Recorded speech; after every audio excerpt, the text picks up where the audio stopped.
The Bounty Hunter is Book 1 in Zoey's Revenge. It is written by Maggie Shaw. AI narrated and published by Google Play. Copyright owned by Harley Romance Publishing. Chapter 1. The Silver Wolf was not the kind of establishment you frequent for a drink. It was the kind of hole you crawled in to die. Which didn't explain why my target had been sitting at the beat-up bar for the past 3 hours. What was he even doing here? I sighed and smoothed my features for the 1000th time as I sat in a booth peering at him. I needed my target to leave this hellhole so I could capture him properly. There were rules about who I could arrest and where. And this guy wasn't officially on my docket. This was personal. Until then, I stared down at my cherry red nails. Throwing a few punches would screw up my fresh manicure. Rule number 1 of bounty hunting for badass females: never let the target fuck with your self-care. The stale beer I'd been nursing for an hour definitely wasn't adding anything to the care column, though.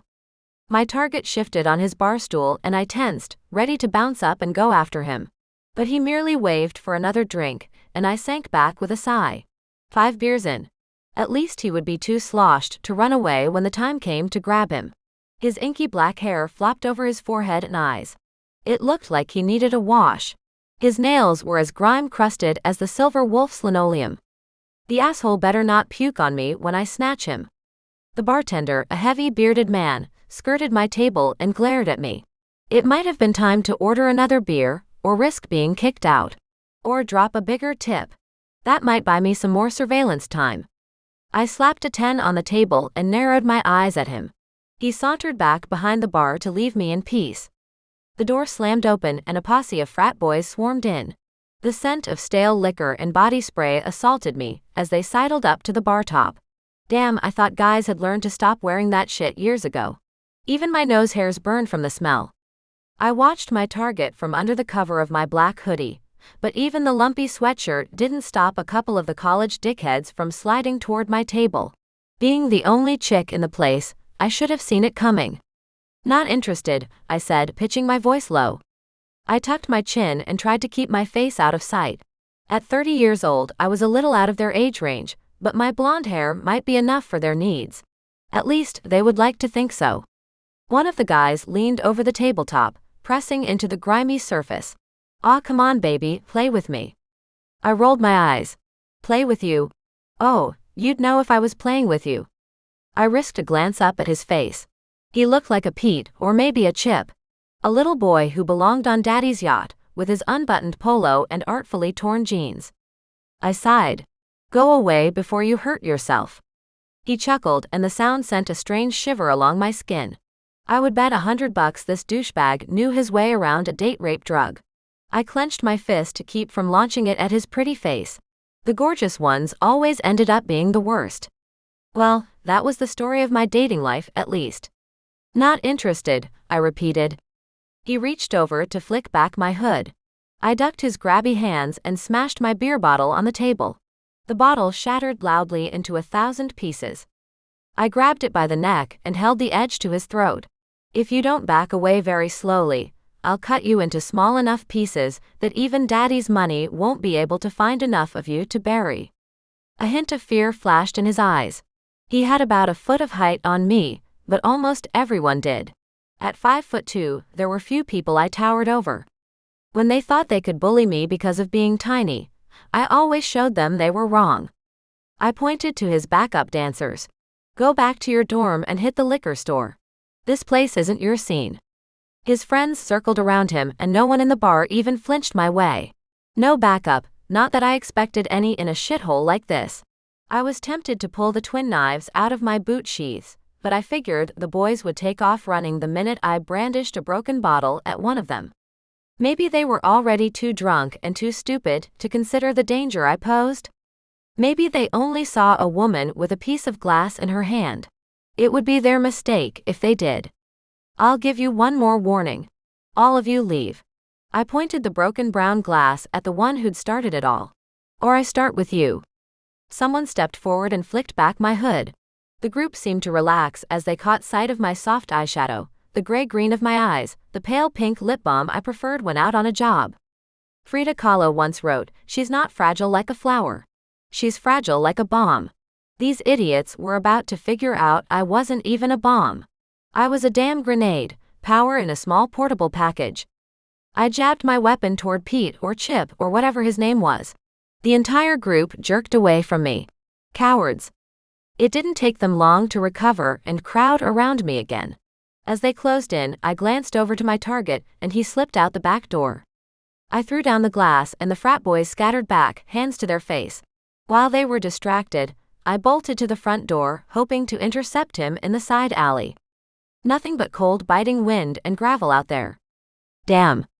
I spun on the ball of my foot and got out back as fast as I could. The man wasn't at the mouth of the alley or down any of the side streets that I could see. I took a deep breath, let it out slow, and let my intuition guide me. I made a sharp right and took off running. I caught the edge of his black coat going around the corner and raced after it. "You are not getting away from me, you bastard," I said, even though the bastard in question wouldn't be able to hear me. I kicked up dirt as I rushed down the sidewalk, my hood flapping against my neck as I ran. No doubt anyone looking at me now would think I was a crazy person. And they might be right. "You will not lose him, Zoey," I grumbled to myself, pushing my body to run faster despite the distinct burn already taking root in my lungs. The guys at the office always joked I needed to work out more. I hated to admit that they were right, but I hated running. I didn't look like a pretty gazelle doing it, and it never didn't suck. Runner's high. Ha. Never felt it in my life. And I'd chased down a lot of men who had tried to outrun me. My target sprinted down a side street. I couldn't tell if he knew I was behind him or if he just ran in general. The man hadn't glanced back at me once. I shouted, "Stop. You prick." Not that yelling at them ever made them do as I said. I made it to the corner and caught my hand on the brick edge of the adjacent building to swing me around it faster. He kept going in his ugly leather coat, which hung 2 sizes too big for him. A string of profanity stuck in my mouth as I ran. I huffed and puffed around another corner and kept going. We'd gone 5 blocks and he showed no signs of stopping or any sign of knowing I was there. I kept going, even when my thighs began to register their protest along with my wheezing respiratory system. I rounded another corner, and unease began to filter in behind the pain. Why would he run in the first place if he hadn't known I was at the bar watching him? Or why all this chasing when he hadn't even glanced back to see how close I was? Nor did his twists and turns along side streets seem anything but random. As if he wasn't trying to get away from me. Then he was gone. Vanished like magic. What the hell? Something grabbed me by the hair and dragged me backward. Pain shot through the crown of my head. My feet left the ground for a second before I got my balance once more. What the fuck? It's the dickhead from the bar. My target. How'd he get the jump on me? I glanced up under the dirty black fringe of his hair. "Oh good, we stopped running," I wheezed. I spun, letting my hair twist around his hand, and punched him hard in the chest. He released me in surprise while I clutched my hand to my breast. Punching people sucked as much as running. "What is your problem? First you run me around the city, and then you pull my hair. Most men have to buy me dinner before I allow them that privilege." I tossed my hair back behind me, so he didn't get any more ideas about it. "Who are you?" he demanded. "Someone who has a few questions." His lips curled into a grimace. "Questions? From a hunter. All of you guys are the same. Catch first, ask questions second." I wasn't about to tell him I didn't actually have an official order to catch him. It would keep me out of trouble and him out of the chair back at the office if he made this easy for both of us. I raised an eyebrow at him. "Well, I had a few drinks at the bar, so I'm feeling generous with my time. So maybe questions first today." He charged forward. I roundhouse kicked him in the ear. "Or maybe questions second if you want to keep coming at me." He grumbled and stumbled to the side, shaking his head, finger in his ear. Maybe I popped something important. Good. "Look, I don't want to run anymore and I don't think you want my size 6 boot in your face again, so maybe we work together on this?" He snorted. Why was it always so hard for men to admit when they were defeated? Like every guy I'd ever dated who dumped me for being stronger and faster and smarter than him. Not that many of my male targets went down easily. He studied me, no doubt eyeing my height and my shiny nails and coming to the same conclusion they all did. That I was weak. I moved before he could take off in the opposite direction. I grabbed the back of his collar and slammed him to the ground. He had some weight on me but not much. I stood over him and stared down into his grimy face. You want to try that one more time? I put both hands on my hips and glared up at him. Okay, here's how this is going to go. I'm going to ask you a question and you're going to give me an answer. If you don't answer, I'm going to hit you very hard. If you do answer, then we just move on to the next question sans violence. He coughed and sat up on the concrete, his fingers scraped and bleeding from his not-so-graceful landing. I started with the main question. Do you work for the Black Mage? His chin jerked up and he met my eyes in a hard stare. Why are you asking about the Black Mage? I smacked him hard upside the head, on the same ear I'd kicked him in. Do I need to go over the rules of this arrangement again? I ask the questions. You answer. Leaves rustled against the trash cans near the building, while I gave him a minute to think about my proposition. I needed him to get me to the Black Mage. He was the closest lead to the Black Mage I'd come to, in years. Although, what kind of mage would let me catch and interrogate him without even a glimpse of magic to fight back? I gave his shoulder a little pat. Ready to answer the question, or do I need to ask it again? He shifted and I braced for an attack, but he just tucked his head and rolled over to push himself off the concrete. The Black Mage, I prompted. I don't know what you've heard, Hunter, but no one who works for the Black Mage is ever going to talk about it. You should know that by now, if you are hunting individuals who work for him. I reached out and he blocked my slap. I smiled and smacked the other side of his head with my other hand. He grunted and I chuckled. They always underestimated me. All right, since you don't grasp the rules of this game, I'm going to make it easy for you. Before he could react, I wrapped an arm around his neck, using his torso and my small frame to spin behind him. He slumped against me. Blood chokes were always the quickest and most effective way to knock out a target, if they let me close enough. I climbed off him. I needed a shower from touching him. I whipped out a few zip ties and hog-tied him on this belly. Then I fished my phone from my jacket and hit the speed dial. When the line clicked over, I said, I need a pickup. I checked the street signs, relayed my location, and hung up. Within minutes, a black truck with a covered cargo bed screeched to a halt. Simon, a hulking white man with a shaved head, slid out of the driver's seat, grabbed my target and lugged him over to the truck. Thanks, Simon, I said while I climbed into the passenger side of the truck. The guy isn't that heavy, but I just got my nails done. I flashed my manicure at him when he climbed in. His only response was a low grunt before shifting into gear.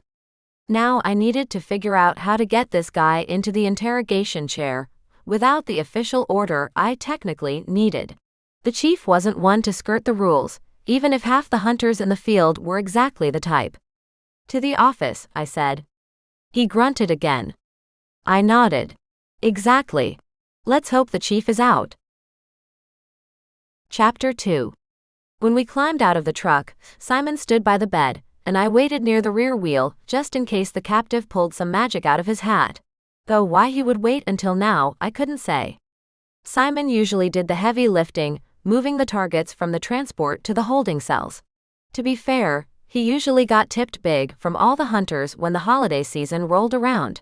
We all appreciated his ability to withstand pretty much any abuse. And the fact he literally couldn't force any of us into small talk. The guy was mute. No one knew why. The office was set into the back of a warehouse, facing east toward the long dividing wall which separated the business area from the freeway. Lots of noise to drown out potential screaming. Lots of cinder block to keep magic contained to a smaller radius. Lots of space just in case. I'd always appreciated the efficiency of the building and the small functional office layout to one side of the giant room. After Simon successfully wrangled my catch into submission, he dragged him through the door into one of the holding cells. The rooms were fortified against escape from more paranormal creatures than I even knew existed. At least that was what the mage in the brochure said when the chief opened office. The cells looked like giant plexiglass cubes that extended from floor to ceiling, with a door the size of a small garage to one side. On any given day, these cells contained all manner of target, from humans to creatures. Today was the first day in a long time a mage had graced our lovely home. Now, to figure out how to explain the mage's presence to the chief when he returned. The target wouldn't answer my questions. But here, in private, I could be different kinds of persuasive. Hawk, the chief's second-in-command, stepped up and rubbed his hands together. I strategically placed myself in the middle of the walkway, between him and the holding cells. He loomed over me, a menacing grin on his face, but I didn't back down. The great beast of a man thought he could intimidate me, and he was yet to learn it would never work. I didn't let men walk over me, even men whose biceps were as big as my face. He moved like he might go around me. I put my hands up between us.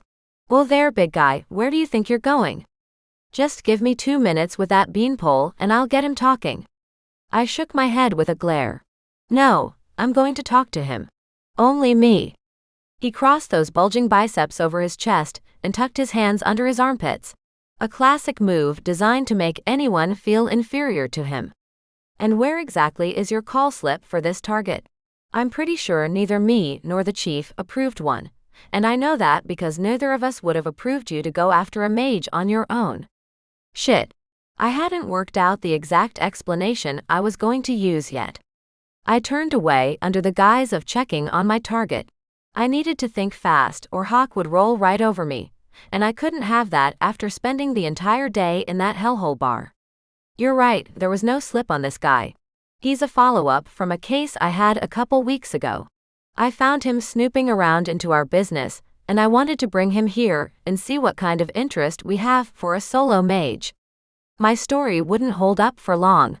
Hawk could easily speak to the chief, or anyone else on the team who helped me work that old case, and tear my excuse apart. But I didn't need my story to hold up all day. I only needed it to last long enough to pry answers from the mage. I turned back to face Hawk, who still wore the same glowering expression. "You can check all the details you want later. I think this guy is waking up, and I want to be in there to throw him off before he can make up some story." I waited, holding his gaze. I wasn't going to back down. My fatal flaw, never retreat, even when I'd already lost the fight. Or a tooth. Hawk jerked his chin toward the holding cell. "Where did you pick this guy up? You both smell like shit."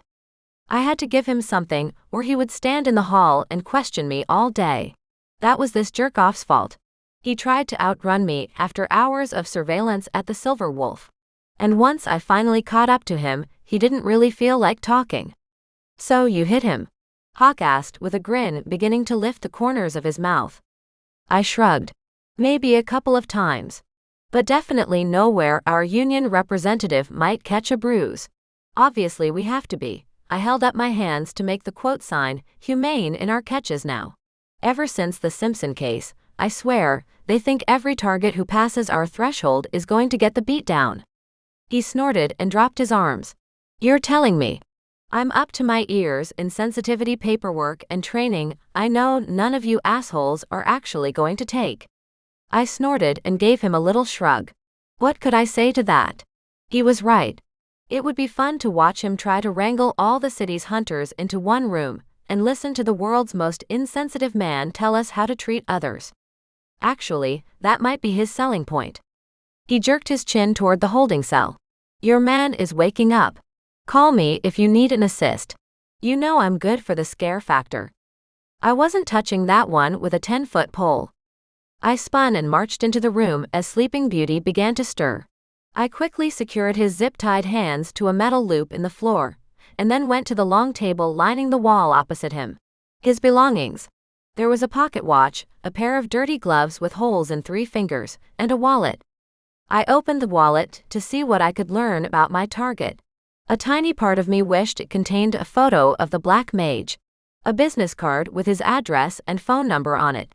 I wished one of these guys would make my life the tiniest bit easier for once. He groaned out loud and sat up on the concrete floor, arms bent behind him, legs splayed out in front of him. "What did you do to me?" I shrugged.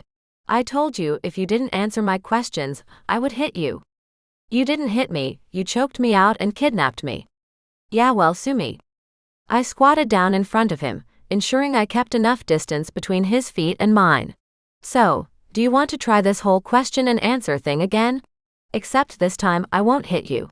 I'll just let you sit in here for an hour after each question, and then we'll see where we are tomorrow without a bathroom, food, or water. The glare in his eyes told me my plan was probably not going to work. I twisted my legs in front of me and sat down on the cold concrete cross-legged. With my head now below his line of sight, I had to look up at him. Hopefully, that would start to make him feel like he had the upper hand and would loosen his tongue. Okay, you know what, let's start this thing over. I don't actually want to hurt you. And I don't want to starve you. So how about we work together on this? I'll ask you some questions, you answer them, and if there's anything I can do to make you more comfortable in the meantime, then I'll do it. The look on his face didn't change. He wasn't buying it. Sell it harder, Zoey. I don't want you here. Hell, I don't even know who you are. I glanced down at his wallet still clutched in my hand and drew out his license. Winston. You aren't even on our radar. You just happen to have a connection to someone I want to find. Not to hurt him but to speak with him, ask him a few questions as well. The man lunged forward as far as his binds would let him. You think the Black Mage is going to roll over and let you catch him like you caught me? You don't know a thing about him. Yes. The opening I needed. So, you do work for the Black Mage then? Thank you for confirming that. His forehead knitted up, and he leaned back again, as if trying to distance himself from what he just inadvertently revealed to me. No, I didn't say. If you don't work for him, or at the very least know him, you wouldn't know what he would or wouldn't do for a lowly hunter like me. He exhaled loudly through his nose and stared down at me. And do you think if you bat your eyelashes at me, I'll give you whatever you want? I laughed. Obviously not. But it's always a tactic I like to try before I start getting out the power tools. I enjoyed the play of fear that flickered over his features. He didn't know me well enough to know I wouldn't know a drill bit from a screwdriver. It tickled me to let him think I could actually torture him like that. The door opened and I jumped to my feet as Hawk frowned down at me. Hawk, I thought we were in agreement when I came in here. He folded his big arms across his chest again. We were in agreement, until I realized you weren't getting anywhere. I huffed. Are you fucking kidding me? I've been in here like 5 minutes. I didn't even get a chance to pull out the torture devices and parade them along the table. I didn't get to drag Simon in here to look menacing. I didn't even get to insinuate I would tear off a few fingernails. It's always the most fun part. The target glanced between us, his gaze bouncing back and forth like a ping-pong ball. He wasn't sure what we were thinking or if I was joking. I smiled down at him, white teeth out, knowing it made me look a little deranged. All for his benefit. I hoped to keep him on edge, and maybe he would reveal more than he already had to me. I needed every bit of information I could peel from his unshowered body. Hawk dragged a black duffel from under the table and tossed it on top. It landed with a heavy thunk as things inside settled. They were mostly for show. Once we started pulling tools from the bag, people usually began talking. I sidled up beside him and watched as he pulled out a few pairs of pliers and lined them up neatly on the table. My body blocked the sight from my prisoner. I leaned in and whispered fiercely. This is my target and my job. You don't get to come in here and take over in the middle. You'll destroy the rapport I've started to build. You mean the disgust. You flipped from bitch mode to candy sweet with not even a glimpse of a sober matron in between. It's like you've never done a target interrogation before. I know damn well you were taught better than that. I also know you are aware you shouldn't be working a case where you are emotionally involved. And it's glaringly obvious you are emotionally involved in whatever the fuck all this is. I slumped and put my hand on the table. Let me at least make the transition so I can still try to get something from him. If we go straight to the fear tactics, it's as bad as actually using them. The information always gets blurred with whatever the target thinks the interrogator wants to hear. About 50% of fear-induced information could never be corroborated. He gave me a quick jerk of his head to let me know he would fall in line with my next move. I turned back to the prisoner with another slightly demented grin. Where were we? Oh right, I was explaining how it would be easier if you told me what I wanted to know and it saved us all a lot of time and, well, I gestured at Hawk, who meticulously lined up the tools on the table. Discomfort. The man's eyes grew wide and I snapped my fingers. Winston, look at me. Don't look at the man with the mean instruments. We can keep things civil, right? Winston searched for something in my face. I couldn't say what, but his eyes continued back and forth as if delving deep into my soul and finding it lacking. Then he spit right at my feet. Nope. I wasn't getting anything out of him. I sighed. You know what, I take it back. Hawk, he's all yours. Start with his balls and work your way up to the squishier bits. Hawk tested a tool of some kind.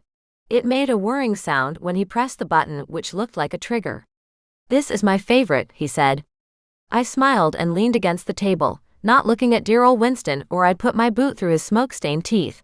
How long do you think he's going to last? Do we have an office pool going? Hawk snorted and shook his head. We didn't bother. He'll piss himself before I even touch him with one of these. I can always pick out the weak ones. I nodded. You can. I know. What about that guy from Baltimore? He was tougher than you expected. He screamed like a baby the second I started on his zipper. A shuffle came from the direction of the prisoner, but I ignored it. Hawk glanced over his shoulder and dropped the power tool on the table. He rushed to the man. I swiveled and froze, watching as Hawk knelt down and checked the pulse on the slumped figure on the ground. I held my breath until he told me what I already knew. What I could see plain as day on the asshole's face. He's dead. Wow, that must be a record for us. And when the chief found out I was dead. Chapter 3. Not even enough time to hide the body later, the chief entered the office with his usual thumping stride. I was beginning to believe my life was an intricately choreographed series of disasters, each one perfectly timed to destroy my life, but not actually kill me. I glanced over at Hawk, but he was already headed out the door to meet the chief in the main work area. The body lay slumped on the floor, and I had some choice words for the asshole. Like, neither of us would have tortured him. We were only going to make him think we would torture him. Way more effective, and a whole lot less mess to clean up afterward. Before I could make a quick escape, the chief shouted for me to join him and Hawk. Okay, we were having it out in front of the entire office. Cool. I sauntered out, trying to maintain a neutral expression and not glare at Hawk, who sold me out in 2 seconds flat. What's up, Chief? Salix, did you grab that mage without an order? I swallowed the lump clogging my throat and then cleared it. Well, Chief, about that. He waved his hand and cut me off. Unless the answer is no, sir, I don't need you to elaborate further. My office, so we can discuss this in private. Hawk turned to join us, but the chief put his hand out to stop him. My stomach dropped. No witnesses meant I was going to get my ass chewed up and then tossed out with the trash. With a heavy heart, I followed the chief to his private office in the back, hands stuffed deep in my jacket pockets to keep from fidgeting. It wasn't like my behavior was a new thing. The chief often found me just outside the correct side when it came to our work. But I always got the job done. The chief's private office looked like something out of a Godfather movie, and didn't match the rest of the building. It made sense since the chief mostly lived here and had been caught a time or two sleeping on the old red couch in the corner. As for the chief himself, although he was pushing 60, he still looked like he could bench press a small car. He kept his head and his face cleanly shaven, to show off the wicked scar which bisected the right side of his face from forehead to chin. Sit down, Salix. We need to have a little conversation. It seems my orders aren't penetrating that thick skull of yours. Sir? Nope, you don't talk. I don't need any input from you. All I want to see is your head nodding along with mine when I give you a directive. Can you do that?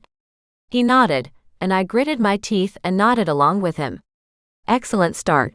So you ignored Hawk when he tried to start the interrogation, that much is obvious. You brought in a target we didn't have orders for, despite the unions breathing down our necks about standards and safety.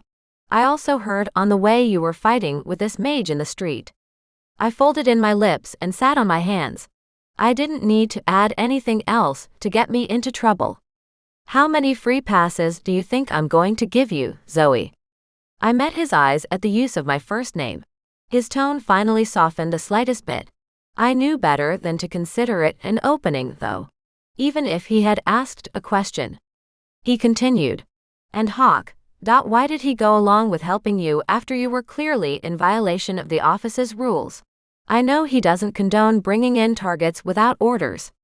I couldn't hold my silence any longer. This whole thing wasn't Hawk's fault. He argued with me. I'm just pretty persuasive when I want to be. The chief snorted and plopped into an overstuffed armchair he used as his desk chair. Oh, I know that, Zoey. But Hawk is my right hand. He shouldn't be easily persuaded by anyone but me. Explain to me why you did this. I sucked in a breath, using it to try and think of an answer. A lie. I was on a case, and he was part of a follow-up. I tried to piece together bits of what I'd told Hawk or Simon before, but I had to admit my story was starting to get a little blurry even for me to follow. Not even close. Try again, he said, the edge of menace now in his tone. I slumped a little. It's not what you think. And tell me what I think. I wasn't dumb enough to answer that question. I have no idea what you think, but it's not what you probably think. He chuckled, then his mouth went slack again. Still not working for me. Do you like your job? Do you want to stay here? Or are you trying to get me to fire you? Because no one will touch you freelancing with a black mark on your record like this. Especially if you lose the office's protections. The rebellious part of me screamed, I don't need protection. I didn't need this place with its antiquated rules and superstitions. Instead, I swallowed all that down and tucked my chin to present the submission he sought, but I couldn't provide my gaze. He slammed his hand on the desk. Answer me, damn it. Do you want to keep working here? I pushed out a meek yes.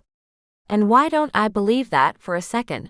You think you have free rein in here, but that ends now. I won't see you go down because you didn't follow protocol. I won't see someone standing over your dead body like I found you standing over your parents. The mention of my parents jolted me, and I locked eyes with him. No hiding the anger in my gaze now. Does me mentioning your parents get through to you? Good, I'll keep talking about them then if need be. But right now, you need to get your shit together or I'll be sending Simon to pick up your corpse. I waved at the other room. That mage had no power. I brought him down easily. Most of my time was spent sitting in the bar waiting for him to leave so I could grab him. I don't doubt your abilities, only where your head is at. You went after that mage for what? To find out what happened to your parents. I opened my mouth to speak again, but he waved me off. No. I don't need you to confirm what I already know. You think this mage has some kind of connection to the Black Mage. And just because you see someone with that kind of power, doesn't give you the right to bring him or her in. You need the proof of deliverance for the prisoner's power. Without that you have nothing, and we have nothing, the dead guy. As of right now, if any of his family find out about this, you could be looking at jail time and losing your license. Did you think about that when you put him in the box? I sank into the chair. I didn't kill him. At the very most, I'll be looking at a battery or assault charge. The man committed suicide. Crunched a pill or something. I shrugged. We didn't know exactly how he died yet, but the mage had worked out a way to end his life quickly, and without us being able to stop him. Which brings me to my next point. Did you for 1 minute consider what a mage could do to you while stuck in a room under threat for his life? How did that play out in your head? He never showed a hint of magic when we were fighting, nor when I caught him. The chief shook his head and rolled his eyes. And did you wonder why that was? Or did you just think, well, this is my lucky day, the mage isn't using his best weapon against me? Did you even consider that if he was working for the Black Mage, maybe he was dropped in your path? That possibly, with your never-ending hunt for him, he might be doing the same to you? I looked away in embarrassment. While I had considered I might be a target for the Black Mage, I never thought about Winston being sent as some sort of plot. And I excelled in paranoia. The chief waited for me to answer, so finally I conceded. I considered some of that, but not all of it. Which is what I'm fucking saying. It's my job to think about what is right for the office, and what is safe for my hunters. You are taking those choices away from me, and when you do that, how can I keep you safe? His voice dipped on the end, and I looked at the far wall over his right shoulder. Guilt stabbed at my chest and throat, seizing everything up. While he and I had a tense relationship, I hated the feeling I had let him down in some way. That I'd become a burden instead of an asset. I clenched my teeth, hoping he didn't hear them grind together. What do you want me to do about this then? I'm sure you already have a solution in mind. I don't have a fucking solution because I haven't found one of my hunters in a holding cell with a dead mage before. What do you suggest? I shrugged a little, annoyed with myself at not having an answer. He leaned forward and let out a long sigh. You want to know what happened to your parents. And you want to make that bastard pay for his crimes. I get it. But it's going to take more than just a little hunter looking for answers to bring him down. He's had a long time to perfect his crimes. But you've got to stop running around half-cocked looking for someone to pin down. You won't get anywhere like that. Holy hell, I hope this scolding would be over soon. I hadn't been chewed out by him so much since I was a teenager, and stole his favorite butterfly knife. The same one tucked into my right boot at the moment. As if he sensed my desire to run away, he paused. Get out, we can talk about this again later, but for now you're on desk duty. Desk duty echoed in my head over and over. What the hell? Are you really going to argue with me about this right now? After what I just walked in on and what I have to ask Simon to clean up? I couldn't remember a time since I'd joined the office that I'd ever had desk duty. Not even on my first day. I stood up and shook out my jacket. Anything else, sir? He waved at me with an epic frown on his face, and I stormed out of his office toward my desk. Hawk loomed by his own desk, hovering and watching me throw things into drawers. I needed to leave before I took a stapler to his face. The man in question stepped forward and I mentally played pin the staple to Hawk's nose. What's your problem? I demanded. He pressed his lips together and shrugged. I don't have a problem, but I think you will if you keep talking to the chief that way. I lost it. I slammed the drawer shut so hard the metal frame scraped across concrete to a new position. How about you stay the hell out of my business and take care of your own problems? I faced the room where everyone witnessed my historic meltdown. And all of you too. Fuck the fuck right off and leave me alone. Hawk didn't even blink at my tirade, and I scowled at him while I caught my breath. Screaming in vehemence took a lot out of a girl. I finished clearing everything off the top of my desk. Part of me had already decided to say, fuck this place, and go home for good. The other half wondered what the hell I was doing since I didn't have a real home. No family. Nothing to look forward to at the end of the day. Nothing and no one to fight for. Tears pricked at the corners of my eyes, but I refused to let them fall. No way these bastards would see me break down for real. Especially Hawk, who hadn't even twitched from his vigil near my desk, as if I was about to take my ire out on the chief and he planned to stop me. Desk duty. PSH. I grabbed a handful of candy from the jar on Ralph's desk and started to walk out. Not so fast, the chief called as I clutched the door handle. I held tight and faced him. The anger lining his mouth and chin should have been enough to chase me out into the night. But I stood my ground. It wasn't the first time he'd looked at me like that.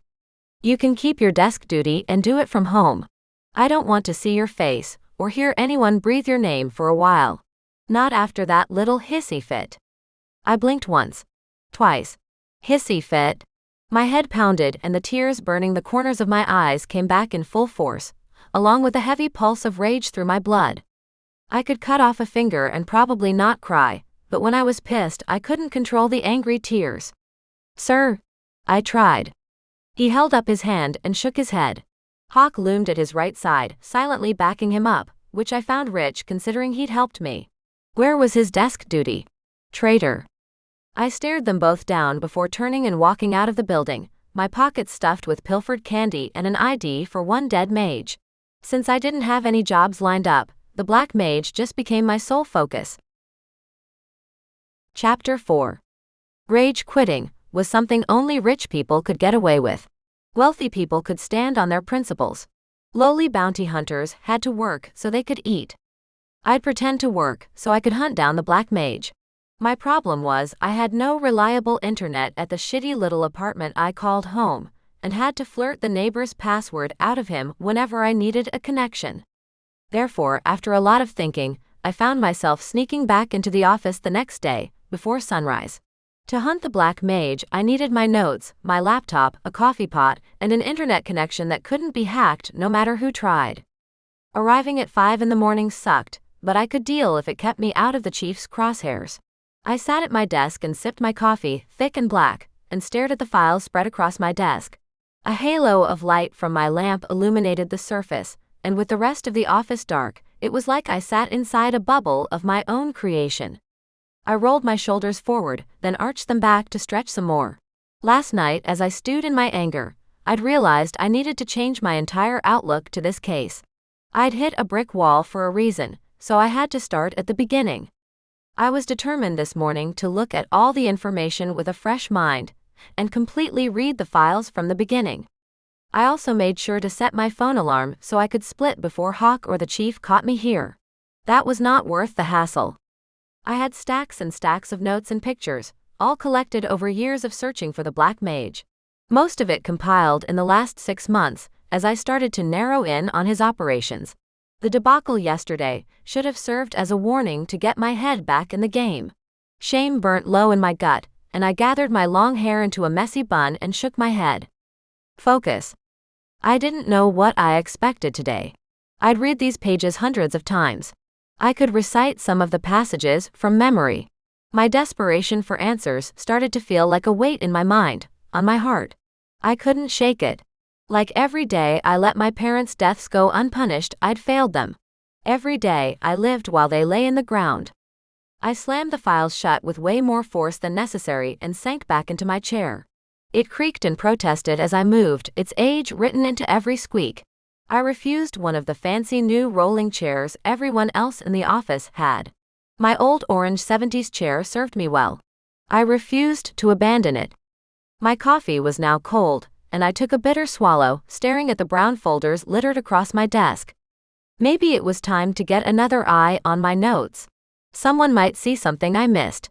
Who could I trust with a responsibility? Who wouldn't fail me or mock me? No one I worked with, that was for sure. And trusting a stranger didn't feel right either. Probably because I didn't trust anyone but myself. A tiny nagging voice in my mind suggested it might be time to change that fact. I couldn't see another way. But trusting someone with my family, my heart, my emotions even, felt far too intimate. I stacked up the files and slipped them all back into my black leather messenger bag propped against the desk drawers at my feet. I dragged my laptop across my desk, opened it, and began culling through my emails, deleting spam and responding to a couple of low-level hunt requests. Then I updated my paperwork, closed out some cases, and sent a couple of invoices to people who hadn't yet paid for the second half of a hired hunt. Most of my colleagues took payment up front. I preferred to break mine in two. I could help those who needed a payment plan, or a little more help when it came to money. I still hadn't told the chief about the time someone paid me in tamales. Best trade ever, except I had to pay the office fee out of pocket.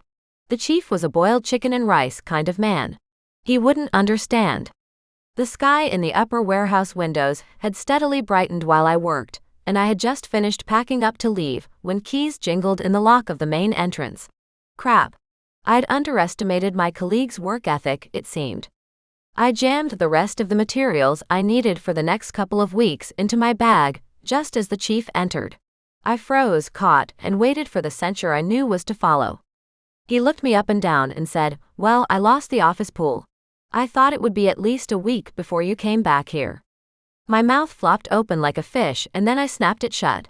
Did anyone place a bet on me returning today? The corner of his mouth curled up in a grin. Yes. Hawk did. That bastard. I didn't know whether to love him or hate him. He always seemed to know us better than we knew ourselves. Or at the very least, he was able to predict our actions to minimize the damage. Which was probably why the chief trusted him as a second in command. I heaved my bag up on my shoulder and raised my chin. You don't have to worry about me. I was just leaving. I only needed to get some paperwork done. He gave me a nod and headed back to his office. I let out a long sigh of relief. I walked out into the early morning sunlight. A slight chill still hung in the air, and I tugged my leather jacket tighter around me.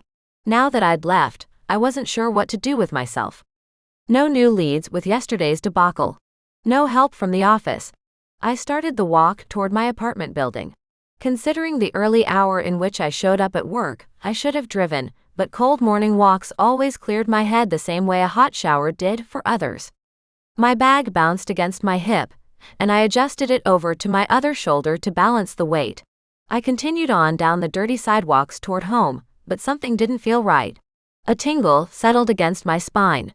Years of bounty hunting told me not to make any sudden changes in movement. I stretched my neck a little to get a glance behind me, and caught the edge of a shadow in an alley.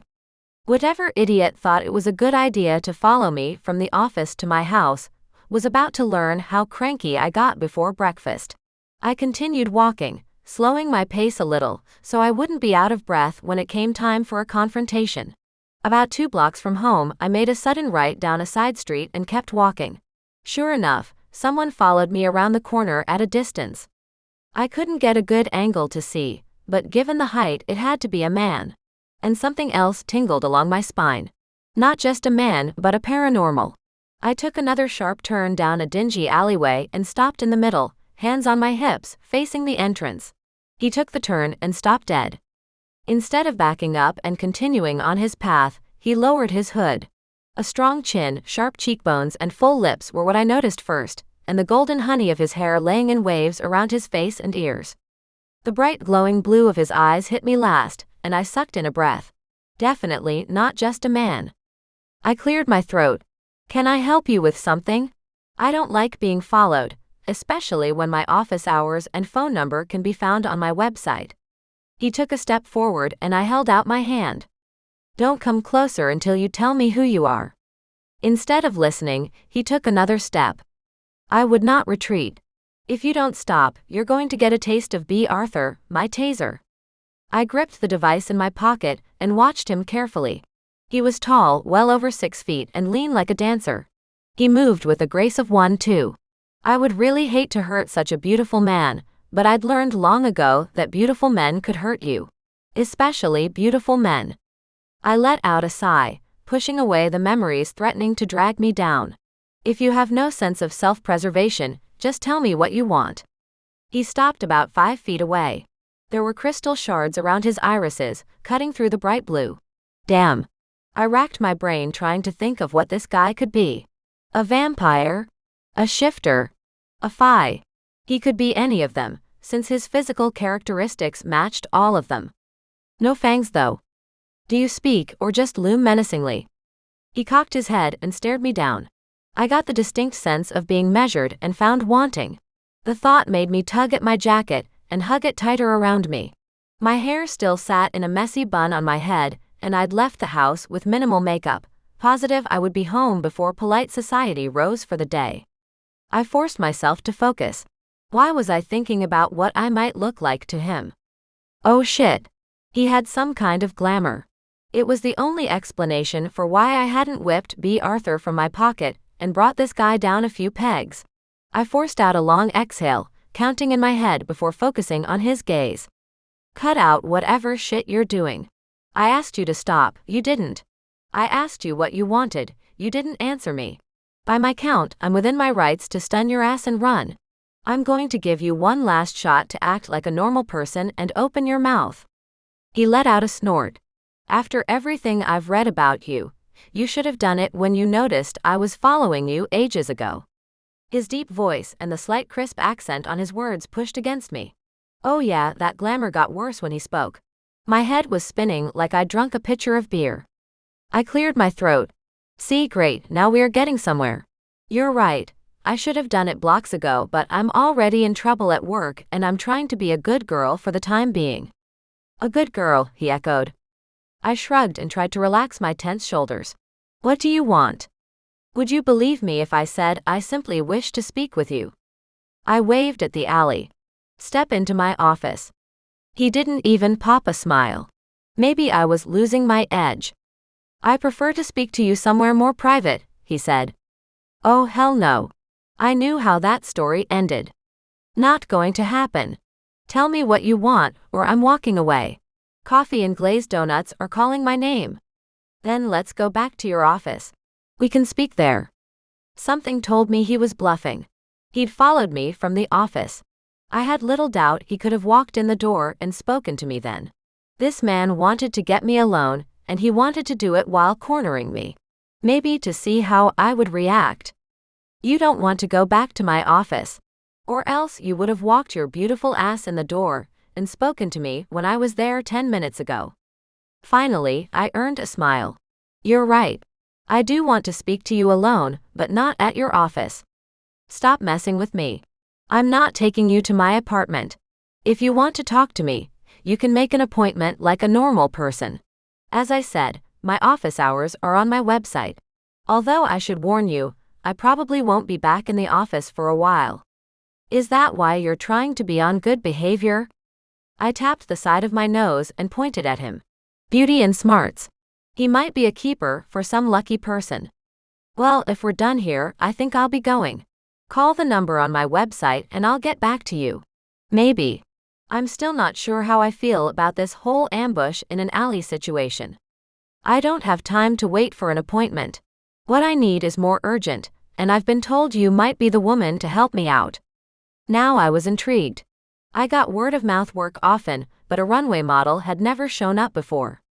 If you're not willing to tell me what the job is, tell me who referred you. He shook his head. No, I can't do that either. Then I'm sorry to say, this is the end of the conversation. I closed the distance between us and clapped a hand on his shoulder. Mostly to see if he was as ripped as I thought under his baggy clothes. A costume for him. He likely swanned around in fitted suits and fancy shirts that required cufflinks. He didn't move out of my way, but held his ground. I didn't want to shove between him and the wall to get out of the alley, but I was starting to feel claustrophobic.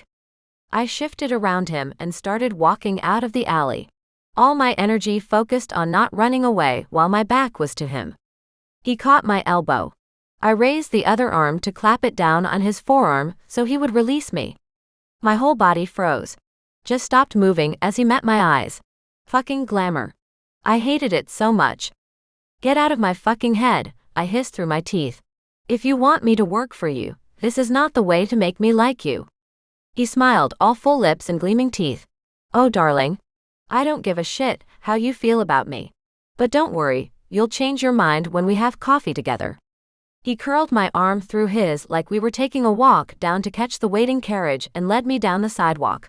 I went because at this moment, I didn't want to do anything but to go with him. I just hoped they would find the pieces of my body when he'd finished with me. I'd always wanted to be buried next to my parents. Chapter 5. We headed around the corner to my favorite coffee shop and took a back booth. Coffee and cinnamon surrounded me. A scent I usually found comforting, but now I could feel my heartbeat in my ears as I glared across the booth at my captor. I should be terrified, my heart in my throat. But the glamour stopped me from panicking as well. It was still early, and few patrons sat around the spacious cafe. He snagged my hand and tugged it toward him across the worn wood table. I forgot why my body ached. Why I glared across at the man who ran his thumb over my knuckles so sweetly. What are we doing here? I asked. He released my hand with a pensive smile and stood. Coffee black, right? Before I could summon an answer, he walked over to the counter. A tiny part of my brain told me to run, but every other part of my body didn't want to move. Too quickly, he returned and sat a steaming coffee mug in front of me. I cupped it in my hands and murmured, "Thank you." He unzipped his hoodie and removed it. I scanned his torso and then his bare forearms. No weapons. Good. Not that it mattered given how easily he'd dragged me into the cafe. He settled into the booth and hooked his hair behind his ears. Now then, Zoey, may I call you Zoey? Do I have a choice? The edges of his lips ticked up in a hint of a smirk. Zoey, you're a remarkable woman. I looked around the booth and then behind me. Why are you complimenting me? We aren't on a date. You're crazy. And holding me captive in a coffee shop. Get to the point already. He cupped his coffee between his hands and met my gaze, as if he waited for some epiphany to strike me down. I stared back because it was all I could do. When he laughed and glanced away, I relaxed, physically sagging against the worn leather booth back.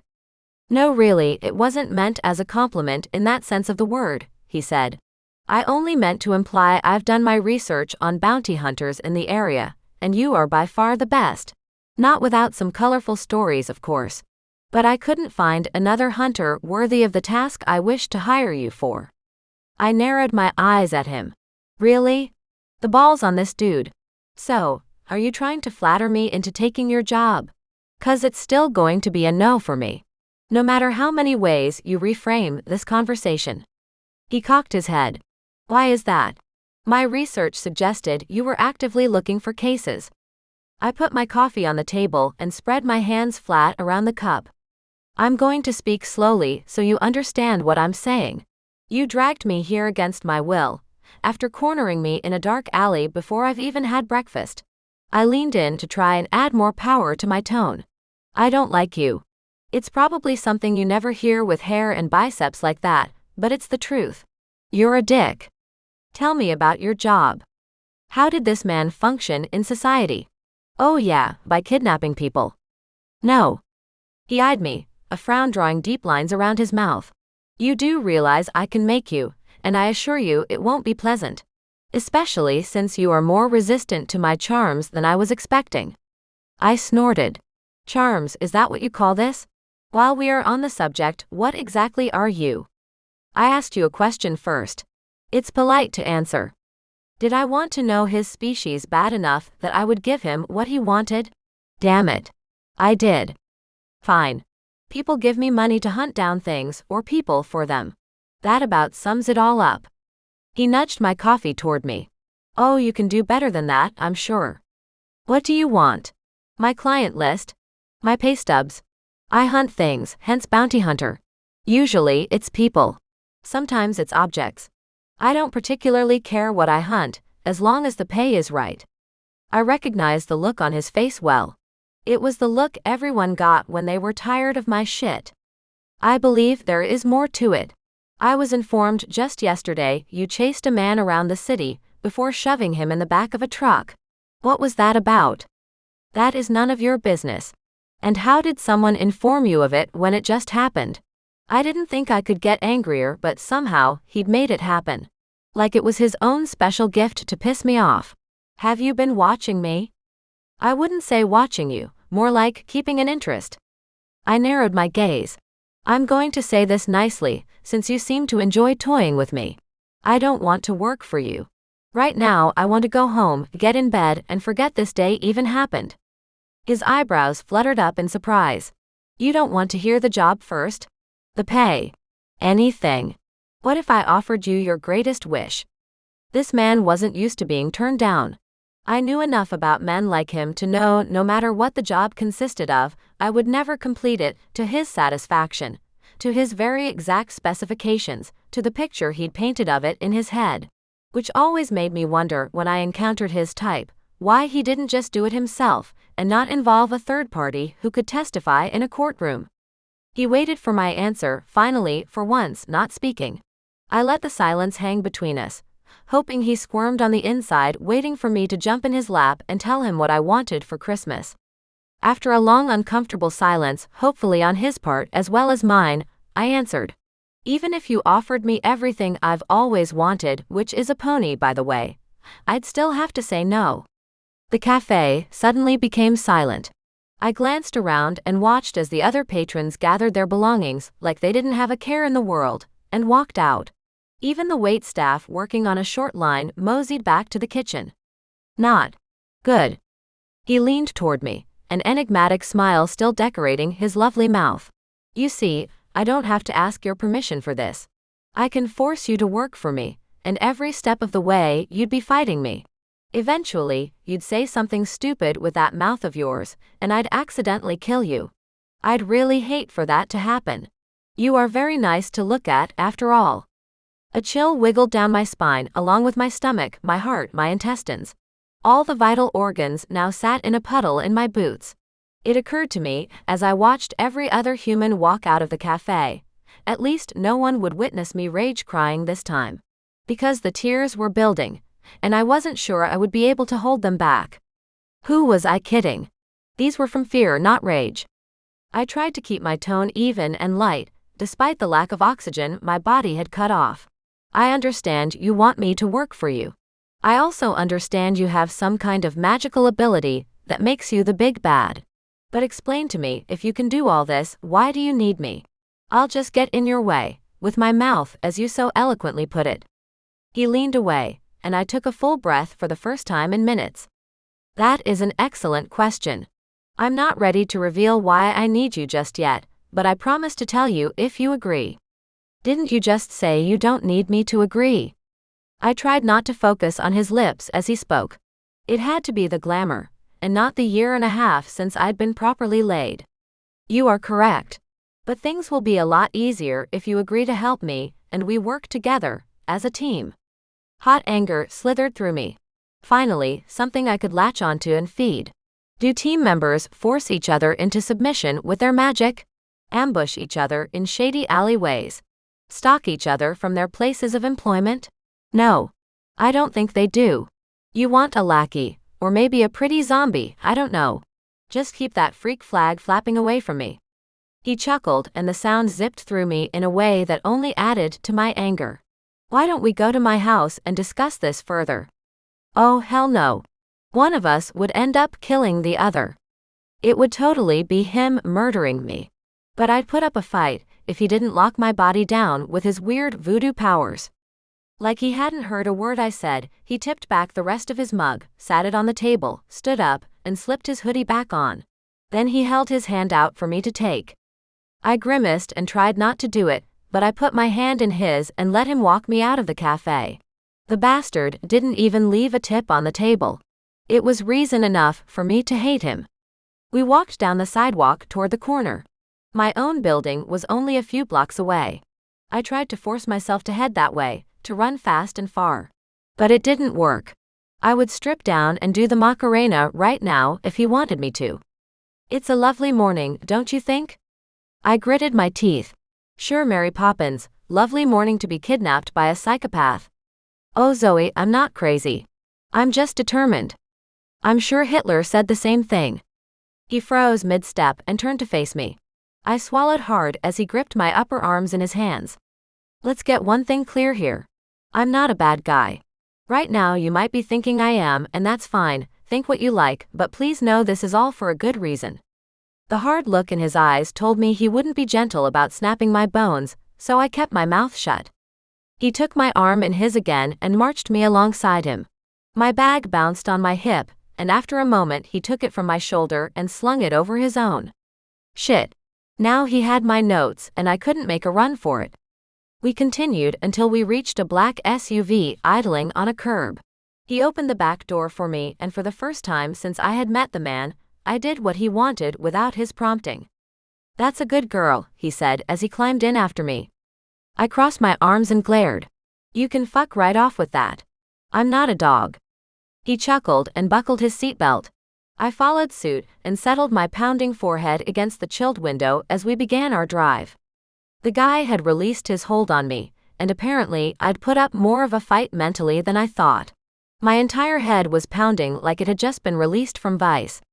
And what happens after I finish this job of yours? Are you going to kill me? I asked him. The chief and I had a tense relationship. We'd always been that way, since the day he found me standing over my parents' corpses and took me home. The man wasn't the affectionate type, but I liked to think he'd be a little upset at my untimely demise. I wondered if he would come after this guy. I didn't even know his name. It hit me, he'd never introduced himself. By the way, who the hell are you? You never told me who or what you are. He turned his head to look at me. You can call me Finn. As for what I am, we can discuss that later. I haven't forgotten I owe you an answer. Finn. I turned his name over and over in my head. I'd never heard of a creature with that name. I tried to avoid supernatural cases if I could help it, being the fragile, breakable human type. So? Are you going to kill me? He didn't look at me now, focusing out his passenger window. The driver in the front hadn't even opened the divider to check on us once. Were all Finn's employees drones for his magic? I told you. I'm not a bad guy. I can't say I won't kill you. You are so very forthcoming with your opinion after all, but I promise to try not to kill you. How's that? I stared at him, mouth open. Not comforting at all. Thank you. When he didn't respond, I tried to focus on where we were headed. Out of the city as far as I could tell. The packed gridded streets had given way to suburbs with pretty picket fences. Worry ate at my gut. Where on earth was he taking me? Obviously somewhere no one would hear my screams. We weaved around country roads to open fields.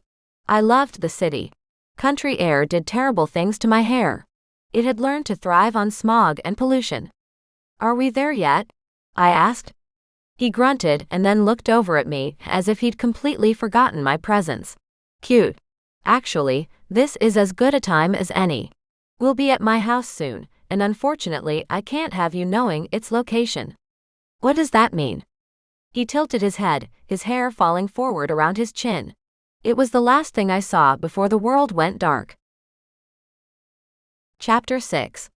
I woke up to a ceiling so ornate it belonged in a museum, or one of those steamy period movies which always seemed to contain the same long, fancy hallway. There were carvings in the molding, and gold-leafed edges.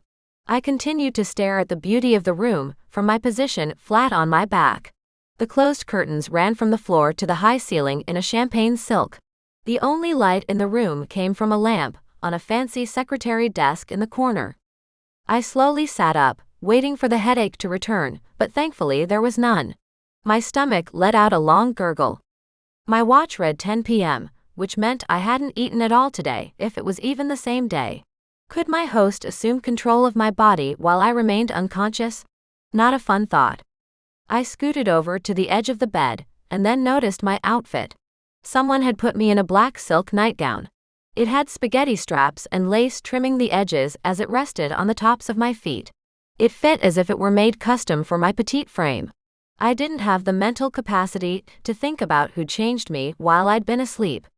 I didn't want to know, and if I was honest, it didn't matter. I needed to focus on getting out of this apparently well-furnished prison. I didn't see my clothes or bag anywhere. No phone. No computer. Nothing to use as a weapon. Had Finn done this before and knew to remove any sharp objects? I hopped off the edge of the bed, a good foot down from where my feet hung over the side. The floors were a shiny hardwood and warm under my feet. I padded over to the desk to see if there were any pens, letter openers. Hell, I'd even take a tape dispenser if it weighed enough to hurt when I used it to hit someone in the face. But after a thorough look, I found nothing except a few pieces of paper and some dust bunnies. Well, at least this room didn't get used often. I wandered around, looking under the nightstands, under the bed, in the armoire. Nothing to use as a weapon and no way to escape. The windows were tall but didn't open. They appeared more decorative than functional. I pushed at the panes and then lay my face against the chilled glass to check the thickness. Oh yeah, I wouldn't be able to break that without something heavy. No immediate exits, no clothes, no shoes. I'd been in worse situations, strangely enough. I paced back and forth. Movement usually helped me think better than sitting still, a trait the chief had hated about me when I was a teenager. Being stuck on desk duty meant I didn't have to check into work. No one would come looking for me after the meltdown I had the last time everyone was there. Hawk and the chief would eventually reach out, but likely not for a week. Somehow Finn had found the most opportune time to kidnap me. Just my luck. I crossed the room to the windows again, and tested the give on the frame and the seal. Nope, wouldn't budge even when I put my shoulder into it. Wasn't this some kind of fire code infraction? Not that it mattered, as I looked out and realized my room was 3 floors from the dark garden below my window. I'd watched enough movies to know I wouldn't be able to tie together bed sheets properly, even if I could get out the window. With this flimsy nightgown on, I would die of exposure or worse. I sat on the bed again, hiked the silk up around my hips so I could sit cross-legged, and took a deep breath. When pacing didn't work, I would sit, until that didn't work, and then I would resume my walk.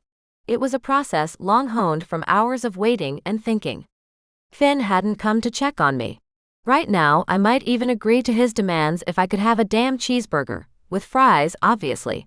My stomach let out another lurch at the thought of food. I closed my eyes and let my breathing even out. There had to be a way out of this room. Obviously, Finn needed me, so he would come for me at some point. I just didn't know when, and if I could handle the weight. For the first time, I understood how my targets felt as they sweated in the box waiting for me to interrogate them. Except this wasn't the office, and I didn't know what to expect from Finn. At the very least, he could control my mind and my body. At the most, I didn't know because I still couldn't figure out what species he belonged to. Warlock. Vampire. Fae. A mix or hybrid. Fuck, I whispered, simply because it made me feel better to curse out loud. It occurred to me I could yell for him.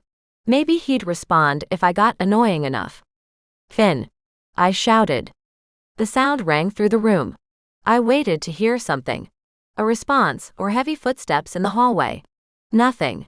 I missed the cacophony of city sounds outside my tiny apartment window right now. Honking, shouting, cursing, all of it. I tried again. Finn. I waited. My heartbeat slowed back down as I tried to focus on listening instead of tensing up for his entrance. Nothing. Maybe he wasn't on this floor. Seeing as they'd stashed me away in the back of the manor, maybe he just couldn't hear me. I climbed off the bed, and the nightgown fluttered back around my ankles. I appreciated the style, if not the execution. If a man wanted to buy me nice clothes, I usually wouldn't object. Maybe just not while I was unconscious.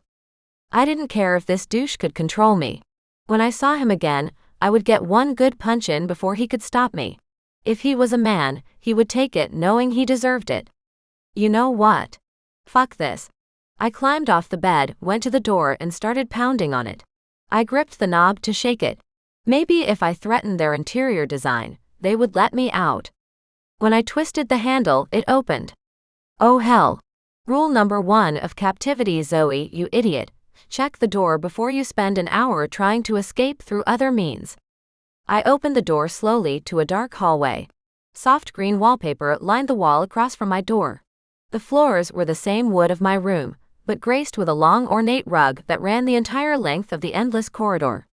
I stepped out the door, looked down the hall to my left and then to my right.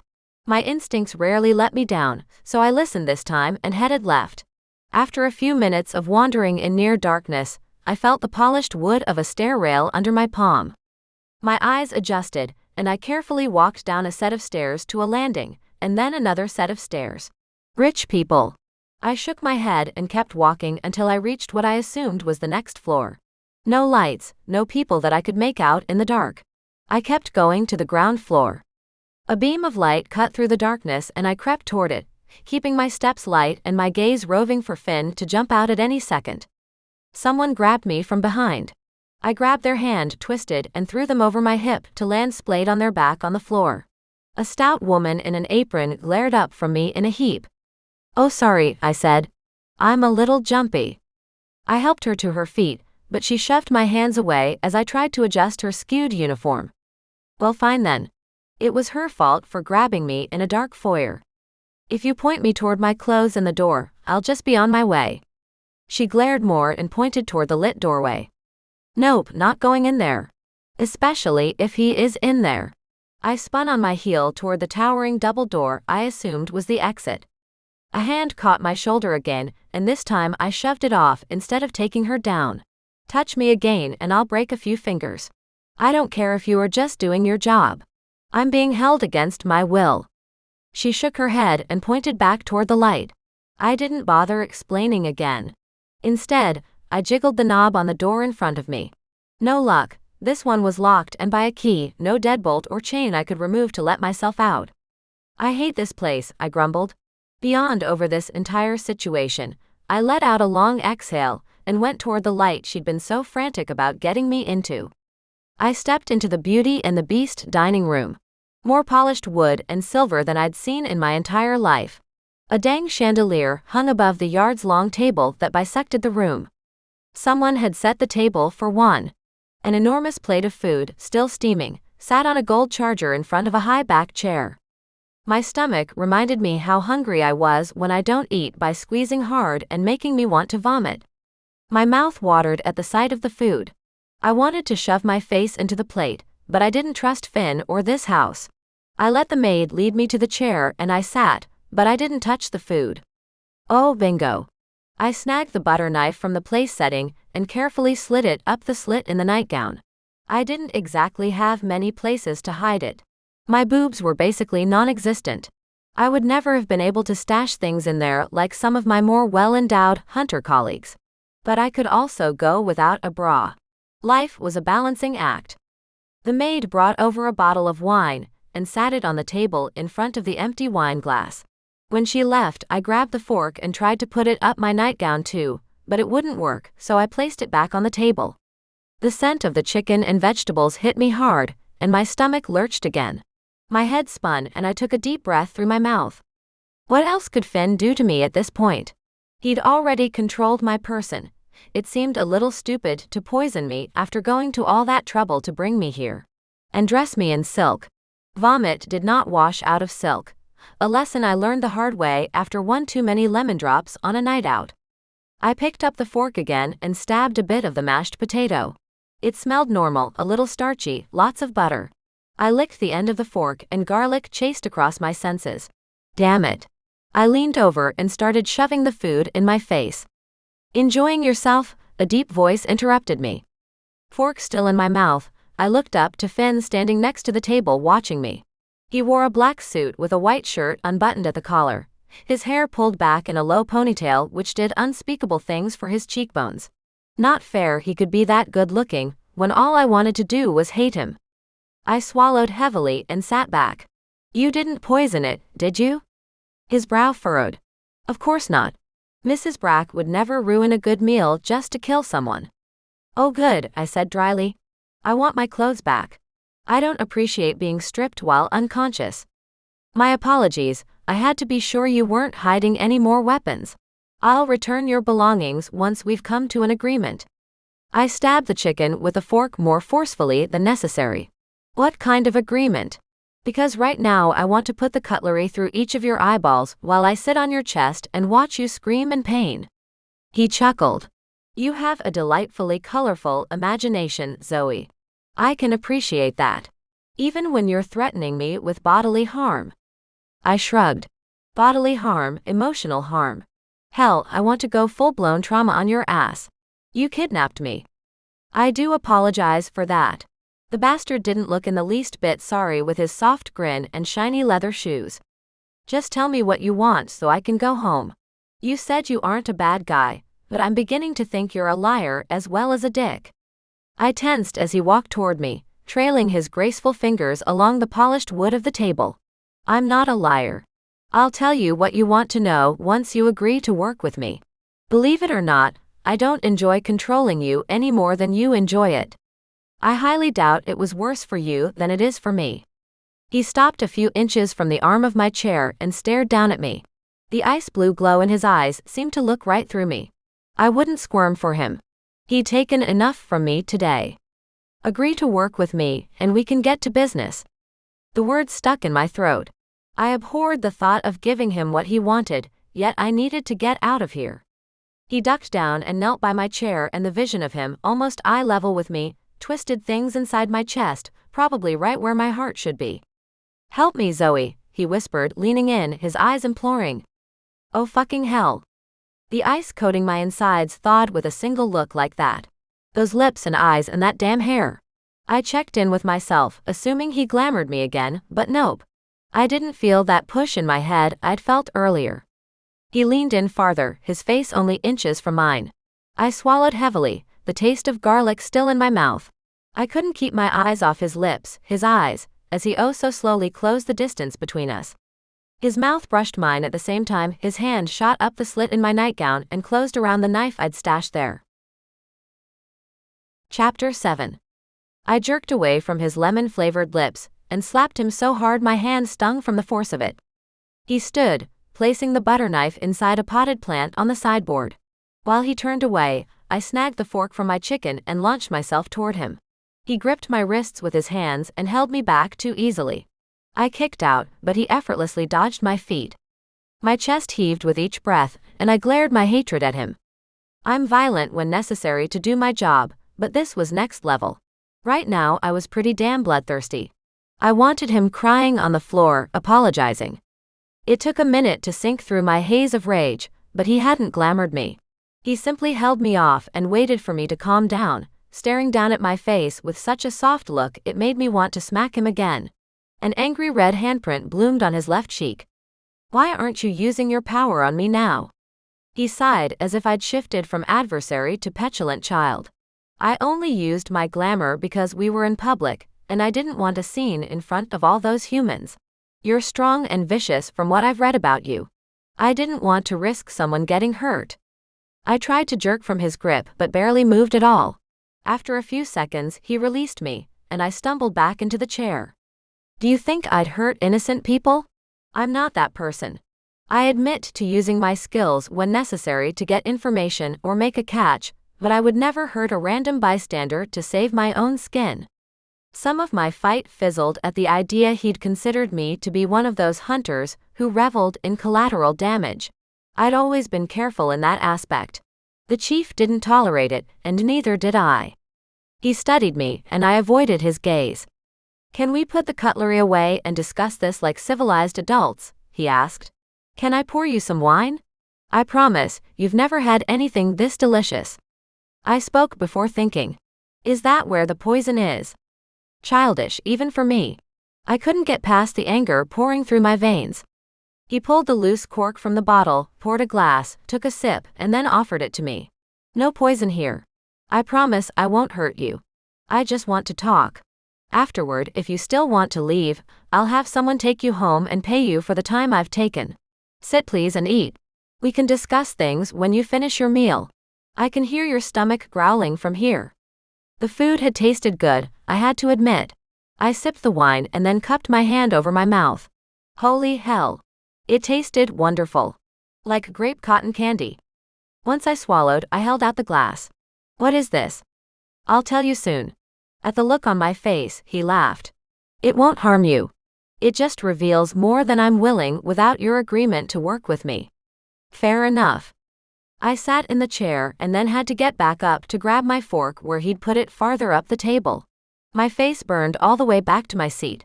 As I ate, he skirted the end of the table and came to sit in the chair directly to my right. I was grateful for the silence as I polished off the last of the meal and sipped the wine.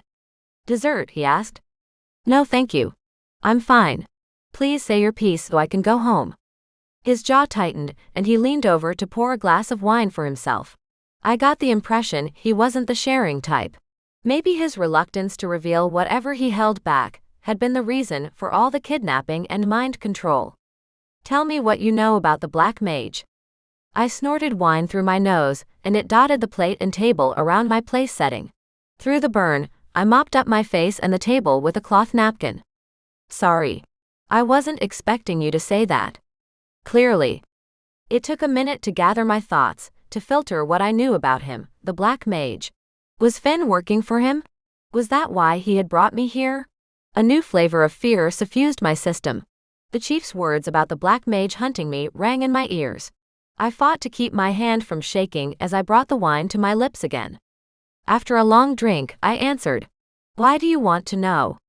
We were playing a dangerous game here, trying to balance what we said to each other without giving something away and without withholding too much. His face appeared carefully neutral, save the solid edge to his jawline telling me he was as tense as me. "I can't tell you that without knowing something important." I waved him on. "Just get on with it." "I need to know why you are hunting him. From my research, I think I know why, but I need you to confirm it." Telling him meant an act of trust. And Finn was far down the list of men I would put my trust in. My history wasn't exactly a secret. If he dug deep enough, it wouldn't be hard to figure out. I took a deep breath and let it out slowly, then locked my eyes to his. My hands shook, and I tucked them in my lap under the table. "The Black Mage killed my parents. I found their bodies." His shoulders, which had been tense and high, relaxed. Some tension bled from his jaw and down his neck. I was correct in my inference then. "I'm sorry for your loss." I didn't respond with the usual, "Thank you." Trust went both ways. He needed to show me I wouldn't regret sharing something so personal about myself. He sipped his wine in silence and then turned his chair to face me completely. Why did I want to comfort him right now? smooth away the lines stacked up on his forehead. I kidnapped you because I want you to help me hunt the Black Mage to whatever hole he hides himself in, and drag him into the light of day. And then, are you intending to kill him? No one would take that right from me, not even this beautiful man with his sad eyes. Not even his magic could compete with the black hole inside my chest where my revenge lay. It waited for the day I could stoke my rage from the dark embers to a full flaming glory and destroy the Black Mage for good. It's not something I'm prepared to discuss right now. I could see you thinking maybe I'd brought you here because I work for him. My admission was more of an assurance of your safety than anything else. They said the enemy of my enemy was my friend. I didn't prescribe to that philosophy. The enemy of my enemy was still my damn enemy, and if he got in my way, he would get mowed down too. But even if I didn't trust him, I could work with him. Hadn't I just been considering a new set of eyes on my files? Maybe Finn would give me the ultimate pieces I needed to catch the Black Mage. We had one last thing to settle between us. I sat back in the chair and leveled him my best no-nonsense gaze. I get why you couldn't lead with that, but why in the hell didn't you hire me like a normal fucking person instead of kidnapping me? It's hard to get past the fact that you controlled me. Really hard. He spread his hands in front of him. I apologize for doing what I had to do. I plucked a green bean from my plate and threw it at his face. Really, that wasn't a fucking apology. Try again. His gaze darkened and he leaned over the table, his hands flat in front of him now. I apologized. It was a lot more than most people get from me. Wow. So I'm supposed to be grateful you basically just told me sorry, but I kidnapped you for the greater good. Sorry I kidnapped you because I'm a dick who can't pick up the phone and call like a normal person. I threw another green bean at him. It hit his jacket and bounced down to the floor. Sorry I can't be an adult and use my words to get what I want. I could breathe fire right now with the anger boiling within my veins. You kidnapped me. You saw me naked without my permission. You controlled my mind and body. I can overlook a lot of things in favor of a mutually beneficial work arrangement, but I don't know if you will survive us working together with that ego of yours. My ego. The chair hit the floor as he stood. You think I'm the only one in this room with a massive ego. So all the cursing, sarcasm, and feigned disinterest is your way of expressing your oh-so-pure human heart. I'm not the one who did anything wrong here. I don't have to justify myself because I didn't kidnap you. He ripped the button on his suit coat through the hole and stripped it off. It hit the floor with a whoosh from the force of his throw. Then he started on the buttons of his dress shirt. Fine. Will my own nudity help ease your delicate sensibilities? I highly doubt I'm the first one to see you naked. Wow. I threw the rest of the beans on the plate at his chest. He batted them away and removed the shirt. My heart began to pound, and my mouth was suddenly dry as the desert. His silky smooth golden skin cut through my anger as I took in the long lean line of his torso. The ripples of his abs, the dusky hair around his nipples. When his hands went to this belt buckle, it broke the spell, and I skittered out of my chair. No. You don't have to strip. I squared my shoulders, trying to exude nonchalance while my insides were turning to jelly. Besides, I'd hate to add tiny dick jokes to my repertoire until we part ways. He glared, not rising to my taunt. Part of me wished he would whip it out just to shut me up. I softened my tone. All I want to know is why you didn't just hire me. Why go through all this? I didn't use the traditional methods of contact, because I wasn't sure if I could trust you. He fisted his hands along his hips. You asked me at the cafe what I am. I couldn't reveal it then, and to be honest, I was surprised you didn't figure it out. I'm Phi. My mouth hung open and I snapped it shut, studying him. I'd never met a Phi before. Thankfully, considering the power of his glamour. He looked like a human, well, a ridiculously good-looking human with perfect smooth skin and lips made for kissing. The memory of his lips against mine flashed in my head. I shook it off and took a step toward him. I'm not sure what to say. He snorted. Finally, you're speechless. Thank the gods. I reached out to touch his chest, but then curled my fingers into my palm before making contact. May I? He shrugged and opened his arms. His skin was smooth and silky under my palms. Is glamour the only power you have? Oh my God, how is he so damn beautiful? It's the only power I'm willing to discuss for the moment. It's my strongest gift. His deep voice so close poured through me, chasing away the dregs of anger I'd been holding on to. I ran my fingers over the top curve of his pec, and then made the mistake of meeting his gaze. The crystal shards around his iris intrigued me, as did the simmering heat as I touched him. With a not-so-graceful stumble, I jerked away. I steadied myself on the edge of the table and cleared my throat. I'd appreciate some real clothes and we can discuss things further. Thank you for telling me the truth. It's not like you wouldn't have figured it out, eventually. Besides, I did promise I would tell you back at the coffee shop. I always keep my promises. I had to get out of this room, breathe some fresh air and center myself again. His partial nudity, the revelation of his species, and the realization that for the first time in a very long time I wouldn't be alone in my hunt for the Black Mage, all stacked up in my head and tilted me off balance. As if he could sense my distress, he slipped his shirt back on. Go right into the corridor. The main entry is no longer locked. I'll have your belongings delivered to your room. Once you've changed, please join me across the hall in my study. We have things to discuss and a contract to sign. An official contract with a FI. I'd never worked with a paranormal before. I'd hunted them, of course, usually new vampires or baby shifters. This was the most interaction I'd had with a non-human in my entire life. Despite my extensive training, I felt like there was a major gap in my knowledge. Without a word, I followed his directions to head back to my room. I'd always thought I had a handle on my limits, on what I could manage and what I couldn't. The chief often disagreed with me, but I was still breathing, so obviously I hadn't been wrong yet. For the first time in my life, I couldn't be certain I would make it out the other side of this. Going up against the Black Mage meant an entirely different realm of power. Mages and Fae were creatures of magic. I was a very breakable, small human. When it came down to it, would Finn protect me? Could I trust him to? I wasn't sure. Would I risk my life to bring the Black Mage down? Yes. I didn't doubt that for a second. I had my answer. None of the rest mattered. There was a Fae waiting inside with an official hunt contract for the one man I'd been dreaming of taking down for years. Nothing would persuade me to walk away from that. I walked into the room Finn had called my bedroom to change my clothes, and my life. Chapter 8. I found my clothes and a whole lot more. An entire wardrobe full of clothes that didn't belong to me, but each article was my size. I made a mental note to figure that out later. For now, I ignored the weirdness and slipped on my favorite jeans and a clean black t-shirt that wafted lavender laundry soap with every move. I found Finn in the room he'd mentioned. It suited him. No gilded ceilings here, just a sturdy mahogany desk and walls lined with books. He sat in a gray leather armchair by a shelf, and I flopped into the matching one opposite. He turned a page in the book laying in his lap, and didn't glance up. I wondered if you would return, or if you'd get dressed and take off running into the night. Like he could get rid of me that easily.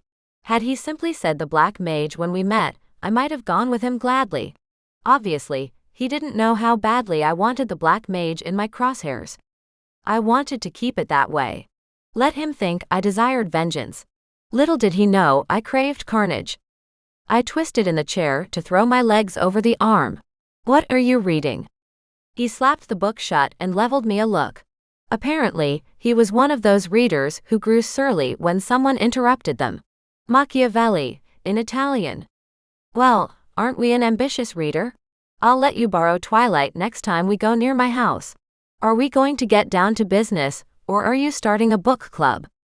On this side of enmity, that tiny lift in the corner of his mouth did squiggly things to my insides. Probably not a good thing with him being a Fae, and us starting a business relationship. I shook out those thoughts and focused on his face. The otherworldly beauty of him. Tell me about your people, I said. You're the first I've met.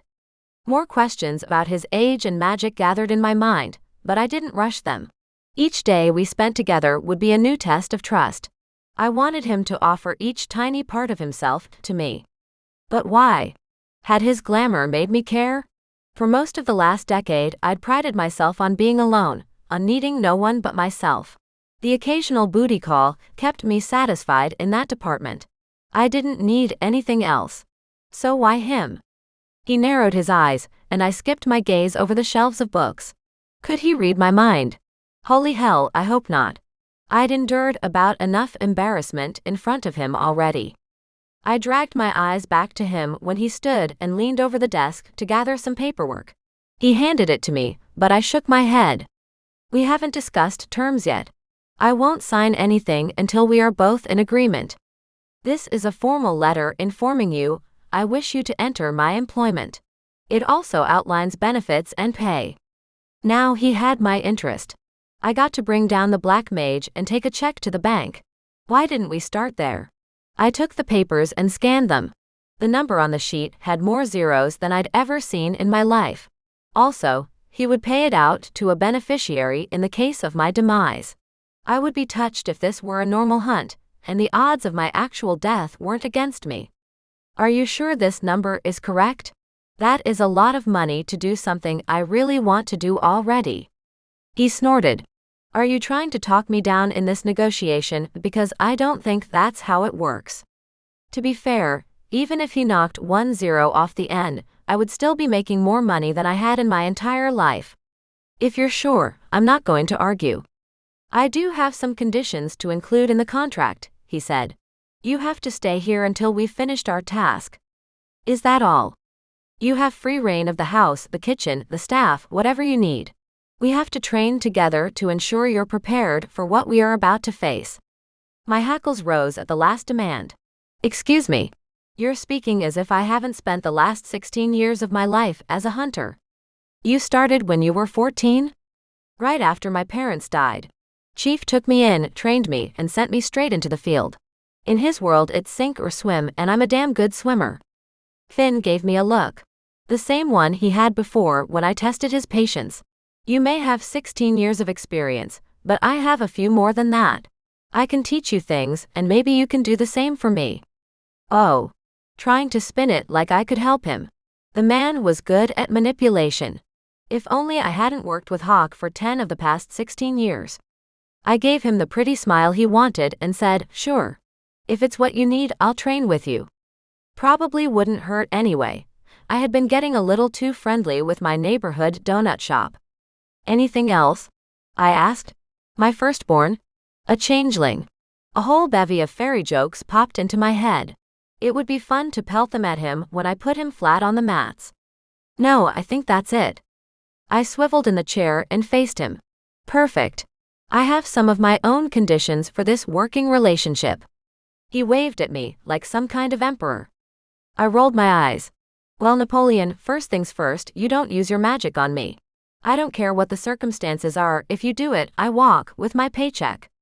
He nodded. Next, there will be no unnecessary nudity between us. This is business and nothing more. Despite the fact he was ridiculously biteable, I didn't think I could handle an intimate relationship with him. Especially since my version of intimacy included post-coital ice cream and a farewell high five. This stipulation was more for my protection than his. There was that stupid little grin again. For a moment, I considered adding a Nick Sexy Smiles clause. No, that would be too far. He folded his hands in front of him as he sat on the edge of the desk. Anything else? Yes. One more thing, and it's a deal breaker. When we find the Black Mage, I get to be the one to kill him. I met his gaze head on. No smiles or levity now. If he didn't give me this, I would walk out of the room and go home. I would be sad to lose a crap ton of money, but would know I did what was best for me. After what felt like an eternity, he nodded once, stiffly. Not exactly an enthusiastic agreement, but I would take it anyway. I held my hand out to him and he shook it firmly. Well, boss, where do we start? And can we rewind to that time in the cafe where you offered me a pony? He smiled and I melted. The first actual genuine smile he'd given me, and it looked good on him. I don't recall offering you an actual horse, but once we complete the job, I'm sure you'll be able to purchase several with your paycheck if that is your wish. Spending my own money on a horse is not the same as you giving me a horse. Obviously. I stood and stretched. I'd slept most of the day, but after a whirlwind of emotions from one spectrum to another, exhaustion weighed me down. Why don't you get the contract going while I eat dessert? Once we finish, I'm going to bed. It's been a long day. Of course. Go to the dining room. Dessert will be waiting, and I'll get the paperwork started. He didn't have to tell me twice. I exited without a backward glance straight across the hall. The splendor of the dining room hit me a second time, and I gawked, until I caught sight of the chocolate pie on a plate where my dinner had previously sat. The bottle of wine was placed in front of it with a fresh glass. Maybe I needed a maid to bring me food and wash my clothes in lavender soap. I could get used to this kind of life. I sat at the table and pulled the pie closer to eat. Once I finished, I pushed the empty plate back and relaxed into the chair. It dug into my shoulders. Definitely not a chair for lounging. Finn entered the room and lay a stack of papers and a pen in front of me. It took some time, but I read every single word of the contract before signing my name on the line and dating it. Once I finished, he signed after me and neatly stacked the papers against the table. The gravity of the situation sunk in. I would leave this arrangement very rich with my greatest wish fulfilled, or I would die a terrible, likely painful death. Are you ready for this? He asked. I couldn't help but grin. I was born for this. You really mean that, don't you? It's not an overconfidence thing. You believe you can bring him down. His tone held a hint of surprise, which I decided to ignore given our new work arrangement. I studied his face. He wasn't trying to mock me. I was trained by the best. Every single day for the past 16 years has prepared me to hunt him, to bring him to justice. Why wouldn't he think I was an overly confident bounty hunter? Most of us are cocky and narcissistic. It came with long days and nights spent alone. He didn't know me, and I didn't know him. Which brought me to my first serious question for him. You didn't tell me why this hunt is so important. What did the Black Mage do to you? When he met my gaze again, grief lined the edges of his eyes. He wasn't ready to share all his secrets with me yet. So I did what I do best and broke the tension by saying something absolutely ridiculous. You know, you really didn't need to go to all the trouble of kidnapping me. The second you swiped my bag from my shoulder, I would have followed you off a cliff to retrieve it. It has all my files and notes on our target inside. You could have taken it, left me stranded, but that would have been a truly dick move. My laptop is in there too, and it took me a long time to find that limited edition David Bowie sticker on the front. He didn't smile, but some wariness left his face.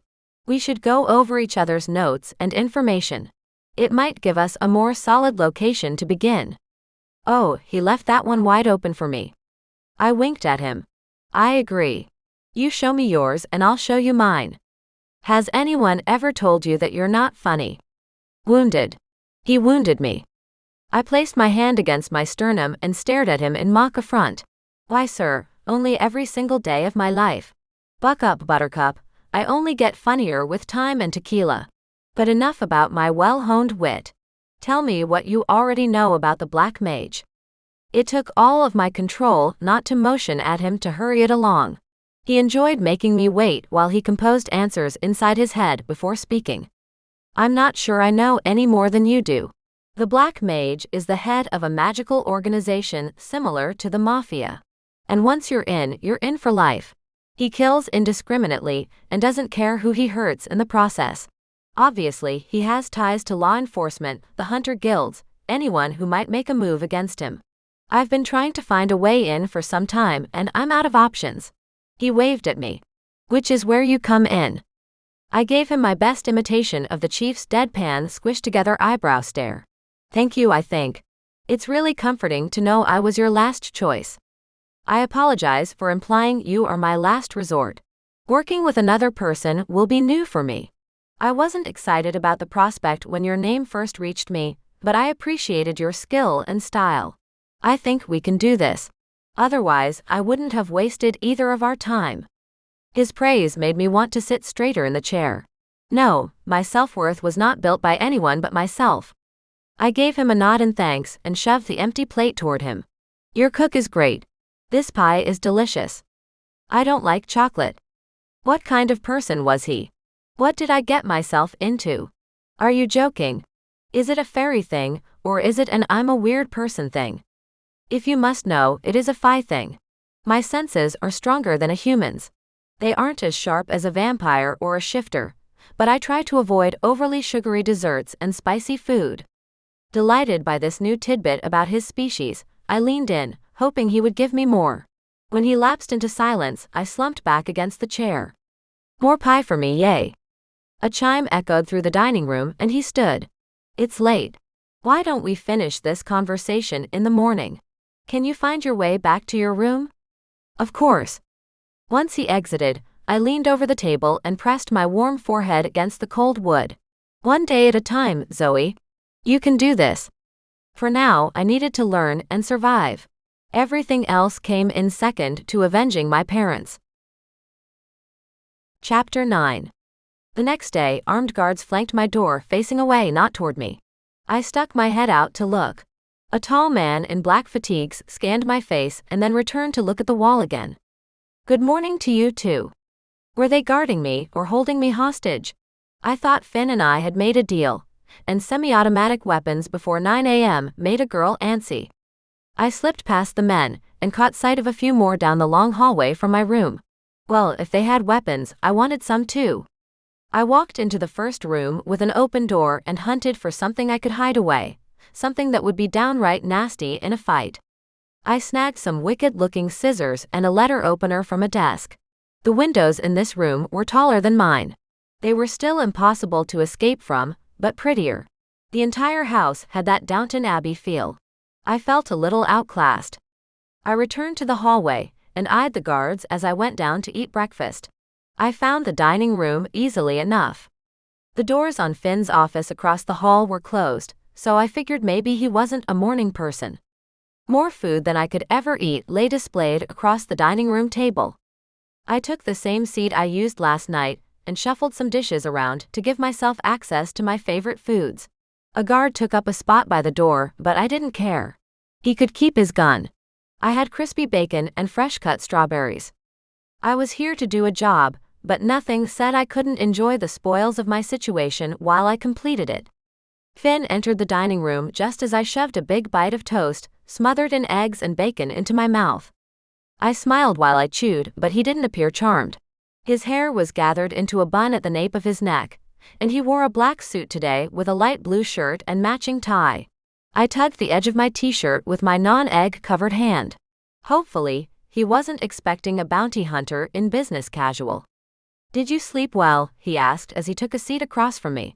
He didn't reach for any food, but grabbed a carafe of coffee and poured a steaming cup.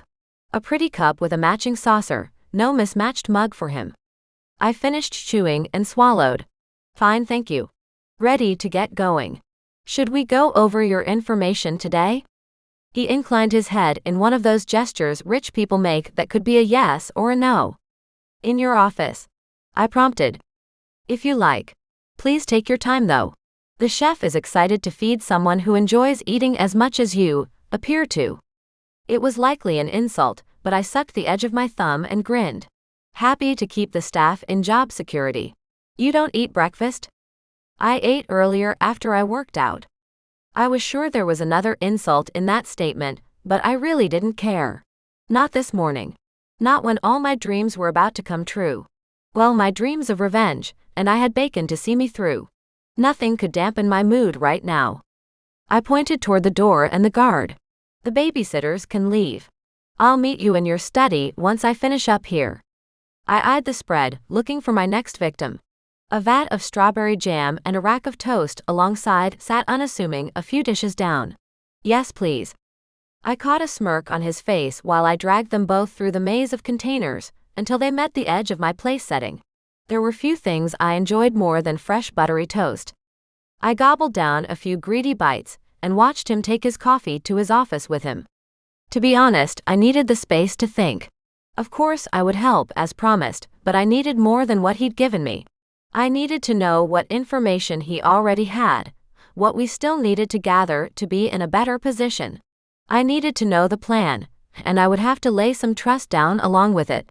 No way he would just tell me everything immediately, especially since I bet his reasons for going after the Black Mage were just as personal as mine.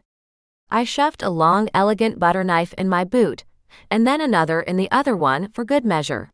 A girl needed shiny accessories. And these were pure silver, good for other kinds of supernatural creatures too. Maybe fi.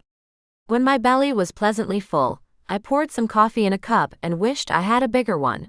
This was like an 8-ounce. I needed one of those gas station big gulps to see me through the morning. Especially with the pure snark he was throwing my way, as if we'd crossed some boundary where he no longer needed to be the tyrant. Armed with my coffee and the Queen's silver, I wandered into his office, taking in the bookshelves and the room dappled by sunlight. I'd seen it the night before. Today, it looked more like a library than the darkened dungeon it appeared last night. "Ready?" I asked as I made it to his desk. A guard took up a place by the door once I settled into the chair across from Finn. He raised an eyebrow. "Of course. Are you sure you had enough to eat? There's always plenty." I waved him away. "If I eat any more, you're going to have to get one of your goon squad to hoist me up the staircase." The corner of his lip quirked up, but he hid it with a duck of his chin. "My apologies. The security is always around. I kept them away last night as I made my negotiation." "So that's what we are calling it?" I gave him my slightly unhinged smile and shifted to swing my legs over the chair arm, all while perfectly balancing my coffee cup. "So where are we starting? To begin, I'd like to know what information you already have on the Black Mage. We can mix and match to see what we think is valid, and then start looking at the information we need to find him." He nodded once and leaned forward on his elbows. "I've been tracking individuals I think work for him. So far none of them are mages. Well, none of them except the man you took into custody a few days ago.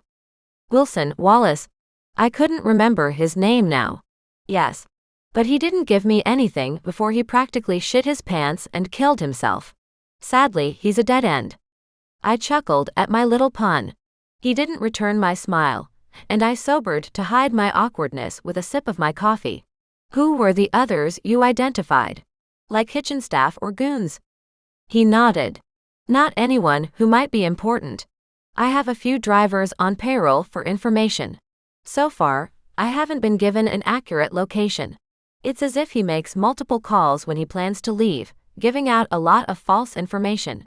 I want to get someone in his inner circle on our side. However, I know how risky and unlikely that will be. At the very least, if we identify one of them, we can follow them." He stared over my shoulder and I could feel the distance he pushed between us. I cocked my head to the side. "What is it? You know one of us is going to have to share real information soon. The first actual act of trust. And it wouldn't be me." After a long charged moment he met my gaze again, direct and impersonal. The distance was there, but muted. Then he said, "I have an inside man." I dropped my feet to the floor and spun to look at him head on. Excuse me? That is some information you start a conversation with." I glanced down at my coffee. "I'm sorry, but I have nothing nearly as valuable to bring to the table. I'm more interested in your hunting skills than your information." Interesting. He'd gone to great lengths to get me to agree to work with him. Guess he thought me more than a pretty face. I leaned over my knees and considered the facts. If he had someone on the inside, then he had all we needed to make a move. Whoever his man was, he'd be able to get us in, maybe get us a disguise that would pass whatever gatekeeper the Black Mage used to keep people out. "When can I meet him?" "I'm sorry, but not yet. I need to prepare him, and I already set up a safe meeting time with him. It'll be soon. Can you handle it?" He scanned me from the trembling saucer in my hand to my scuffed boots. "What's that supposed to mean?" He sighed. "My apologies for being indelicate, but can you handle undercover work? Of an upper-class variety?" I put the cup and saucer on the edge of the desk and stared him down. "I can't foxtrot or whatever it is the kids are doing these days, but I can look nice in a dress and even kick ass in a pair of heels."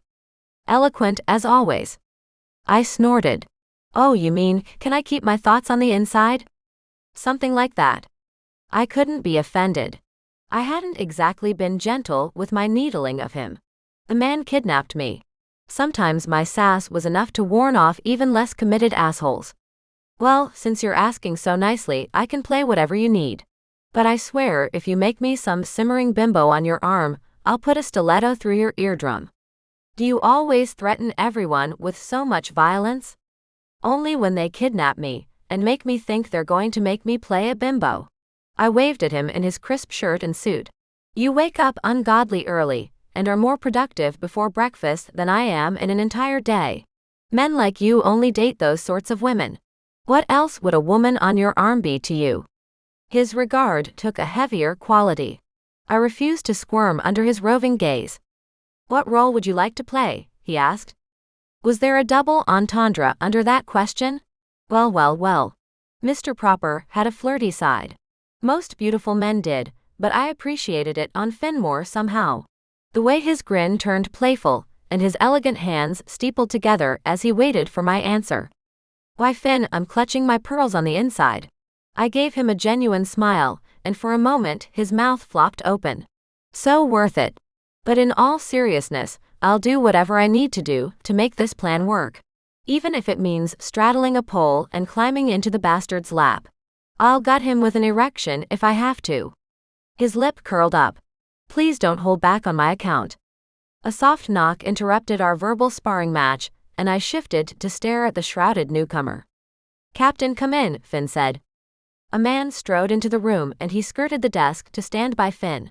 His gaze was heavy and not in a good way. I stared back. I didn't blink for toy soldiers. Miss, can I ask you to stand, please? The captain said.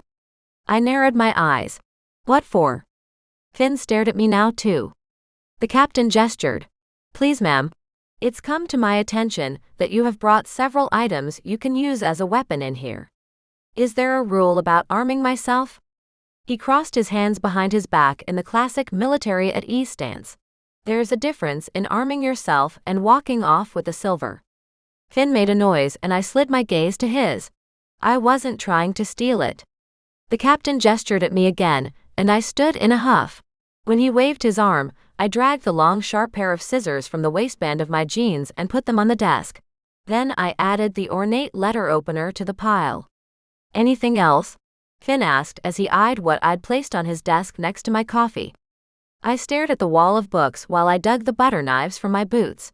Then I fished into my t-shirt, right to my lackluster cleavage, and thunked a tiny screwdriver I'd found in my bedside table last night onto the pile. I shoved both hands on my hips and glared at their shocked faces. What? I don't enjoy walking around unarmed. Finn, you have men in pretty uniforms to keep you safe. I have myself. Finn snorted. The sunlight gleamed off his carefully tamed hair. I preferred him dressed more casually. They are here to keep you safe too. PSH, please, if it comes down to you or me, we both know Captain America here is going to pick you over me every time. You pay the bills. I'm the brat with a smart mouth. Finn gave me a reluctant nod and I moved to grab the knives, but the captain swooped in, took all my weapons and marched out of the room. I don't think he likes me very much, I said. Finn stood and stripped his jacket off. Come along. I'll make you a deal. If you can show me you're capable of handling them, then I'll give you all the weapons you require to feel safe. I'll provide anything you need, and you can keep them once our task is complete. How do I prove that? I asked, thinking the fact that I was a trained bounty hunter was obvious. Hold your own in a fight against me. This was definitely a pretty woman moment. A man offering me all the weapons I could want. I would swoon if I didn't fear he would like me too much at his feet. I ducked my chin to keep the wayward thoughts out of my eyes, and followed him out of the office. I absolutely wasn't staring at his ass as he led the way to the bowels of his house. I'd always been good at lying to myself. Almost as good as I was at lying to others. Chapter 10. Usually, if a man led me into a dark basement, I would be full of jokes. But to be fair, I wouldn't be following a stranger down a staircase. Only a friend who already accepted my smart mouth. Is this where you murder me? I attempted to joke, more to comfort myself. He stopped and I nearly ran into the back of him, my face inches from his shoulder blades. His spicy scent hit me a second before he flipped on the lights, and I blinked. The royal blue mats lay across the floor in a neat row, and workout machines lined one wall, weights neatly stacked beside them. Columns dotted throughout the room, elegant things painted shiny white to match the crown molding. A gym with crown molding. I'd stepped into an entirely new world. I slipped my boots off and dropped them where I stood, then removed my shirt to fall to the ground. My black cami underneath would be fine. I half expected to find big, glaring price tags on all the workout equipment. He slipped out of his dress shirt and folded it neatly, before laying it on a chair near a column. I stretched my arm across my body and gripped it under my elbow with the other. My shoulders always felt tight during a sparring match. Simon had written me a note telling me to try yoga once, but I didn't go in for that stuff. And I didn't work out unless I would build a sweat. Like a brief trip to the mats with a sexy ferryman. I finished stretching my shoulders, then Finn's hands wrenching one of my wrists spurred me to action. I gripped his wrist in one hand and twisted hard as I pulled from his grip. He released me and grabbed for my ponytail. I dodged his grasp and danced behind him. Man knew how to go on the offensive. I'd give him that. While fighting was always a fun way to pass an afternoon, and I would deny it if anyone asked, I preferred to talk my way out of a situation. Sticks and stones and all that. Bruises were a bitch to hide on my pale skin. He lunged forward as if to grab my waist. I pulled his outstretched arm and twisted so he would fall on his back. But Finn moved in my grasp to come out of the hold and wrapped himself around my back. I elbowed him to the chest and stamped my foot hard down on his. A lesser man would have released me, but he only gripped me tighter, sliding his hands up to wrap one around my neck and the other on top of my head. Not good. He had height on me, and he would blood choke me in seconds. I reached down and grabbed his balls. Tailored pants made it so much easier to find the goods in one shot. He choked behind me, and his hold lessened enough for me to slip out from his grip and face him again. He eyed me warily. You fight dirty. I detect a note of respect in that statement. Honor in death is useless. You're still fucking dead. He wrinkled his brow as he stared at me. I chuckled. Let me guess, your fight training consisted of careful rules, moves, and manners. What did you start with? Fencing. The corner of his lip turned up. You underestimate my age. I started with a broadsword heavier than you are. That was a turn-on I chose to ignore. I gave him the classic bring it on gesture and braced myself. All right, old man. Let's go.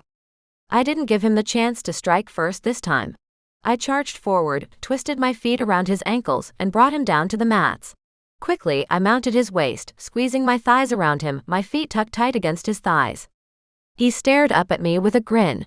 If you wanted me on my back, all you had to do was ask. He shoved his hips up, his feet flat underneath him, and bucked me off him. He twisted to get behind me, but I guided him between my thighs and locked my ankles at the small of his back. We lay quiet for a moment, both of us panting.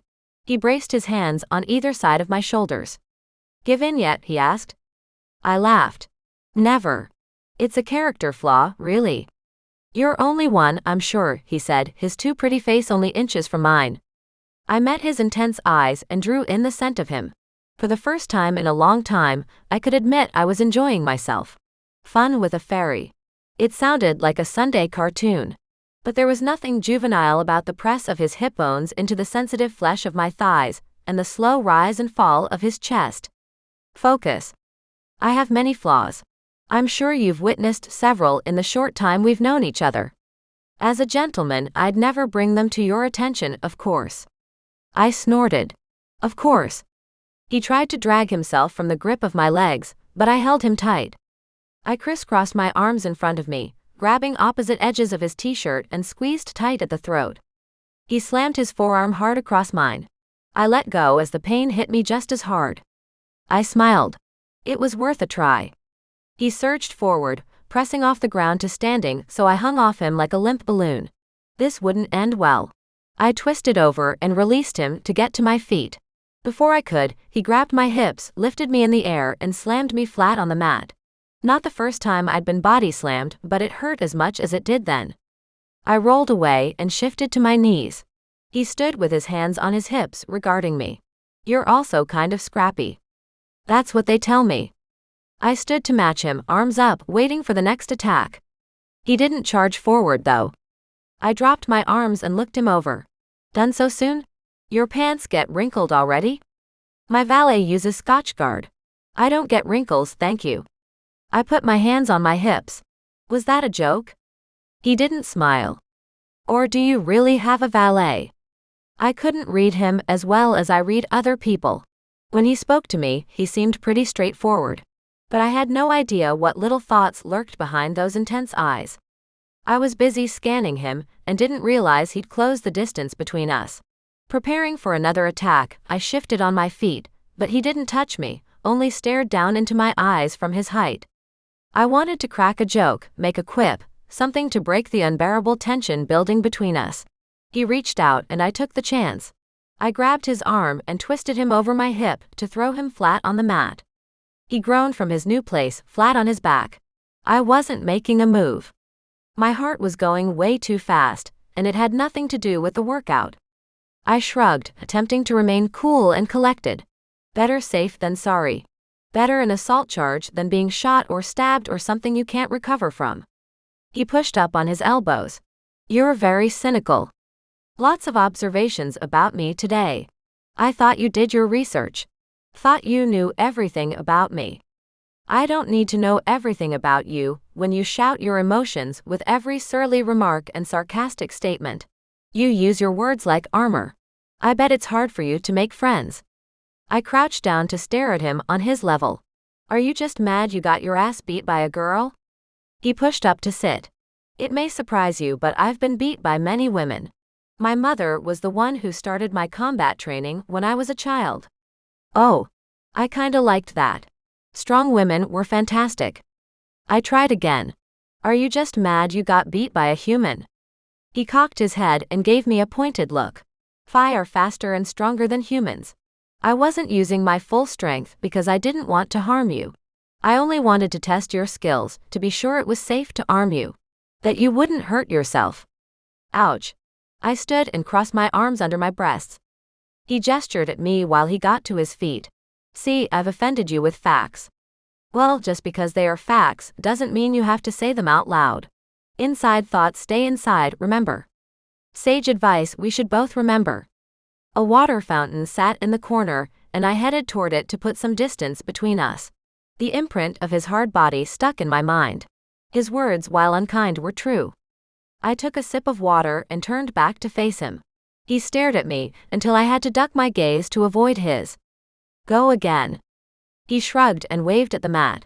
Want to start on our knees? I smiled. I never say no to that proposition. Although I always hated it when they made us start on our knees in training. As if we'd meet a bad guy in a dark alley and say, "Excuse me, please get on your knees so I can wallop you properly." It's how I trained. That got me a short laugh, and I felt like I'd earned it. I hated the knowledge I wanted to coax another laugh from him. Not the short, soft chuckle he gave me when I said something amusing, but a full laugh that started in the belly. I got down on my knees in front of him. He fell forward from a crouch onto his knees. Ready? He asked. Ready to whoop your ass again, sure. In one quick lunge he took me down to the mat, flat on my back. His beautiful face hovered over mine and I wriggled to get my legs out and wrap them up around his waist, but he didn't move while I took the position. Already tired, Grandpa? Of course not. I was just thinking. That's an opening if I ever heard one. About what? I expected him to say something important, mind-blowing about our target, or our plan. Instead he asked me, do you have a mate?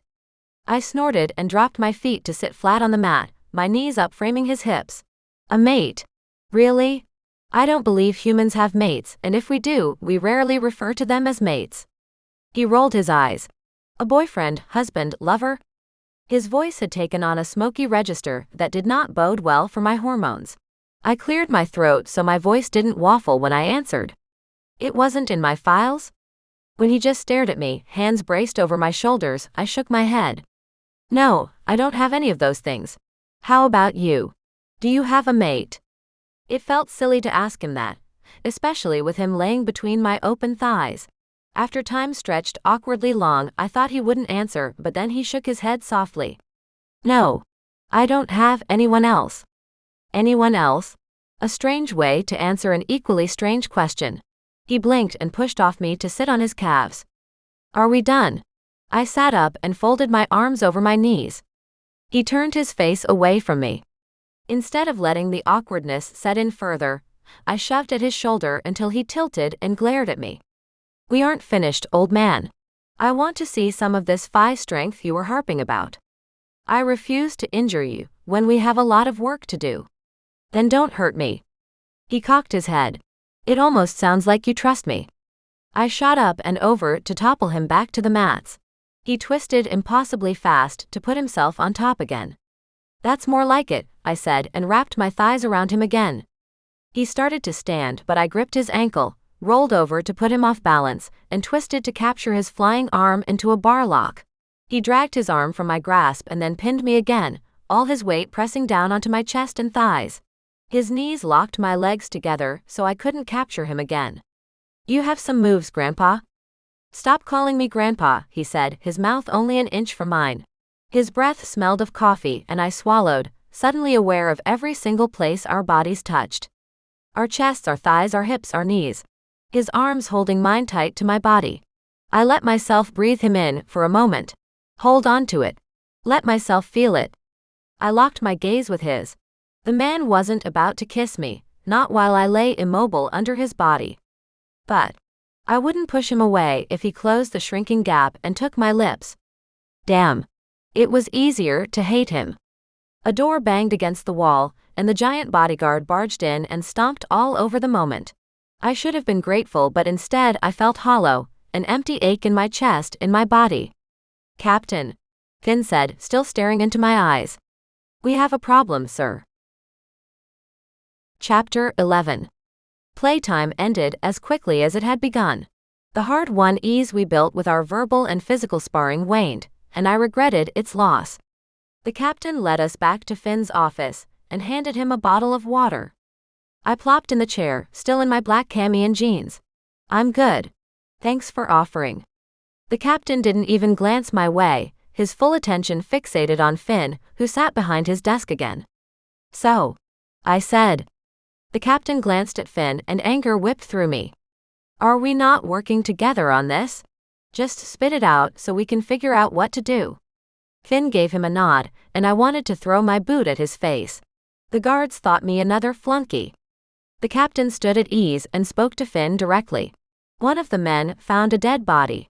We don't have confirmation on the identity yet, but it's highly likely it was one of your informants.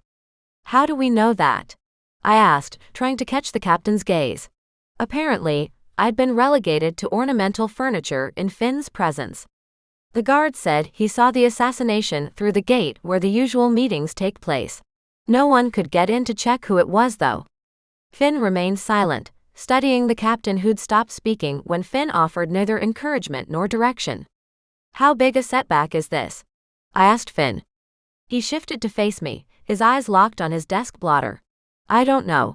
I can't know until we learn the identity of who we lost. It could be a driver or... Your inside man? He rubbed the back of his neck. For some reason, this display of emotion unnerved me. More so because I could see myself walking around the desk and putting my arms around him. I wanted to comfort him, and that didn't sit well in my gut. So I shoved down the emotion, stood and squared off with the captain. How long until we can learn who we lost? He bounced his gaze from me to Finn, and I snapped my fingers in front of his face. Right here, G.I. Joe. How long? I don't know. We can't exactly go in and speak to him. The territory is likely surveyed by the enemy, and I won't risk the identities of my men to find out until dark. You think the sun going down and a baseball cap are going to keep your men safe? I guarantee the enemy already knows the identity of every single person you have in the field. He stared at me, his eyes going hard, fists clenching. Oh, he really didn't like me. I crossed my arms and met his gaze unflinching. To know your enemy, you must become your enemy. Sun Tzu, Finn murmured, still looking dazed. Did he not expect to lose people in this little battle? The toy soldier's jaw clenched. What do you want me to do? Finally, a direct response from him, not filtered through Finn. Take all your guys so no one gets hurt, but get in there and retrieve the body. Do it before we have to deal with law enforcement bureaucracy, along with this setback. Without another word, he marched out of the room, hopefully to do as I suggested. I stared at Finn. And you? What is your deal? Didn't you think people were going to get hurt? The Black Mage is merciless. He has no remorse, no qualms about murder or torture for that matter. I thought you and I were on the same page here. His lips thinned and he shook his head. I'd upset him. I let him see he disappointed me, too. We were fighters, or I thought we were. I threw myself into the leather chair I'd claimed and stared at the bookshelf. Could I get out of this partnership? The money induced me to stay, but I couldn't work on this case with someone who fell apart at the brief mention of loss. Even worse, he was the one who wanted to test my combat skills like I would be the person to let the team down. I let out a groan and left the room. A coffee station had been set up in the dining room, so I helped myself and waited. The captain returned as I reached the bottom of the cup. I followed on his heels into Finn's office. Finn had turned to face out the window behind his desk, but he swiveled around when we entered. He set his lips in a grim line and refused to meet my eyes. The captain cleared his throat, looking between us. I'm sorry, sir. It was Olivia. I watched Finn at this news. He blinked a couple times and waved his hand at the captain. The man fairly fled the room. Where's the body? I called after him. The men are bringing her in now, he answered from the doorway. He left and I turned back to Finn. The whites of his eyes were visible, and he rubbed his long elegant hands up and down his knees. Who's Olivia? I asked gently. My inside man, he whispered. She'd been working under the Black Mage for a year, delivering me information when it was safe for her to leave his compound. She was under a spell that wouldn't allow her to reveal the location by any means, so we'd meet, and she'd give me what she could. It was slow, but she'd been working her way into the inner circle. Damn it. Okay, so that changes things a bit. I sat back in my chair and stared at him. Obviously, the news shocked him. He wore it in the creases around his eyes. He cared for Olivia. Were they more than friends? Would the captain answer me if I asked him? Probably not. The captain seemed the loyal type. A man to keep his master's secrets. I stood and exited to the hallway, needing to pace, or hit something. A guard flanked the door. I didn't sit and wait well. I grabbed his walkie-talkie before he could even make a move. Captain. I'd like to speak to you, please. No reply came back, but soon the heavy fall of boots echoed down the hall and the captain approached. Can I help you, ma'am? Ouch. Ma'am. Maybe I deserved that. Were Finn and Olivia more than just business acquaintances? The question sounded dumb even to me, and part of me couldn't believe I'd asked it. He stiffened. Why do you ask? I'm confused by his reaction to her loss. If she was just a contact, why is he taking it so hard? He licked his lips and dragged me by the elbow toward a small alcove in the hall. I would allow the manhandling if it meant he would actually share something. Olivia was his friend. He asked her to be his contact after she had a brief run-in with the Black Mage last year. He thinks her death is his fault. So, no hanky-panky then? The captain shook his head, disgusted with me, and walked away.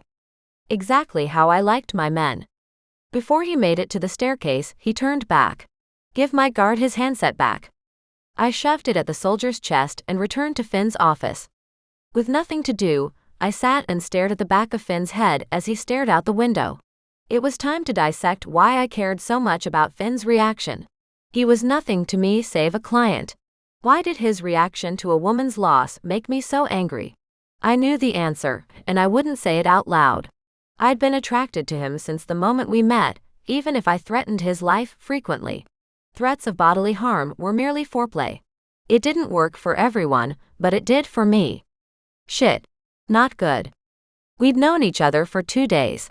Since I was practical, I called it lust. The lure of the unknown and forbidden. This rationale soothed something biting in my belly. Lust. Simple and easy to squash. Yeah, right. I popped back into the hallway, grabbed the walkie again with a wink to the guard, and walked into the dining room. Captain, bring me the body, please. Note the use of please and lack of curse words. I've got some crime scene training and took some classes with the hunters on evaluating death. I probably overshared. I just didn't want anyone thinking I would dig around in their friend's life with inexperienced hands. Another cup of coffee called to me, and I snagged a little stack of shortbread cookies from the tray by the carafe. I could learn to love endless coffee and cookies during the day. My ass would regret it when my jeans didn't fit, but hey, we sacrificed for the things we loved. I walked back across the hall to Finn's office and clipped the walkie back on the soldier, and then offered him the cookie in my hand. He didn't take it, so I shrugged and ate it myself. You know you love me. I plopped back into the chair and watched Finn. He sat still, facing the window. Kind of unnerving how he could remain so perfectly straight like that. The chef made shortbread. Was that on purpose, or does she do that every day? I took a sip of my coffee and continued. Do the guards have access to the coffee? Because if so, I think we need a bigger pot to keep it all in. Just a thought. No response. I sighed and walked around to crouch in front of him. He didn't glance down, but I put my hand on his knee anyway. You can talk to me. I know I'm ridiculous sometimes, but I can listen when required. Then I said the thing I didn't really want to say, but would accept the answer if he needed to do it. If you want to call this off, say the word. I'll go back home and work on my own. Finally, he met my eyes. The creases around his were a little deeper, his lips turned down. No, that's not what I want. I'm fine, honestly. I simply needed to process what happened. Was she doing something in particular you guys planned when she got killed? He shook his head. The light glinted off the high points of his cheekbones. Only trying to get us in. So he did blame himself. This wasn't your fault. She was a grown woman who made her own decision to help you. Grieve her loss, honor her memory, and then get on with the mission. He gave me a curt nod, and I stood as the captain returned, his mouth a grim slash across his face. What now? I asked. He couldn't possibly have any more bad news. It wasn't even lunch yet. Finn swiveled back around. The captain cleared his throat, stood at ease, and met Finn's eyes. Damn, I thought we were making progress. The body seems to have disappeared. I kept them both in my sight as I considered this new predicament. A leak in your guards? Someone stole the body, so we couldn't investigate what happened to her. Finn shook his head. No, that wasn't the case. I trust the captain's team. He waved at the captain, who executed a neat about-face and marched out. I took a minute to try and copy that move, but only ended up tangling my ankles and narrowly catching myself on the edge of the desk. He's going to have to teach me that one. We need to have a chat. Uh-oh, I'm in trouble. I slumped into the chair and braced for whatever he needed to say. Something pinged around that beautiful brain because his forehead hadn't lost its deep furrow and he still wouldn't meet my eyes. Did you do this? Wow. Something molten burned in my gut, spreading to my fingers, leaving them tingling. I'm going to give you a moment to retract that question. I kept my voice low and minus the string of profanity I wanted to insert. He threw up his arms. What am I supposed to think? Not 24 hours after you join the team, my inside contact is dead. I stood and let out a long exhale. That yoga looked good right now. It might save me from throwing something at his face. And how would I have contacted this person? Carrier pigeon? I don't have any information, nor any actual names. I must be pretty damn good to have murdered someone from inside my fancy cage here. Especially since you kidnapped me. I didn't come looking for you. I have an ego, but orchestrating what you are suggesting would be a damn miracle. I stormed out of the room and right out the front door. Fuck them and fuck this job. I didn't need his money or his super hot body or his suspicion. I walked down the long driveway to a wrought iron gate twice my height. It remained shut. A call box sat just inside the bars. I lifted the phone and yelled into the receiver. Let me out or I swear I will climb over this gate, break my arm, and then sue your ass when I make it home. A buzz was my only response, and the gate slowly opened. I dropped the receiver and squeezed out before the gates were all the way parted. The driveway continued, flanked on either side by rolling lawns. A forest dotted off in the distance. I didn't know how I would get home, but it was all I wanted right now. A black sedan crawled up behind me, and I stepped off the gravel driveway to glare at the occupant, no doubt Finn, who couldn't bother to walk the 400 yards to speak to me. A guard rolled down the driver's side window and waved to the back. I've been ordered to take you home. Good. Thank you, I told him and climbed into the car. Nothing had changed for me. I was still going after the Black Mage. Unfortunately, though, I no longer had a powerful Fae on my side. I shrugged. I'd been alone half my life now. What else was new? Chapter 12. I didn't have many regrets in my life. I'd learned when I made a mistake it was best to acknowledge it, learn from it, and move on. And yet, I couldn't get Finn out of my mind. Or the few measly hours I thought I might finally exact revenge for my parents' murder. For a brief perfect moment I'd felt hope.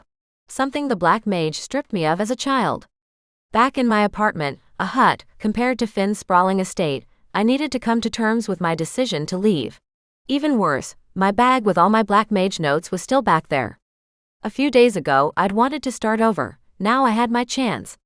After I cleaned up the mess I'd left days ago and hadn't gotten back to, I fell straight into bed.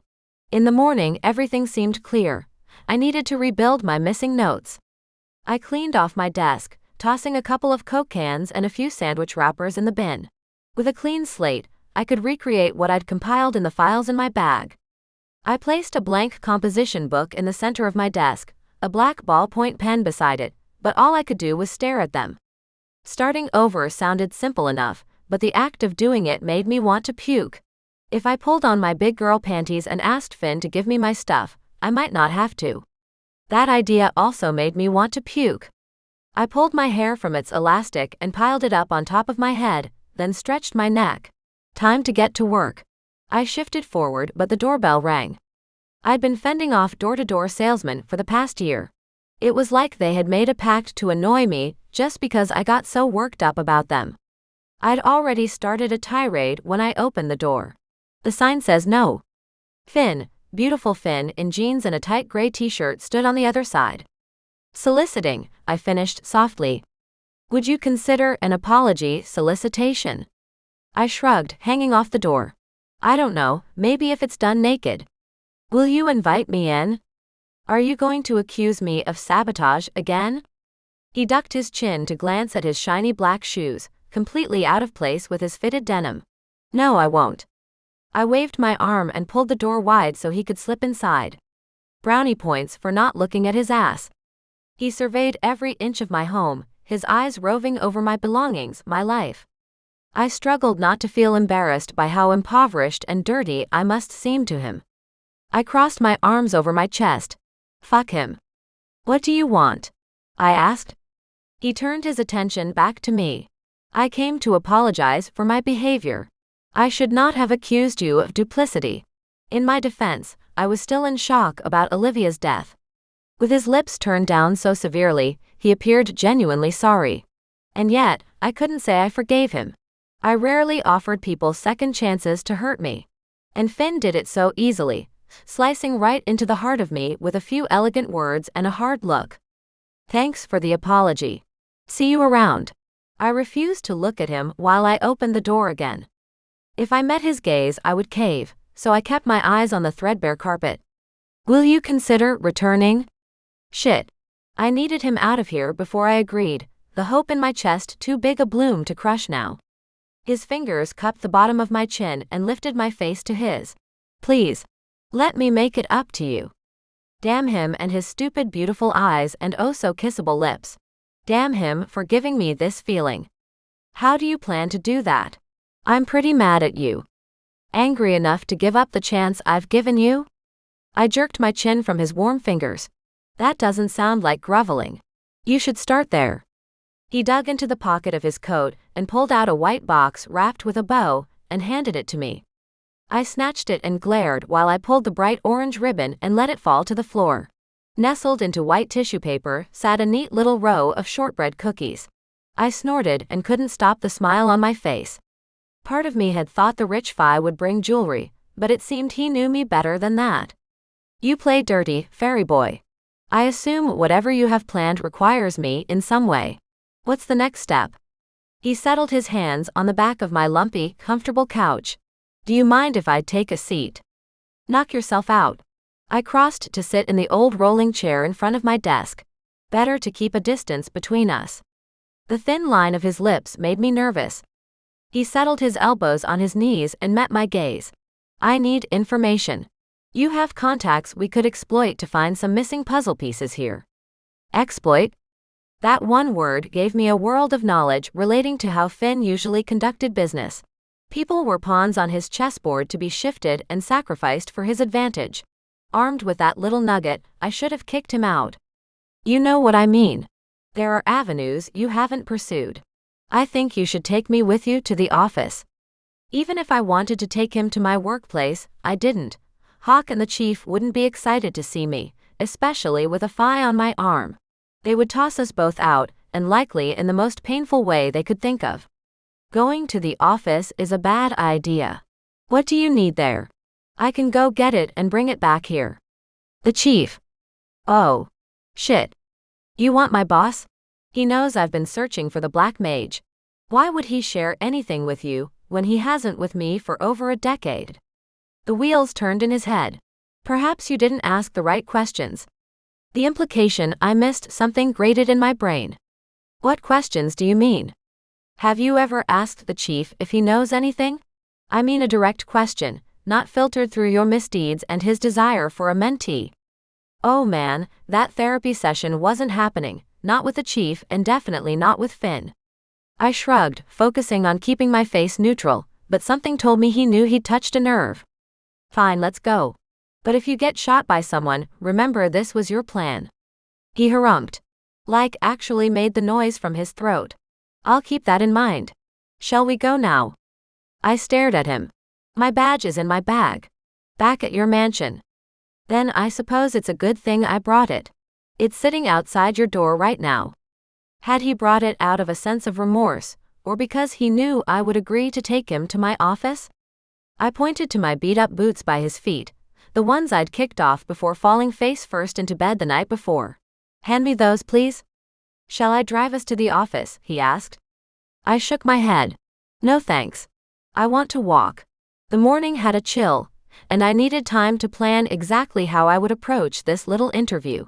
No matter what I asked, the chief would go on the defensive. He'd never answered any question about the Black Mage. In fact, he'd warned me away on numerous occasions. Something dark and feral churned through me. Could he be working with the Black Mage? Finn kept quiet as we walked through the streets to work. Few people were out, the biting wind a deterrent to the sane. By the time we reached the door and I scanned my badge, my fingers were numb, and my toes were well on the way to joining them.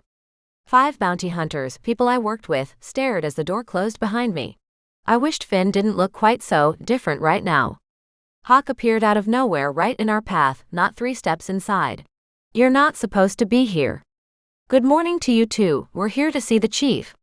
He crossed his big beefy biceps. Chief's busy. I checked my non-existent watch and gave him my I'm crazy but in a good way smile. No problem. We can wait. Zoey. The chief's voice echoed through the warehouse.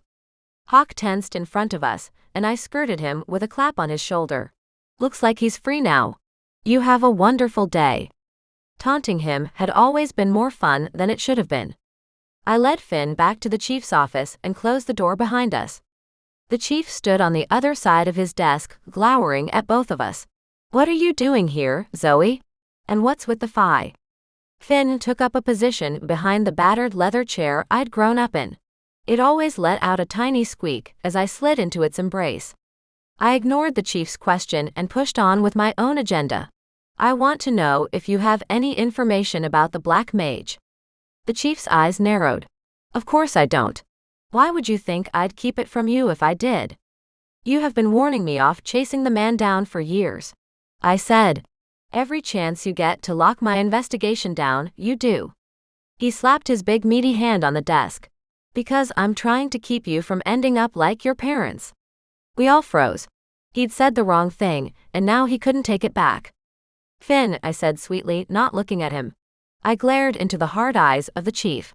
Can you do that thing you do that I hate, but will get us answers? His fingers closed over my shoulders, warm and steady.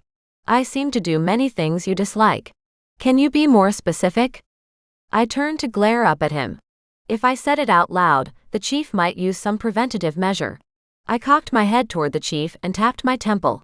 How are you not understanding what I want you to do here? I am perfectly aware of what you want me to do. I'm giving you a chance to take back your request, as I believe you will regret burning this particular bridge. The chief shoved his chair back and stood, fists pressed into the wood, his weight braced forward. Zoey, you are pushing the far edges of my patience. If you don't walk out of this office and stay away until I call you, I'll see to it you never hunt again. Do you want to lose your license over this? Something warm and slippery wormed its way into my belly, sinking deep where his sharp words grazed. I turned back to look at him. The man who had raised me after my parents' death. This was the man I'd spent years trying to impress. The man I wanted to live up to. In this moment, he grew smaller. He knew something and he chose not to share it with me. As if I were still that impulsive teenager looking for something to tear and break, and bend to vent her anger. I sat down in the chair opposite the chief, and twisted around to address the Phi in the room. Finn, I said what I said and I'm not changing my mind. Get the information we need so we can be on our way. He gave my shoulder a pat, and then came around to sit in the chair next to mine. The profile of his face caught my attention. He furrowed his brow, his lips drawn in. Are you doing it? I whispered. Nothing seems to be happening. The chief leveled his I'm more disappointed than angry stare at me. Nothing is going to happen. Phi magic can't touch me. Finn straightened beside me and gripped the chair arm so hard his knuckles whitened. How? He asked the chief. As if I would tell you. You come into my office and use your magic on me. No. Both of you get out before I get the men to put you both in a box. Zoey, needless to say, you're fired. Hand me your badge. Well, this hadn't gone the way I planned. No, I hadn't planned. I'd come in guns blazing because Finn flashed his pretty smile and said he was sorry in that midnight voice of his. Damn it. I tucked my chin, showing the chief the submission he wanted to see. The last thing I needed was both of us locked up. Let's go, I told Finn and threw my badge on the chief's desk. Finn didn't say anything.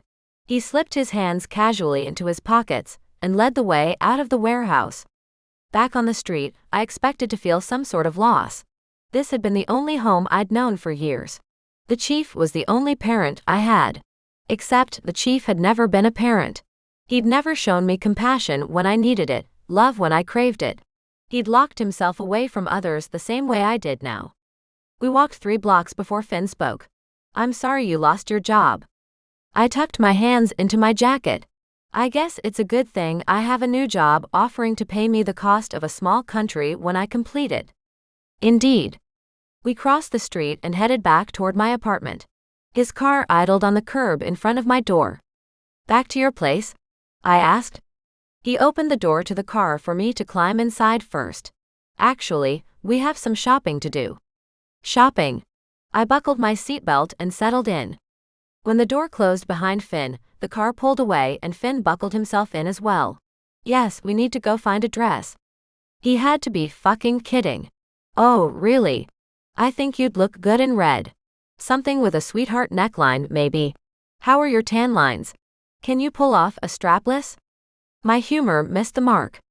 His lips turned down. Can't say I missed these little chats we have. Obviously, we need to find you a dress. Does the place we are heading have a no pants rule? Women can look very nice in pants these days. Do you have something against dresses? Didn't we have a talk about the bimbo act? They are hard to fight in. I can't wear boots. The soft meaty parts of the thighs are very susceptible to chafing. Need I continue? He lay his head on the headrest and closed his eyes. I think you'd actually look good in red. Sure, if it's your blood. We didn't talk for the rest of the ride to the dress store. Chapter 13. In the end, I wore the damn dress. And the heels. I loved getting my hair done and my nails. I loved feeling feminine and pretty. Except in probable life-threatening situations where someone might shank me in satin. In all reality, I would probably get murdered by some magic spell meant to remove my heart without a cut. But the dress cost $5,000, and I feared getting blood on the black shiny material. The dress draped across one shoulder and hugged my curves as if it were custom-made. The cook, Holly, who seemed to be multifaceted, had experience in hairdressing. I appreciated a woman who knew her way around a set of rollers. I stared at my reflection and adjusted the pin-up curls Holly had given me, along with almost an entire can of Aqua Net. The actual test would be if I had to do some hand-to-hand combat, and the mass of curls and pins stayed put. I bent over and clasped the black strappy heels around my ankles. A diamond necklace that a guard had hand-delivered earlier sat in a velvet box on the vanity table. I hadn't worked myself up to clasp it around my neck yet. It looked more expensive than my car. Holly bustled in, her hips swinging in the apron she wore over her black chef uniform. Put it on. Diamonds are meant to be worn. She grabbed the necklace and snapped it around my neck before I could squeak out a response. I suppose I could use it to put someone's eye out if need be, I said, eyeing the necklace in the mirror. Or throw it in a corner and distract the women as they grapple for it. She shook her head and slid an errant pin into place near the nape of my neck. You're ready. Go with Master Finn and have some fun. Something told me she didn't know the purpose of this party. Apparently, before Olivia had died, she'd gotten us both on the invitation list to this A-list party, and the Black Mage might be attending. I wouldn't ruin Holly's sunny smile, though. I stood and checked my level of movement. The slit in the right thigh allowed me to move my legs reasonably well. The sharp points of my heels made a decent enough weapon. Finn had said the security staff at the party would likely have metal detectors and scanners, so I couldn't bring a knife. Yards and yards of satin, and I felt completely naked without a weapon. I descended the stairs, a small clutch Holly had pressed into my hand held tight in my fist. The guards still lined Finn's halls, and they kept their eyes fixated on the walls opposite them. Good, because I was in the mood to hurt someone.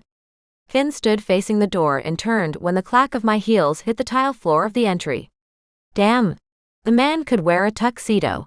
A classic white and black ensemble hugged every single muscle-bound inch of him. He'd brushed his hair away from his face into a neat ponytail at the nape of his neck. He wore that tuxedo like he'd been born to it. You look incredible, he said. Remind me why I have to play the arm candy, and you get to be the dashing, wealthy benefactor? He scanned me from head to toe with a sigh. I shouldn't have liked it so much.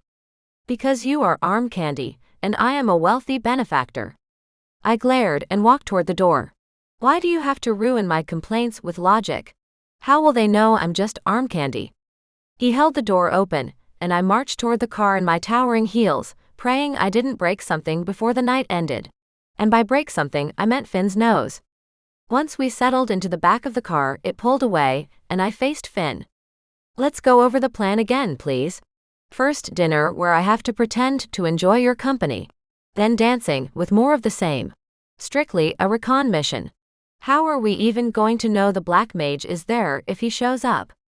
Finn tapped his fingers on his knee, the only outward sign of his anxiety.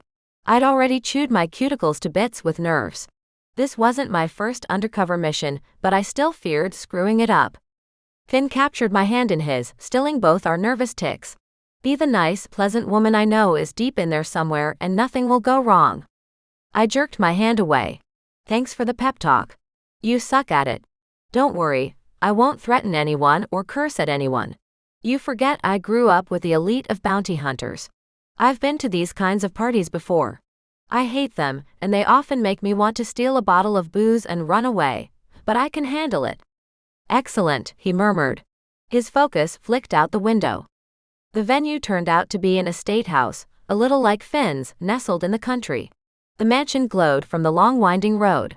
When the car pulled to a stop in front of an ornate set of doors, a man in a suit approached to open the car door. I let him help me out and gave him a sweet smile of thanks. Finn came around the car, buttoning his tuxedo jacket, and took my arm. Ready, he whispered. I clutched his arm tighter, allowing myself to lean into him. Absolutely not. Sure wish I had a few knives right now. We walked into a foyer lined with candelabras, wax candles warming the enormous space pleasantly. Men in tuxedos and gloves lined a path to a dining room so like Finn's, I almost checked for the coffee bar I'd fallen in love with. Finn captured my chin in his hand and tilted my face toward him like he might kiss me. Do you want to eat or skip to dancing? The way my stomach had dropped to my toes at the look on his face told me I couldn't handle food right now. Dancing, I said a little hoarsely. Other couples milled around sipping drinks. Some ate, some danced.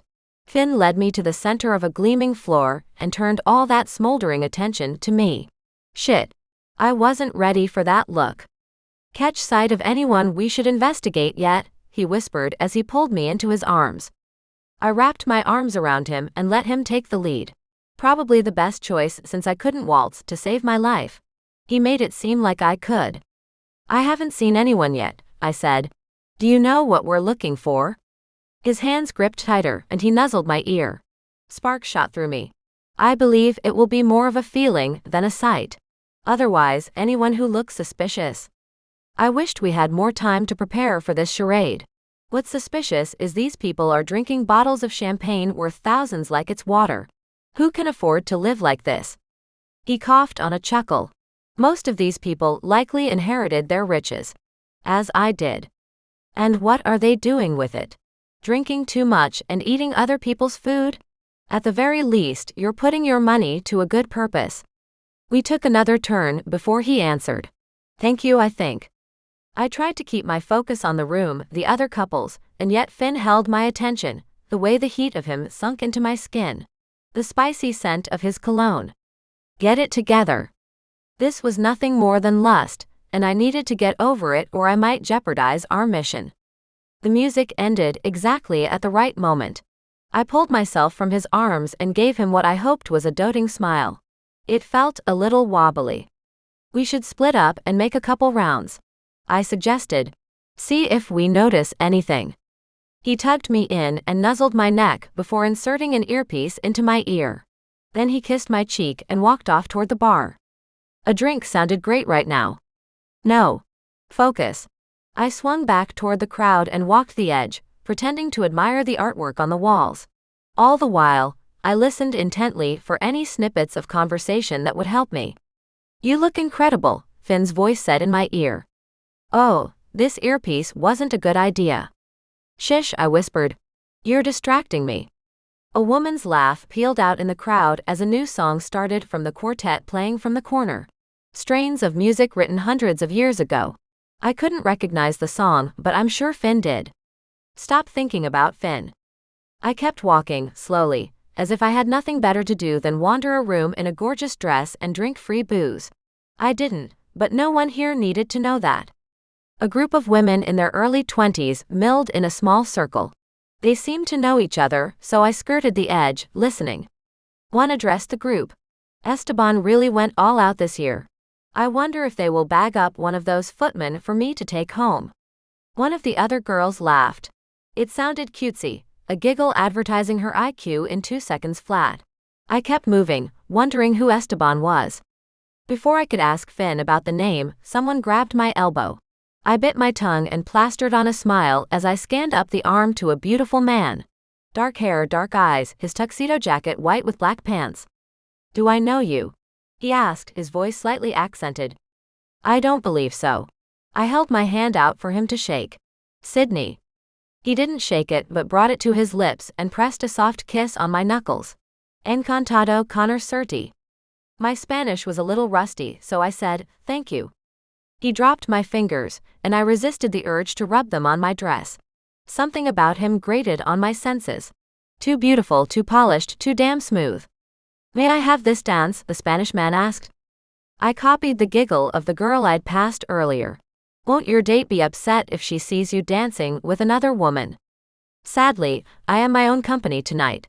Where is your date? I waved absently toward the bar. Oh, he's around here somewhere. He hasn't given me much attention since we arrived, though. I pouted to add weight to my words. I didn't want to dance with this asshole, but I couldn't leave him alone until I knew more about him. Checked him off my mental list as innocuous. Then dance with me. I'll give you all the attention you crave. Trust me.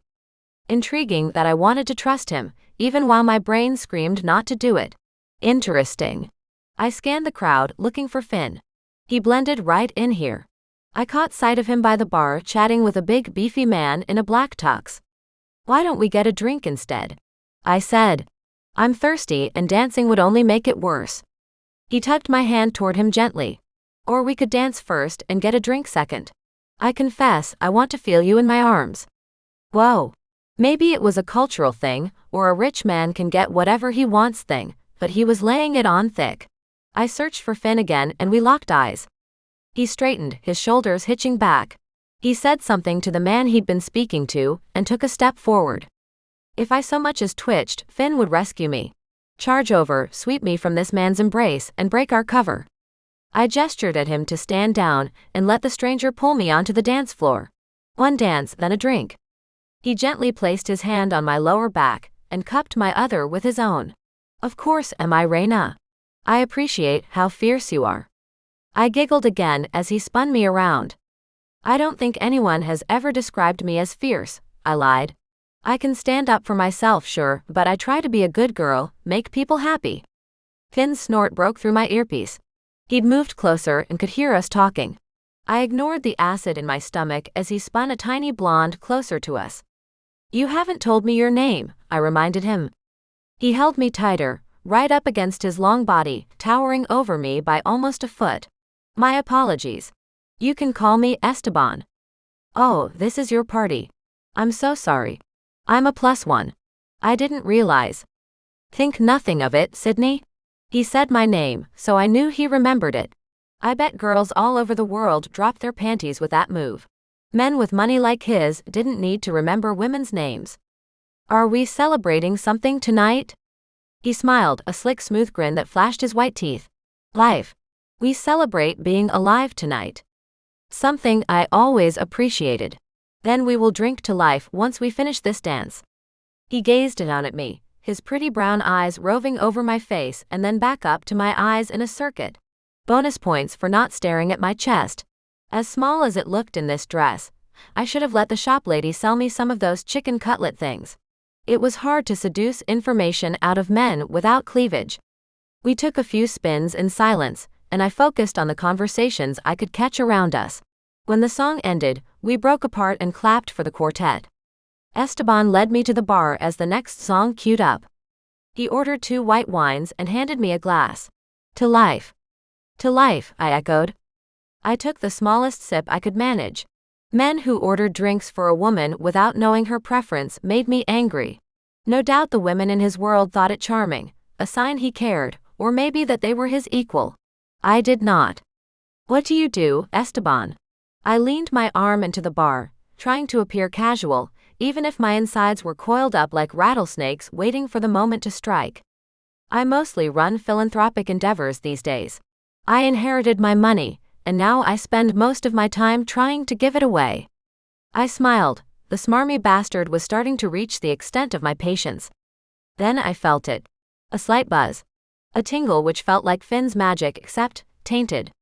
Someone was using magic here. Cruel, corrupt, dark magic. Chapter 14. As the magic washed over me, I realized I needed to interact with magic-wielding paranormals more often.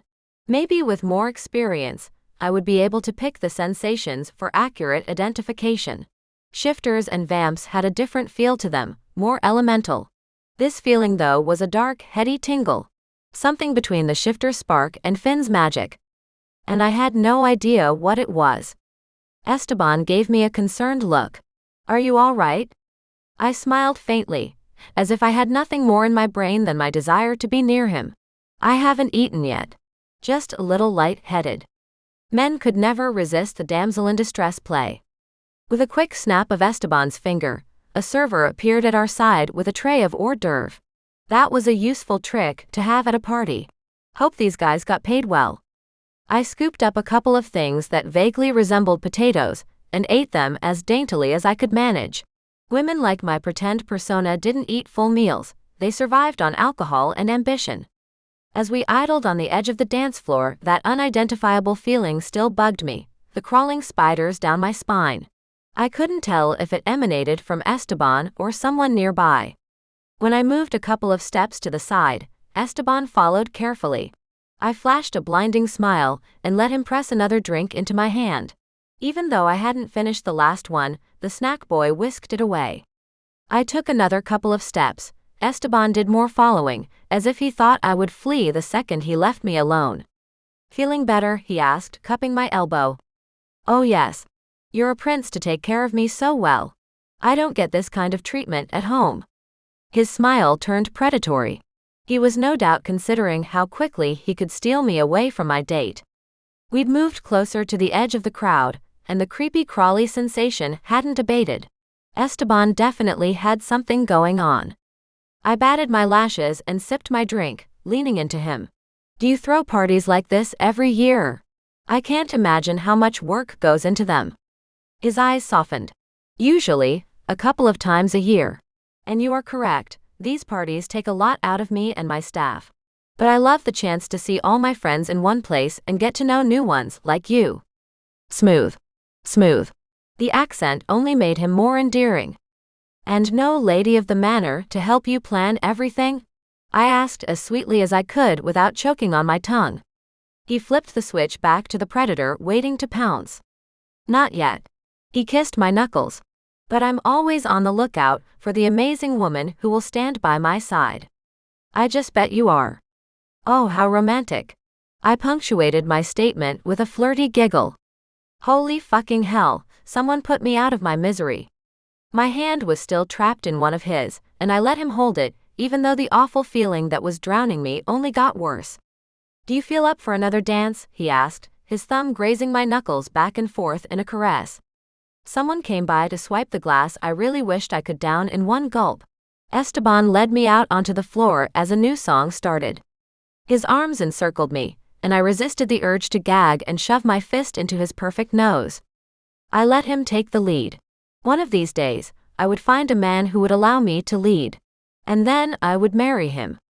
With my face practically pressed into his wide chest, I noticed his cologne for the first time. Something smoky with a woodsy note. Not altogether unpleasant. It made me hate him a little more. "Do you think I've scared your date away?" he whispered, his lips entirely too close to the sensitive flesh of my earlobes. My skin crawled and I suppressed the shudder that rose in me. I scanned the crowd and caught sight of Finn watching us, standing near a group of people admiring a framed artwork on the wall. He fit right in here. "Stop looking at me like that," Finn said in my ear. I extended my middle finger behind Esteban's shoulder, and caught the grin it earned me on Finn's face. Not very ladylike, but the reprieve helped ground me back to the part one played. "Oh, I'm sure he's found another young lady to drape on his arm. Honestly, I think all I am to him is an accessory." I put the real contempt I felt at the roll in my voice. "Let Mr. Suave bat one back." Esteban's full lips spread wide in a grin. "Do you have an occupation, Sydney?" "Subtle. I curate art at a paranormal gallery in the city." Something lit his eyes at the word paranormal. "How fascinating. Is it something you enjoy? Were you always a purveyor of the arts?" I gave him a coy smile. "Since I was a little girl. My father introduced me to art, so I've always loved it." A truth mixed into a lie. It was easy to force away the memory of my father showing me his art collection while I hunted his killer. Was the Black Mage Esteban? How could it be? He appeared maybe the same age as Finn, late 20s, early 30s at the oldest. But I couldn't walk away from him, not with my mind on fire with illicit magic. Magic I needed to stop. "Why paranormal art?" he asked. I pasted the smile back on my mouth. "Oh, I don't know. As a human and magicless, the paranormal has always fascinated me. It's incredible." There. Let him think me a groupie. It might work as long as I didn't end up some kind of ritual sacrifice. "Have you ever met a paranormal creature before?" Interesting. A fine line to walk here. The upper elite human set considered paranormal beings beneath them. If I said yes, he might think I wasn't in the same class as him. If I said no, well, that made me a hypocrite, didn't it? I rattled my brain and let my gut lead my answer.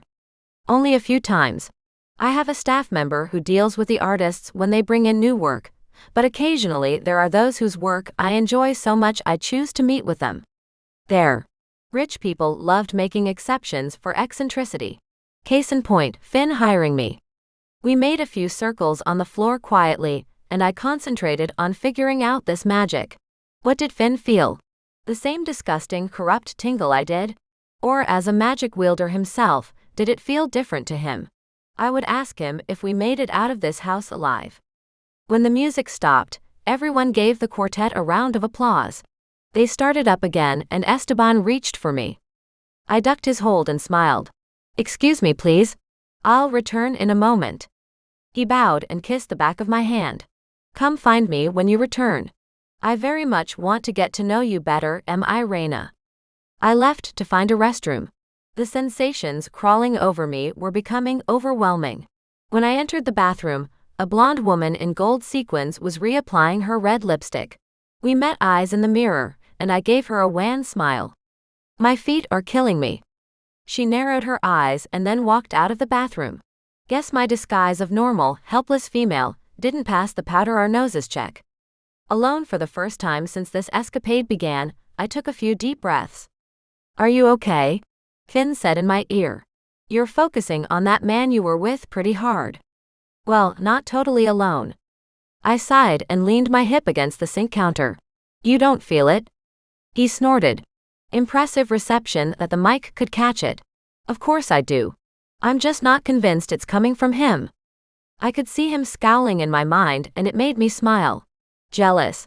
Don't worry, I won't be putting a sock on the door tonight. Talk to him and see if you get the same creepy buzz I get." "Fine, but he's starting to look a little antsy, watching the bathroom door." "I believe you have a new fan, Zoey." I rolled my eyes and turned to check my liner in the mirror. Just what I need, another billionaire thinking they can buy me. "I did buy you." "Touché." I lifted my chin, still staring at my Barbie-like face in the mirror. "You've rented me. Payment to be delivered in full upon completion. Now go flatter his ego so when I come back out, he'll be fluffed up like a turkey." Another snort, and I couldn't help the smile curling my lips. I let it stay when I exited the bathroom. Let Esteban believe he inspired it. Finn faded back into the crowd as I approached. "I was beginning to worry you weren't returning," Esteban said, and handed me a fresh drink. How much did this guy expect me to hold? I took it but didn't sip. The beautiful sequined woman hovered nearby, glaring at me. I needed more information. I folded my mouth into a pout and leaned into him. "I think your ex is upset at all the attention you've paid me." I met his eyes and directed his gaze toward her. "Oh, she's not my ex, and don't worry. She doesn't know how to smile. Her face is always in a scowl." She sounded like my kind of woman. If she wasn't currently shooting daggers at my face in her imagination, anyway. A new song started, and Esteban led me onto the dance floor again. I downed the drink this time because, hell, I needed it, and he whisked it away with a passing server. He pulled me into his arms, closer and tighter this time. I maintained a stupid plastic smile, while inside I wanted to knee him in the soft parts and rough up his pretty face. We whirled, his arms tightening around me. "You feel very good in my arms," he whispered practically against my ear. What was Finn thinking about right now? "Thank you," I said, absently trying to keep from pushing him away. "After this dance, why don't I show you my private art collection?"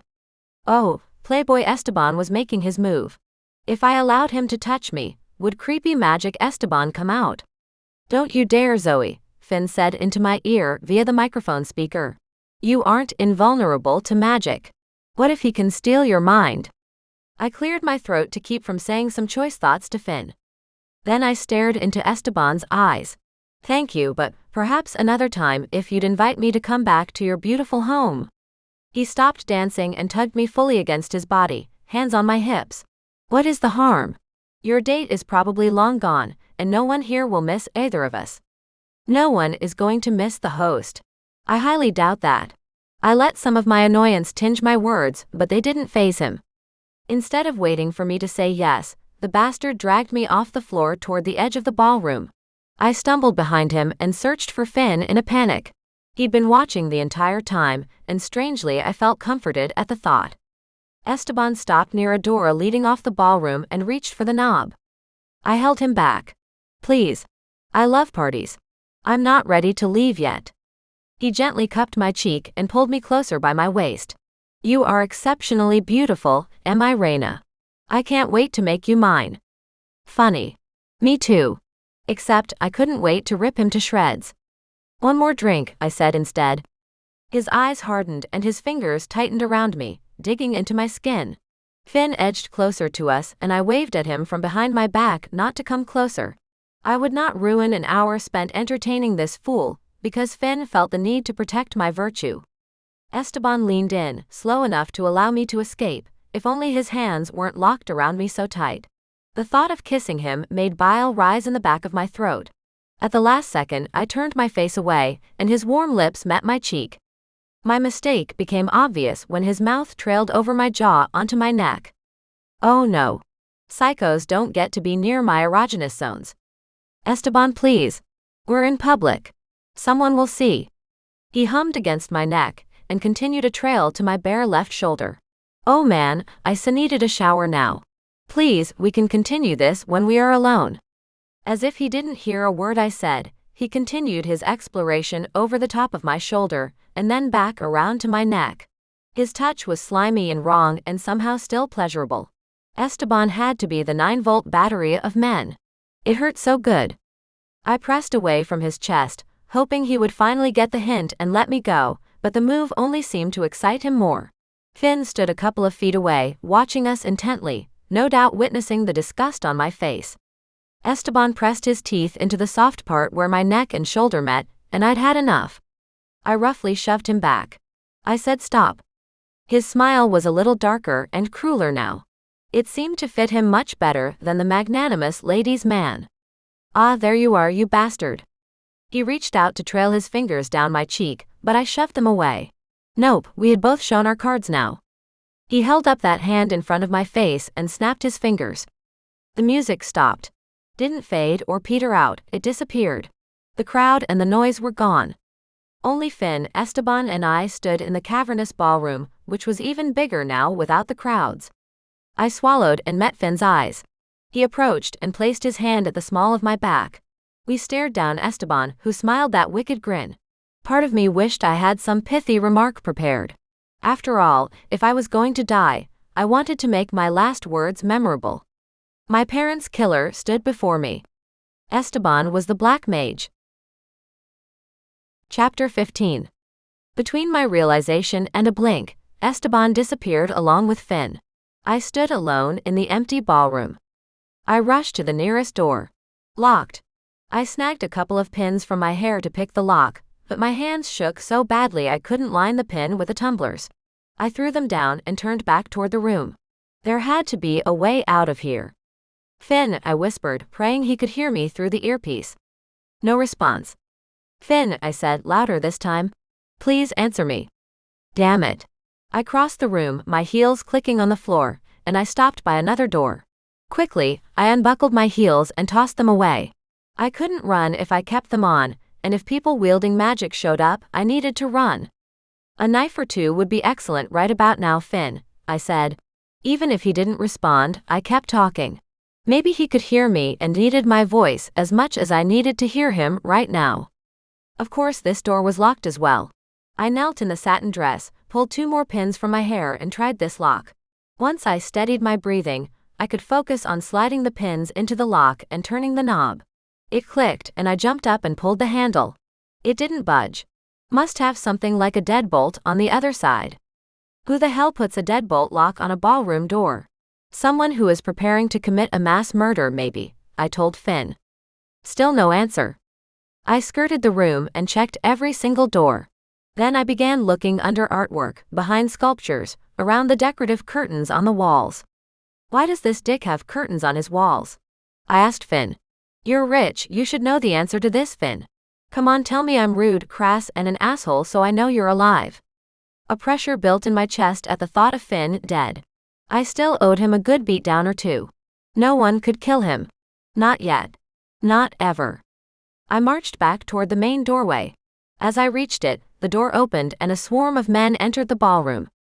I backed up only so I could keep them all in my sights. Most of them were dressed in tuxedos. A couple of them were wearing black fatigues like Finn's men. Oh hey Finn, I said, sizing them up. Looks like the Black Mage's harem used your same uniform, man. Might need to rethink the black-on-black scheme for the next fashion update. One man stepped in front and I put my hands on my hips. Are you the guinea pig? I asked. Send you out first to get the beatdown to see what you're dealing with? I casually pulled a couple more pins from my hair, its length beginning to sag in the back without the support. The man didn't answer, so I smiled at him and then put the pin ends into my mouth and ripped off the rubber nubs with my teeth. Then I stretched behind my back and spread the pins across the undersides of my fingers, so the sharp points pressed out of my knuckles. It wouldn't do as well as a knife would, but it would sting and leave a mark. If I moved quick enough, I could get around them and out the open door. In the mansion, there would be more places to hide and regroup. Also, various household goods I could fashion into weapons. The chief's voice flashed in my head with a pang of regret. Use what you have, Zoey. Almost anything can hurt you if you mold it correctly. I sauntered closer to the head henchman and met his eyes. He had at least 50 pounds and half a foot of height on me, but it wouldn't matter in such close proximity. Are we going to do this? Or are you here to join my dance card? I'm sorry to say I think it's full, considering how many friends you brought me to disable. He reached out, but I moved before he could touch me. I scraped the pins across his face while I grabbed the outstretched arm. I twisted hard and popped his shoulder out of the socket. When I pushed him away, he stumbled into his friends. Red-faced, he surged forward along with his 5 goons. I punched, dodged, kicked, and batted their hands away. But I knew I couldn't hold out for long, not against so many of them at once. Not without a lethal weapon to use against them. Too quickly they crowded tighter and tighter, capturing my arms and then my legs. They lifted me between them as I struggled and scrambled to get free. It didn't faze them when I screamed and lashed out. They squeezed my limbs tighter and carried me away. Unable to escape, I shifted my focus to my surroundings. They carried me out of the ballroom and down a long hallway, through a door, and then down a set of stairs. The decor shifted from uptown to downtown, stark gray walls and a line of nondescript doors. Where we going, boys? I asked, trying to catch my breath for the next fight. It was obvious they'd been sent to bag me, not to hurt me. Not yet, anyway. The man I'd scratched squeezed my arm tighter. Fine then, Dick. I'll wait and ask your boss when we get there. If I have time before I rip his head off, I said, and then added quietly, please Finn, come on. The guards and I continued the walk until we reached a room. They threw me on the floor, and I tried to keep the pain off my face but failed. You boys sure know how to show a girl a good time, I grumbled. One stepped forward and sank to his haunches. You want a good time, bitch, I can help with that. I smiled sweetly and neatly punched him in the nose. Blood gushed down his face and he fell back on his ass. The men dragged him backward until they were out the door. They locked it behind them. The click echoed in the empty room. Finn.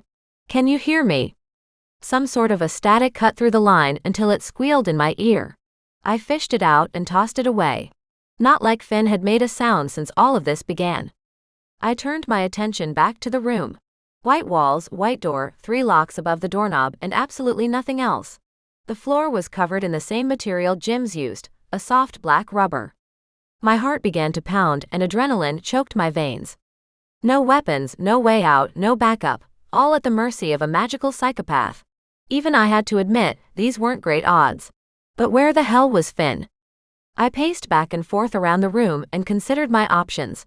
Fight, obviously, but if they brought in another squad, I didn't stand a chance without a weapon. The doorknob rattled and a voice called through the wood. Stand back, Miss Salix, or you will force us to use more permanent measures to keep you contained. I shouted back, you boys are such flatterers, scared of little ol' me? I eyed the door but crossed the room to lean against the back wall. I crossed my arms over my chest and cocked one knee out. I was the very picture of nonchalance as I waited for them to enter. I felt like I would puke at any moment, and fear and rage tied up my insides. One man, wearing a tux, opened the door slowly. When he caught sight of me, he pushed it all the way open and entered. Miss Salix, it's a pleasure to finally meet you. And you are? You can call me Mr. Greg. I waved my arms around the room. Step into my office, Greggy boy. What can I do for you? The man turned and waved into the hall. Some guys came in with a small table and 2 chairs. Time for interrogation. My favorite part. Except Mr. Greg didn't realize while he questioned me, I would be taking information from him as well. Please sit, he said. I pulled the chair a couple feet away from the table, then sat down on the cold steel. It chilled my legs through the silk of my dress. The door remained open. How many men were out there waiting to jump at Greg's order? I focused on the new guy. He was only a bit taller than me, and had little hands.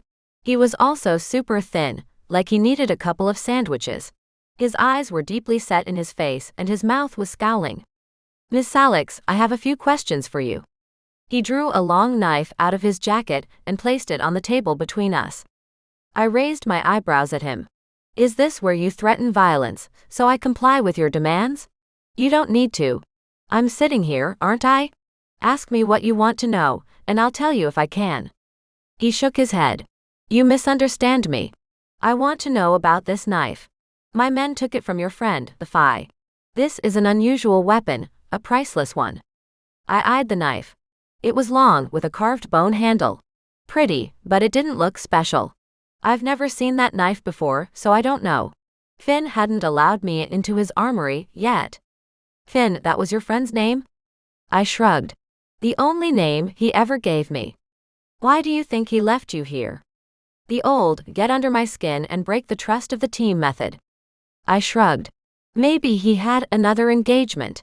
Or maybe he just got bored. The party was pretty lame. My interrogator didn't even blink. His face remained perfectly neutral. Tell me what you know about Phi. Probably the same as you, Greg. I'm human. The only thing I know is they are stronger and faster. Also, they can be assholes. Nothing else. Are you sure? I waved at the knife between us. You seem to know more than I do. Finn wasn't exactly the sharing type. To him, I'm nothing more than an employee. You're wasting your time on the hired help. His brow furrowed as he stared at me. I met his eyes head on. Greggy boy didn't intimidate me one bit. And you don't believe me when I say that he left you here. Where is he then? Greg asked. I'd thought Finn had been captured as well. Not at the same time I had been, but quickly after. My revelation stayed in my head. I didn't give Greg anything. If he's not here, then you better get ready because he'll come back for me. Didn't you just say you're the hired help? Why would he trouble himself with rescuing you? The man had been listening. I batted my lashes at him. I'm kinda cute and a wildcat in the sack? Humorous but doesn't answer my question. Really? I thought that was enough for most men. I crossed my arms under my breasts. I answered. It wasn't the one you wanted. Miss Salix, you are going to force me to use more persuasive methods of questioning. I gave him my patented unhinged smile. The effect was greater for my ripped dress and messed up hair. Oh Greg, are you coming on to me? A vibration went through the air. I felt it and braced for whatever magic he threw my way. Within a second, the air in the room seemed to disappear. I couldn't draw a full breath. I tried to suck in oxygen, but my lungs were locked. Nothing came in or out. Then, as quickly as he'd enchanted me, he stopped. He looked smug, which made my new friend Greg a sadist. He enjoyed inflicting pain. Damn. Not a delightful prospect for my future. I breathed slowly, letting the circulation of oxygen move back through my body. I thought we were going to be friends, Greg. Tell me where Finn lives. I swallowed hard. In a giant house like this one. In the middle of nowhere. He didn't exactly bust out the GPS to show me the way. Another vibration and I gripped the table, ready for the hit this time. The air disappeared. I focused on it like I held my breath intentionally. If I tricked my mind into thinking this was my choice, my spiked adrenaline could settle in my veins. I needed to be alert, not charged up quite yet. There was no doubt in my mind Greg was nothing more than a prelude to the final game the Black Mage played. When the air returned, I bent over the table, fingers outstretched, gasping. He watched me, leaning down over the stainless steel so he could look at my face. The enjoyment written on his face unnerved me, which only made my next step easier. I lay my cheek on the cold table so he could get a proper look at the way my forehead burrowed up, and my lips gasped for the oxygen my body needed. I let him think me weak, pitiful, and helpless. Like throwing a bag of bread at a pigeon, he ate it right up. He closed the door of the room and took off his tuxedo jacket. The tent in his pants made me want to puke, but I didn't let him see me notice. He took his chair again and swiped a lock of my hair off my face so he could get a better look. I braced for another attack, and it came exactly as I expected. I'd already started holding my breath. I twisted my face into agony, drew him closer and closer so he practically pressed his face onto the table opposite mine. When the air returned, a buzz started in my brain. Oxygen deprivation. I needed to make my move before I passed out and missed my chance. His eyes were heavy-lidded, and I sucked in air as fast as I could. Don't pass out. Don't pass out. Don't pass out. The next time he reached out to touch me, I moved my right hand up to the table, seized the knife he'd been dumb enough to enter the room with, and so easily slid it through the bottom of his jaw. He died quicker than he deserved, blood pooling around his face, as I sat back from the table, bringing the knife with me. "Idiot," I whispered. He didn't make a sound. I gave myself the tiniest moment to process the fact that I'd taken his life. And then I pushed the memory to the back of my head and focused on my next step. Now that I had a knife, the guards in the hall didn't stand a chance. "Oh boys," I called in a sing-song voice, my heart pounding as bloodlust pulsed through me. "These guys deserve to die." Chapter 16. I waited for one of the goon squad to enter the room, or at the very least come to check on their mage friend. While he tortured me, I picked up the same tainted magical signature I'd felt in the ballroom. I filed that little nugget away. My theory was that had been a signature of a powerful mage's magic, which explained why I didn't feel it when the low-level mage in the box killed himself. I riffled through Greg's pockets and found a fancy fountain pen, a notebook, and his wallet. After I tucked the $100 bill into my dress, I opened the fountain pen so I could hold it in my left hand, the knife in my right. I used the hilt of the knife to knock on the door, and then ducked behind it. One guy opened the door. He caught sight of Greg and rushed to the table. I took the opportunity to creep up behind him. The knife was sharp, so it cut clean through the man and out the front. I let him fall over his friend and prepared for more men to enter. After a tense minute with my heart beating in my ears, I poked my head into the hall to find no one. I retreated to the table and checked the goon. He had a knife in his boot. I traded my fountain pen for the second knife and patted him down for a cell phone or an earpiece. Nothing. I considered trading my dress for the man's clothes, but they were already soaked with blood, and I figured the loose clothing would hinder me more than my dress did. Before trekking back into the hall, I searched the floor for the earpiece I'd tossed away. It still emanated a faint squealing sound, so I left it. Finn better show up soon or I would start thinking he left me here on purpose. The hallway stretched long and empty. No noises filtered down from the stairs at the end. I stepped into the hall and waited for something. An alarm. A shout. Someone to pop out and scoop me back up. Nothing happened, so I crept toward the stairs, monitoring every door as I passed. I made it to the bottom of the stairs. A henchman appeared at the top. Damn. Figured I wouldn't be that lucky. He rushed down the stairs straight at me. At the last second, I flattened against the wall and let him rush right past, then I knifed him in the back. He fell face first. I turned around to walk up the stairs. Arms came around mine, locking my biceps to the side of my body. I kicked my feet between his legs and brought us both down. Once I got my feet under me, I ran, only the big knife left in my hand now. More men crowded the top of the stairs. The one I tripped closed in behind me. I stopped and panted. Well boys, looks like I'm at a disadvantage here. I needed to funnel them, but if I returned to the interrogation room, it would allow them to cage me in again. So I made the scary choice and charged toward the oncoming guys. The first one I took down with a knife to the gut. Before I could dislodge him, two pairs of hands came around my arms. I used the tight wall space and their arms to swing my legs up onto the wall, pull the knife out of their friend and slash at one pair of arms. He dropped me hard onto the stairs. The pain sparking my shoulder told me I probably fractured something with that little stunt. Someone grabbed my ankle and tugged me backward. I slashed out with a knife. Someone else secured my wrist before I could make contact. It took 5 more men to drag me to the ground. A pile of guys lay on my back, squeezing the life out of me. Too many arms pressed me into the carpet. They removed my knife and held my hands behind my back. My odds of getting out of here alive plummeted, as did my heart. They carried me back down the hall, this time into a different room. Guess the cleaning lady wasn't finished with the mess I'd made in the other one. They tossed me onto the floor with force. I let myself lay on the cold rubber and breathe for a minute. My shoulder still screamed from earlier, and being carried and tossed around didn't help the shooting pain subside. I finally managed to sit up. 2 men guarded the inside of my room and 2 outside. I scanned the 2 closest guards for weapons. They were in the black fatigues, so all I caught were bulges in the material that could be a cell phone, or they were a little too happy to have me tied up on the floor like the sadist from before. I arranged my dress so I could sit cross-legged comfortably, and tried to relax the muscles in my arms and legs. They were shaking with fatigue and adrenaline, and I wasn't done fighting yet.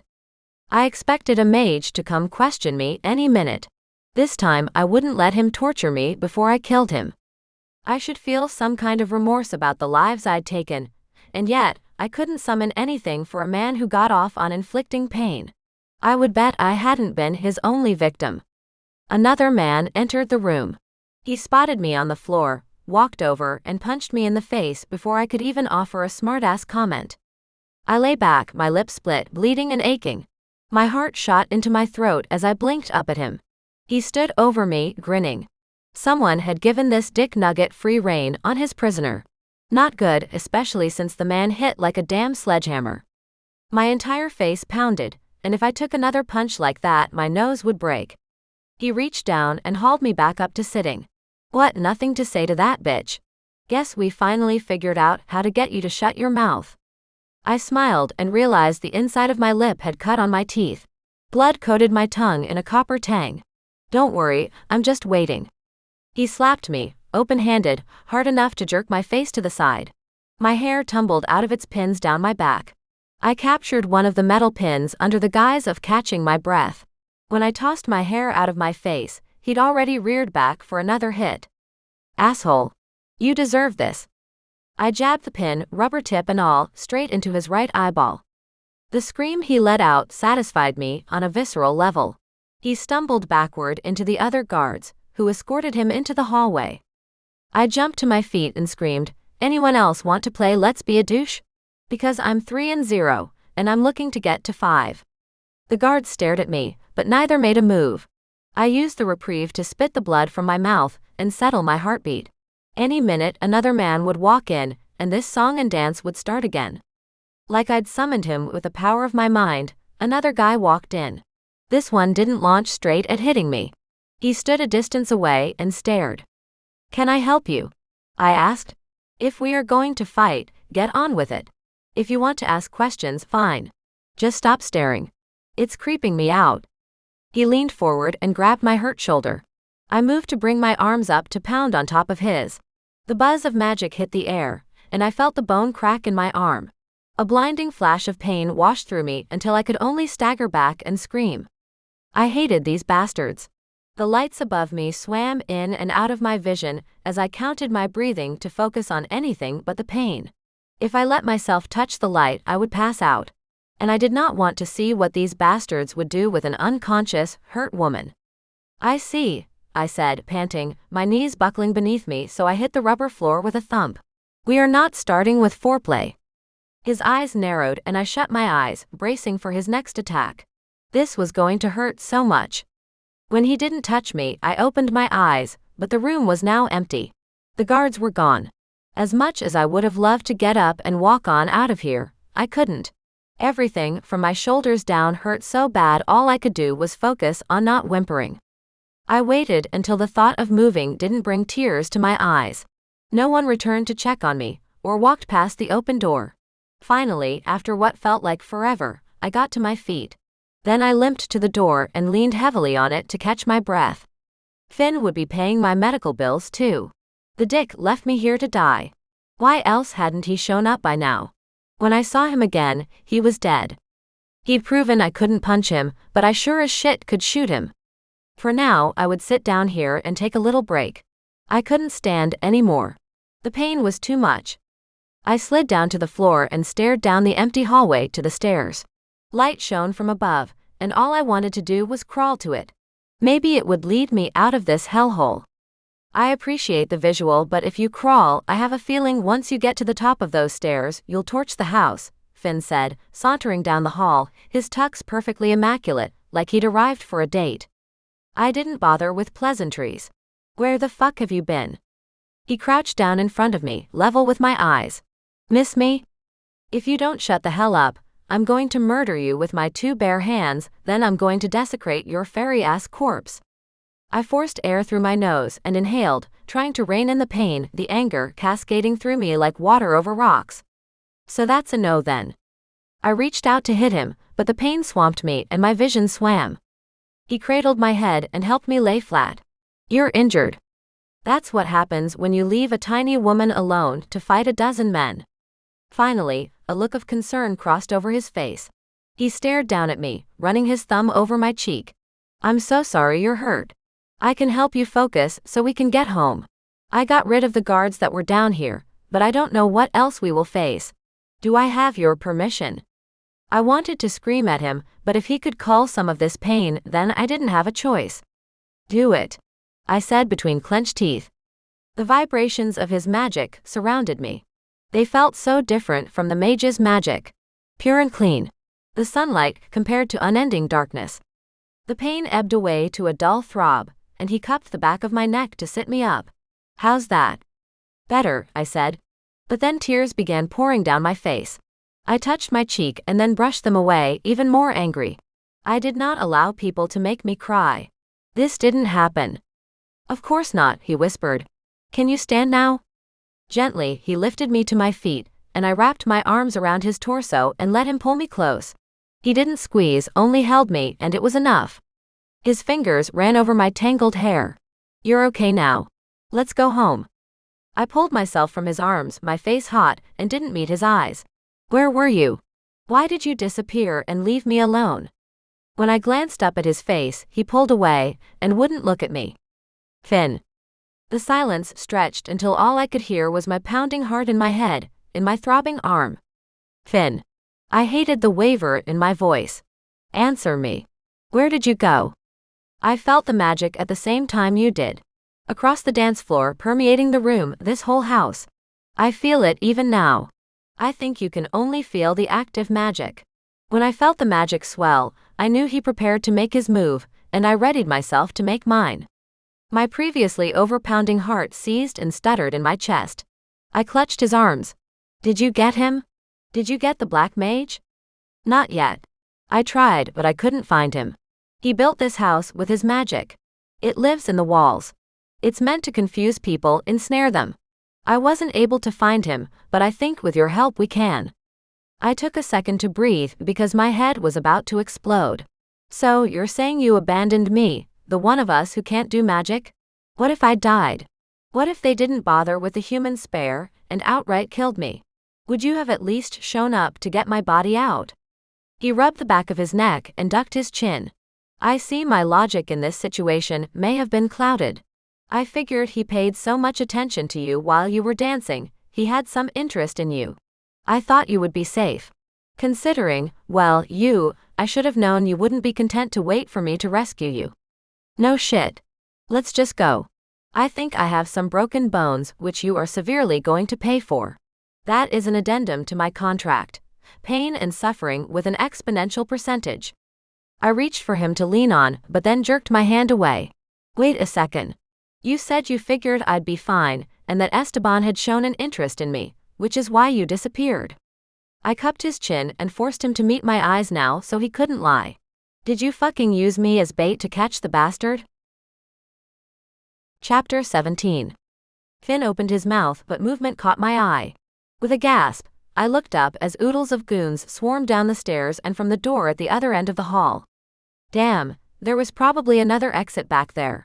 I should have tried it. Finn touched my elbow. I didn't know if it was meant to be reassurance or an apology. Either way, fuck him, it didn't work. The men squeezed into the hall, doing their best to surround us. Between the pain in my arm and the pain in my heart at Finn's betrayal, I didn't have a single thing to say, at least not to the mages. Finn, please, they're all yours, I said. I think I've reached my quota for the night. Should have gotten the punch card when they threw me down here. He didn't respond, but crowded me into the empty room they had held me in so he could hold ground at the doorway. The mages advanced and I watched, fascinated, when I felt the tinge of Finn's magic in the air.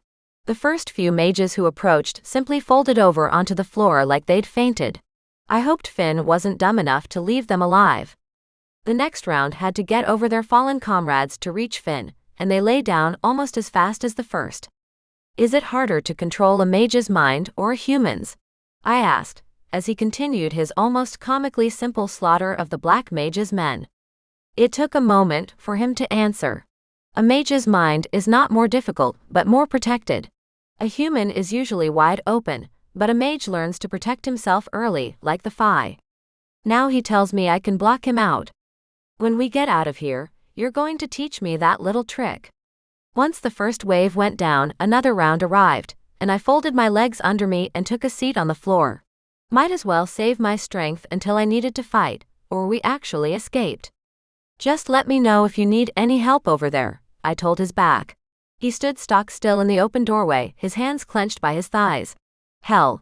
If I'd known the extent of his mind power, I might have been more afraid of him when we met. Not that he would have known it. Why hadn't Esteban come to face us yet? At this rate, his personal harem would be decimated. Then who would come to his fancy parties? When the hallway finally went silent, I waited a long moment before climbing to my feet, carefully cradling my arm to steady it. If I didn't feel it now thanks to Finn's magic, I sure as hell would feel it tomorrow. Until then, I would baby the shit out of it. All done? I asked. He turned, his chest heaving, his eyelids heavy. Yes. I think that is all for now. A pile of men surrounded him like a bunker at the doorway. I stepped up beside him and motioned at the fallen. You might have to help me over them if we are going to get out of here. When he didn't start lifting me over the pile of men, I turned to look at him. What's happening here? It's time to go, right? I think we should stay and complete our mission. Fairy Boy said what? I blinked twice in an attempt to assimilate what he just said with my tired, overly pained brain. You want to go up against the Black Mage while one of us is incapacitated, and you are already tired. Look at you, you're sweaty and pale. If I didn't know you were such a stubborn asshole, I'd say you tapped yourself out with these guys here. He waved at them. I did this to protect you. I never said, Finn, please magic these boys so I can sit here on my fine ass and rest. No. Those words never left my lips. What are you going to do if we run into another group like this, or Esteban himself? He'll bat us both across the room like flies. If you remember, he hasn't been locked up, beaten, or had to fight for his life yet tonight. Exactly. I think it's time to change that. I shook my head and barely restrained myself from slapping him. No. If you want to go after him, you do it alone. Without me. I'm leaving. I stepped up to the guys and climbed over their mass. It took effort and so much pain to reach the other side. Finn took out probably 20 of them. And not little dudes either. Finn stayed where I left him. I gave him one last chance to join me so we could go, but he crossed his arms over his chest and I supposed it was answer enough. So I turned my back to him and limped toward the staircase. If another group of henchmen came down, I would be toast, but it beat standing shoulder to shoulder with a man who'd already betrayed me once. What would keep him from throwing me to the wolves a second time? When I reached the bottom of the stairs, I glanced back one last time. Finn stood staring at me the entire way. Then he called out to me, "Do you know how a mage gets his power?" I hesitated, hand on the banister, shaking with the effort to haul myself upward. Fucking hell. While I learned about him, he'd also learned about me, and my insatiable need to know everything. How a mage got his powers had long been a question I'd wanted answered. I held onto the rail and turned to face him again. This better not be some damn trick. He held his hands up in surrender. No tricks. If you don't want to go kill the Black Mage after I explain, then I'll take you home. Hell, I'll carry you the entire way. I didn't owe this bastard anything. In fact, if we were keeping score, things were the other way around. Except I really wanted to know the answer. I let go and limped back toward him. If I die here because I stayed for story time, I will haunt your ass until you die. I don't even care if you live until you're 200. There's no such thing as ghosts. I poked his chest. Yeah, and 50 years ago there was no such thing as Phi either. He waved at the room and I climbed over the pile of bodies, then squeezed past him inside. Make it fast. I have a date with an entire bottle of your most expensive wine and Holly's cheesecake. He closed the door and stepped closer to me. When he didn't start speaking right away, I shook my head. Why did I always fall for his shit? You're just fucking with me now. As I passed him to leave, he tugged my non-injured arm gently back toward him. No, please. I'm sorry. It just takes me a second to get it out. I wasn't sure where to start to summarize it all. How about you just spit it out? I'm sorry, but I don't have compassion in me after the night I've had. He forced air through his nose in a long, loud exhale. Then he met my eyes. To be succinct, mages get their power from the Fae. To become a mage, you must capture a person who carries Fae blood in their veins. How does a person know if they have Fae blood? He shrugged. There is no way to know, unless you already have strong Fae magic. Not everyone with Fae blood does. Most people's lineage is so diluted, they carry only minuscule amounts. The wheels turned over in my adrenaline-pumped brain. Does the amount of power a mage has correlate to how much Fae magic they're born with? Questions tumbled in my mind and I stepped toward him, still turning the information over. What is the process? If they don't know if their captive have Fae blood, wouldn't an attempt to drain their power turn into a death sentence? Finn nodded slowly. It's considered a sacrifice. They sacrifice the purest parts of themselves to embrace the taint of Magus magic. It's a disturbing, macabre process with bloodletting and often death. But why risk it? Would you risk your life to have access to magic? I considered his question. Would I risk my life to have enough power to avenge my parents' death? I didn't even need to consider the answer. Of course I would. I would give my life for the revenge I'd craved for years, power or not. Which is why I stood here, arm probably broken, a Fae at my side. I came to get revenge, and I'd almost walked out without it. Let my anger and pride impede my goals. I took a step toward Finn and met his eyes. If Fae people were transforming themselves into something else, where does that fit in with your life? Why would you feel the need to get involved? His slight smile turned brittle, and he reached for my hand. You're right. If it were simply people transforming themselves, I wouldn't pay any attention to it. I wouldn't care. Except someone, and I believe it was the Black Mage himself, discovered during the sacrifice that Fae power can be transferred to another mage. His thumb traced the ridge of my knuckles, and I focused on not reacting. After all, I was still supposed to be angry with him. If they'd caught him. I assume they have ways of incapacitating a Fae. Especially those with minimal power. He nodded and watched our entwined hands. Yes, they do. Various means and methods they developed over years of catching and killing my people. I let out a long sigh and lifted his chin so I could meet his eyes. If I were considering this new information, that you could be caught and your power stripped, I might maybe understand why you'd leave me to fend for myself so you could focus your energy on catching Esteban. I'm not saying I forgive you for it nor that you won't be paying a long time for it, but I understand a little better where your head was at. He nodded. This matters to me. I've watched the Black Mage destroy my people. Women, children, even babies, swallowed up to his sacrifices before they could discover the extent of their power. Mages live by one code, to build their magic to its pinnacle. Some reach it. After all, it takes a powerful mind to control magic, and the more magic, the stronger a person needs to be. Others take too much and die. The Black Mage sucks in the souls of my people, and he has yet to falter. I dropped his hand and straightened my shoulders the best I could. Then I guess we better go get this asshole before he has the chance to take anyone else. Are you well enough to continue? I snorted. Of course, now that I've agreed to follow you into hell, you check on me. Smooth. His forehead crumpled as he stared down at me. Well, if we want to get into the nitty-gritty, how about you explain why you let that blood-sucking fiend kiss you? Kiss you? I crossed my arms to steady myself. I didn't let him kiss me. He pressed his lips to my skin. I didn't agree to it, nor did I like it. If you were watching, you would have seen he wanted to do much more than kiss me. If he'd had his way, I'd have been bent over his desk. Finn's mouth flopped open, and it satisfied me until he spoke. You'd have let him touch you that way? I smacked him half-heartedly. He barely twitched. You dick. The only reason I let him touch me at all was for you. So cut the bullshit so we can finish this and I can go home. More words, mostly curses, piled up in my mind, and if we weren't about to face down the strongest mage in the world, I would have let them fly. But I didn't. I gave Finn one last punctuating glare and waved at the doorway. Do you have a plan, oh sanctimonious one? I had a plan when we started the night.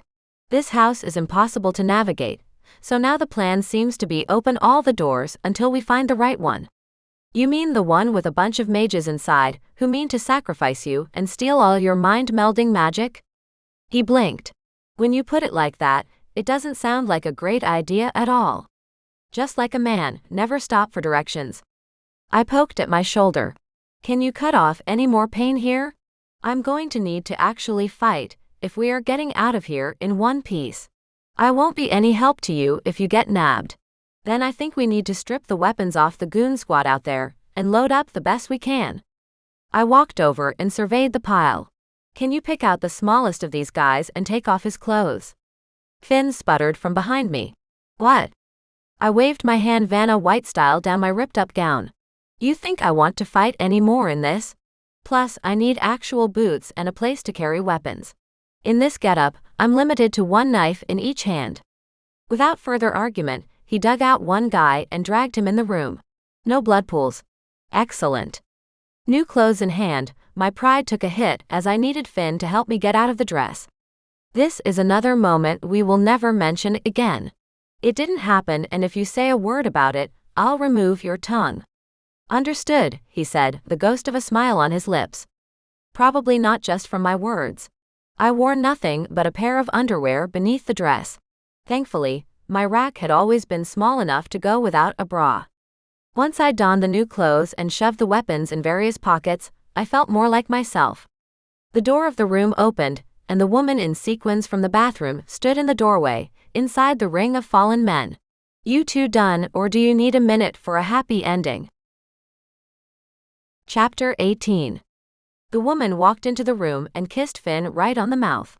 Her ruby red-tipped nails cupped his cheeks and held him in place. There were few times in my life I'd been speechless. This was absolutely one of them. Also, oddly jealous. My inner landscape has been pretty well maintained. When I'm being a total asshole, I usually know. Where this jealousy stemmed from, I wasn't quite ready to admit to myself.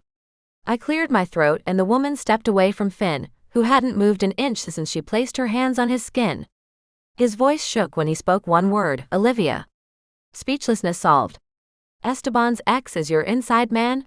I thought you said. Hang on. Didn't she die? The color leached from Finn's face as he stared at her. I thought you were dead. She giggled and turned those crazed eyes on me. Yes, you can definitely tell a woman's level of crazy from the gleam in her eyes. And this woman was next level psycho. I'd thought so when I saw her in the bathroom. Now, I didn't doubt my original assessment. You have a new toy, the woman said. She's so little and cute. I saw her on the dance floor earlier but didn't have time to say hello. She grabbed my face and kissed me in the same psychotic way. I'd never had preference one way or the other between men and women, but this creature's tongue in my mouth made me gag and pull away. She tasted like blood and dark magic. How had Finn gotten involved with her in the first place? Her sequins sparkled under the low light, and her hair hung lovely and perfect down her back. She circled me once and returned to Finn, who remained completely immobile. Every twitch she made, he tracked with his eyes. I wanted to snap him out of it. But how? Well, Olivia. I stepped up and threaded my arm through Finn's. It was a pleasure to meet you, but we have a previous engagement. Finn shook himself and glanced down at me, as if he couldn't quite figure out our circumstances. Olivia pressed into his other side, twining her hand around his neck as if I didn't exist. Finn, baby. You wanted me on the inside. Well, I'm on the inside now. Finally, Finn snapped out of it. At what cost? You've given up your heritage, your people, for what? A taste of power? The ability to gain more only by murdering your own kind. She licked the side of his neck, and he jerked out of her hold. Olivia laughed. You were always so righteous, Finn. No room for anyone else but your precious people. Where are they now? Who is here helping you? No one. Well, this human, but I don't count pets as actual help. Bitch did not just call me a pet. I stepped up and she met my advance. In her heels, she towered over me. Even if I wore my own, she would still have half a foot of height on me. Didn't matter. I would hit tall people and short people. They all fell the same. Get out of his face before I remove you, I told her. The dark buzz of magic vibrated in the air before I hit the wall behind us and slid down in an ungraceful heap. My arms and shoulders screamed in fresh agony and I lay there to collect myself. No shame in staying down until I could stand back up. At least, that is what the chief used to tell me when he would watch my hand-to-hand sparring matches. He'd always been the hardest on me. He told me every chance he got, people would underestimate me because I was small and I was a woman. Even other women. I turned my head to stare at Finn and Olivia. He batted her hand away from his face and spoke low enough I couldn't catch the words. No, it's cool. I'll lay here after your girlfriend tossed me around like a rag doll. No problem. I sat up and Olivia gestured my way. See, she's fine. I barely touched her. Finn came over and lifted me carefully under the elbows. Are you all right? Define all right. I'm about 2 seconds from shanking your girlfriend, but overall, not bad. He narrowed his eyes. Really? Are you able to continue? Mentally and physically, I tapped out a whole fight ago. But what choice did I have? I don't know if even you have enough magic to trick my brain into thinking my arm won't fall off, I told him. Always so dramatic, he whispered. Olivia cleared her throat. As touching as this little show is, there is someone waiting to meet you, Finn. I'm supposed to take you directly to him. I met Finn's eyes, trying to relay how fucked we both were. He only gave me a sad smile and ran his thumb over my cheek. I'd be delighted to meet your friend, Olivia.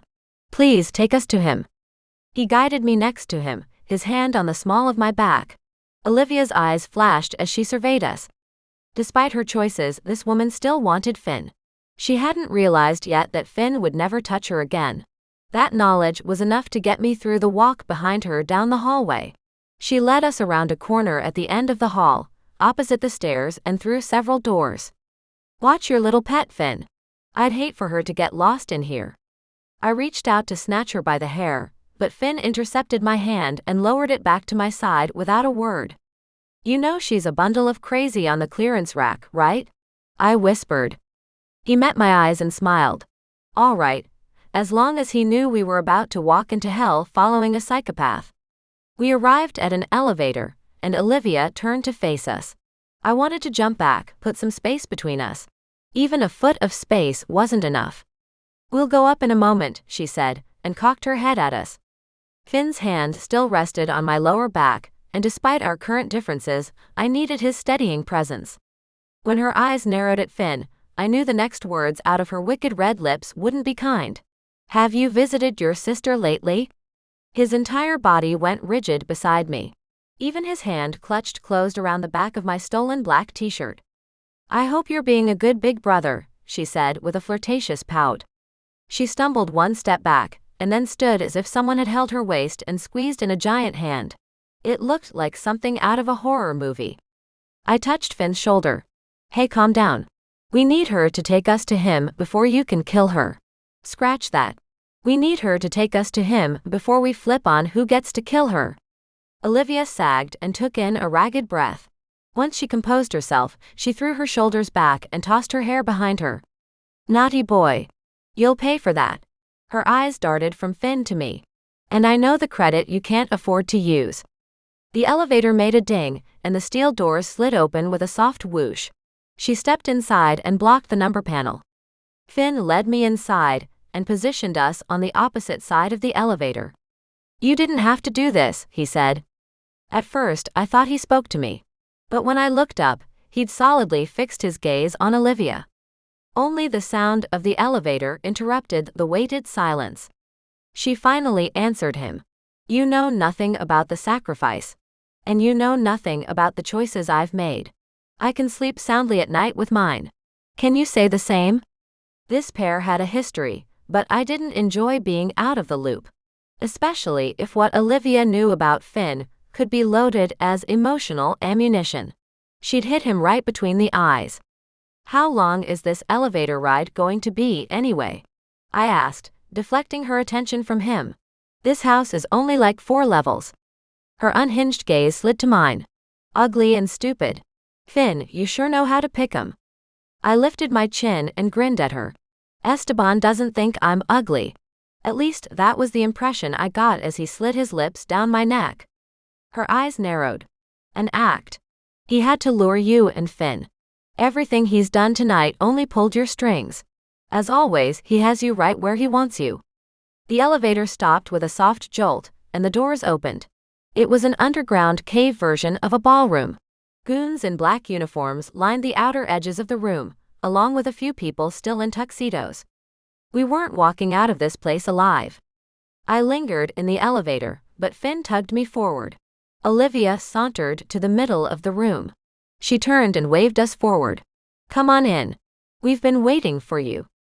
I gripped Finn's arm and looked up into his face. His features matched my own grim ones. This isn't good, I whispered. Agreed, he said. If you have a chance to run, do it. Leave me and get out. I rolled my eyes. You should know by now I don't back down in a fight. Besides, I don't think it's a great idea to leave a powerful fight with this crowd.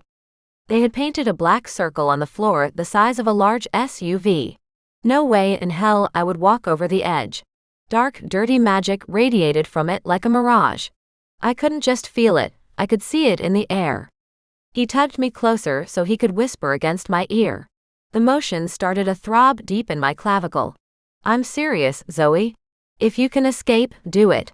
When you get out of here, go to my house and talk to the captain. He'll know what to do.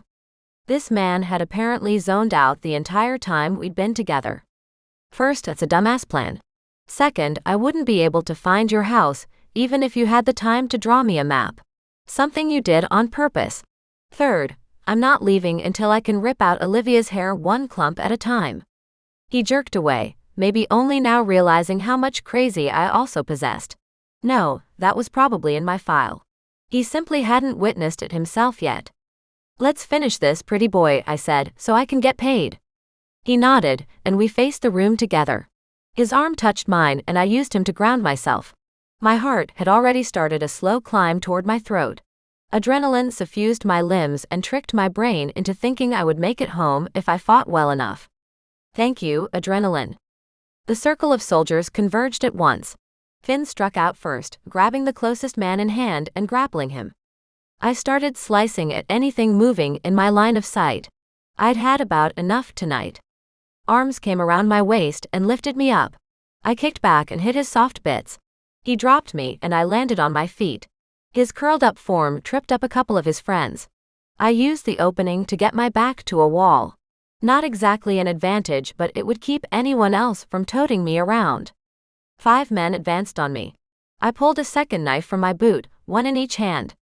Before I could draw the men in, they fell back, and Olivia stepped between them. This one is mine, boys, she said. I charged her, but her magic reached me first. It washed over me, and pressed me into the lumpy wall of the cave. With my back bowed, my hands locked around the knife blades grinding into the stone, I thrashed. Only my hips moved and only the barest inch upward. I settled and stopped fighting. She approached slowly.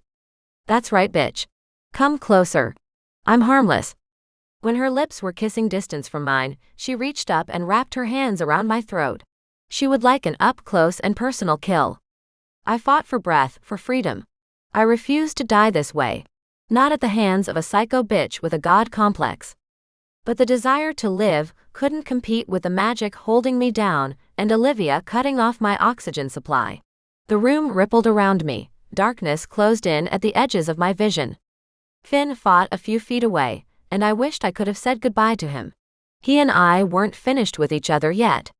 Under another wave of soldiers, he folded, pressed down to his knees. I tried to focus, but I couldn't gather my thoughts. The men dragged him into the painted circle, and I tried to scream at them. No. No. No. Take me, not him. But nothing came out. I dropped the knives and inched my fingers up the stone toward Olivia's hands. Her magic pressed tighter, and it felt like a boulder situated itself on my chest. What little air left to me escaped under her pressure. Finn jerked in the circle and flipped onto his back, reaching out, rolling around. Despite the odds, he tried to escape.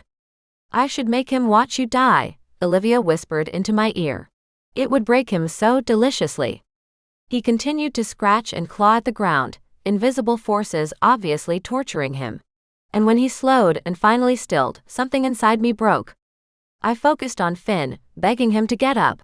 It didn't matter if I died. No one would be safe from the Black Mage if they took his magic for themselves. "Finn," I croaked out. His leg twitched and his chest stopped moving.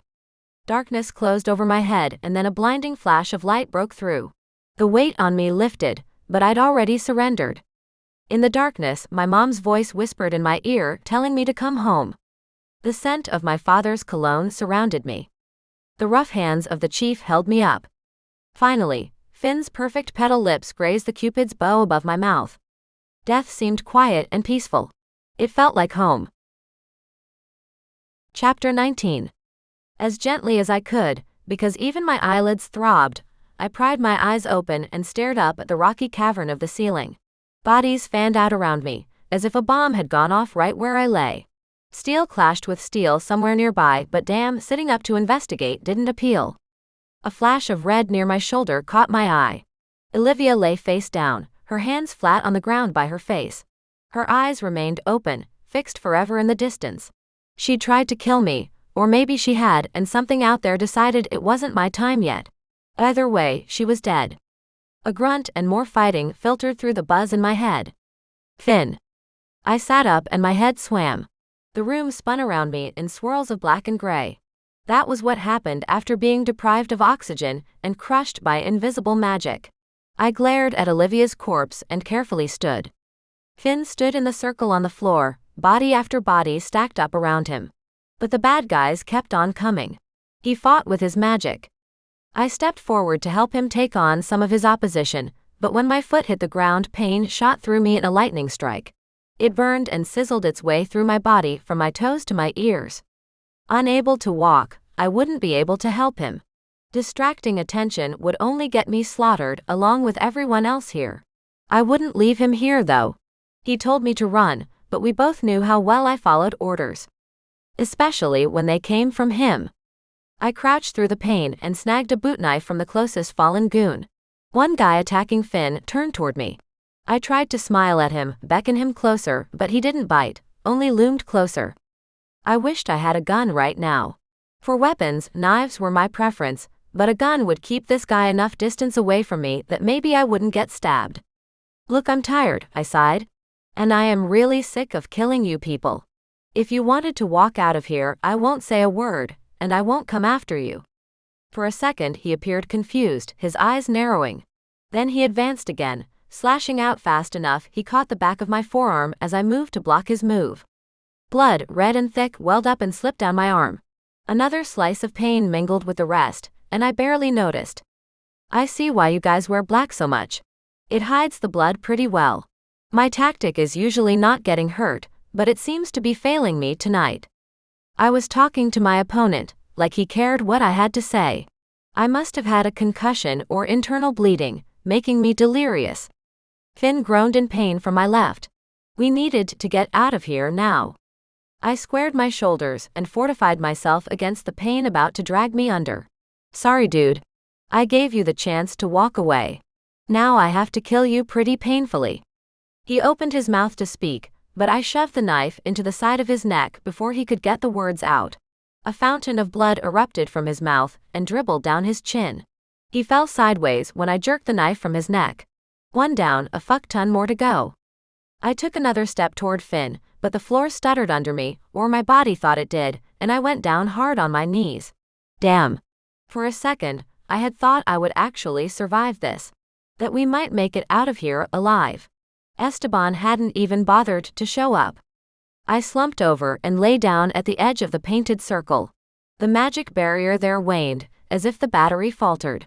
I touched the edge, barely sliding a finger across, and the vibration emitting from it stopped completely. The wood edges were higher than the black surface. The texture was smooth, like some kind of metal. Black steel. I'd heard of objects being created and infused with magic, but I'd never seen anything like this. A trap, or an open channel to magic itself. A goon approached, and I had nothing to fight with. The knife had fallen from my hands, and I didn't have it in me to stand up and punch him. Part of me wished I'd had the sense to stay down after Olivia killed me. Doing so would have saved me from an intense 10 minutes of pain, only to die on the edge of a magical who knows what. "Don't bother," I whispered to the looming goon. "I'll be dead in a minute anyway." He knelt down, obviously intending to slide his knife into my side. Of course he'd go for a kill shot that hurt the most. It took a few minutes to bleed out from a belly wound, then you eventually choked on your own blood. He pulled his hand back to slide the sharp edge home when he froze mid-strike. He seized up and the knife clattered to the stone floor. Finn appeared behind him, staring down between us. "Am I interrupting?" The bad guy toppled over and landed a few inches from my head. My breath wheezed between my lips. Not interrupting. I was just luring him in, letting him think he could win one before I killed him. Finn crouched beside me and cocked his head so he could look at my face. "I thought you were dead." "Me too." He reached out to help me up, but I pushed his hands away. "Stop it. I'll stand on my own." "Did you finish off the goon squad?" "Oh, did you see this circle? I think the magic is in the ring's metal." Carefully, he hovered his hand over a section of the ring, but didn't touch it.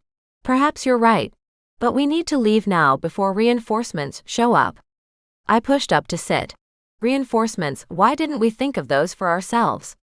"Because neither of us trust anyone else. And we barely trust each other." He cupped my elbows and pulled me to stand. I couldn't get my feet to stay under me, so he swung me up into his arms. "Let's go." "What about the Black Mage?" "He didn't even show up." He shook his head and clutched me tight to his chest. Pain shot through me with every step he made. "No, you were right. We should have left when we had the chance earlier. I thought Olivia killed you, and all I could think was your death would be my fault since we didn't go when you asked me to." Darkness seeped into my vision, and I lay my face against his torn shirt. He'd lost his tux jacket at some point. I didn't remember when. "I'm going to close my eyes for a second. Take a little nap." "No, Zoey." I opened my eyes in a dark room exactly like the rubber-floored interrogation rooms. I would be afraid, except some part of my brain knew it was just a dream. Awesome, I could add nightmares to my PTSD symptoms now. "This isn't just a dream," Olivia's voice said from behind me. I spun and she stood in front of me, wearing Esteban's tux, although it looked better on her than him. And that said something considering how determined I was to hate her. "What does that mean?" I asked. She cupped my cheek in her manicured hand. "It means you've broken something in yourself, Zoey. I don't know if it was there as some kind of protection for you, or for everyone else." I jerked back. "Awesome. I killed you and now you're going to haunt me." She smiled, ruby lips matching her nails to display her white teeth. "Am I Reina? You killed a puppet, nothing more. She wasn't useful in life, but I'll make her more useful in death. When she killed you and you her, you forged a connection. A bridge between you. It is the way with every mage's death." The little nickname reminded me of Esteban. "Now you are understanding. You danced with me as Esteban, and then you danced with me in Olivia's form in a different way. I admit, I've underestimated you and your Phi Prince. I won't make that mistake again." My voice wavered and I hated it. But this was all likely in my head, so what the hell? "If you really are the Black Mage, then you should know we aren't done with each other. I plan to rip out your heart and set it on fire." He reached for my face again and I swatted his hand. "Stop touching me." My reaction earned me a chuckle. "I'd expect nothing less from you, my dear." "Is that it? You just wanted to invade my mind to scare me? Threaten me?" "No," he said. I heard the timbre of his voice under Olivia's sultry one. "I came here to ensure you hadn't died yet. If I can speak to you, then you'll live." "Goody. I have plans for you, Emma Reina. Take care until we meet again. I'd hate to lose you before I get my hands on that incredible power of yours." "Power." He disappeared, and I blinked awake to stare up at Finn shaking me hard, yelling at me. "Wake up, Zoey. You can't sleep if you have a concussion. Wake up." I slapped him. "Stop it. Where did you go?" I shook my head even though it hurt. Nowhere, just nodded off for a moment. My mind hadn't assimilated the little meeting with Esteban, and I wouldn't tell Finn about it until I knew for sure it wasn't a pain-induced hallucination. Or until I knew he wouldn't use me as bait again in another of his plans. He carried me down the long hallway and up into the light of the main house. No one popped out and attacked, so I counted us lucky. We made it to the driveway, and Finn planted me on my feet. I leaned heavily on him, so I didn't fall over on the driveway. I have to call a car. Something tells me the valet isn't around to help us out, he said, and fished a phone from his pocket. You're such a dick. You brought knives and you brought a phone. I got lipstick and a sparkly handbag for accessories. He ignored me and hit a few buttons on the phone before dropping it on the driveway and smashing it, I assumed on purpose.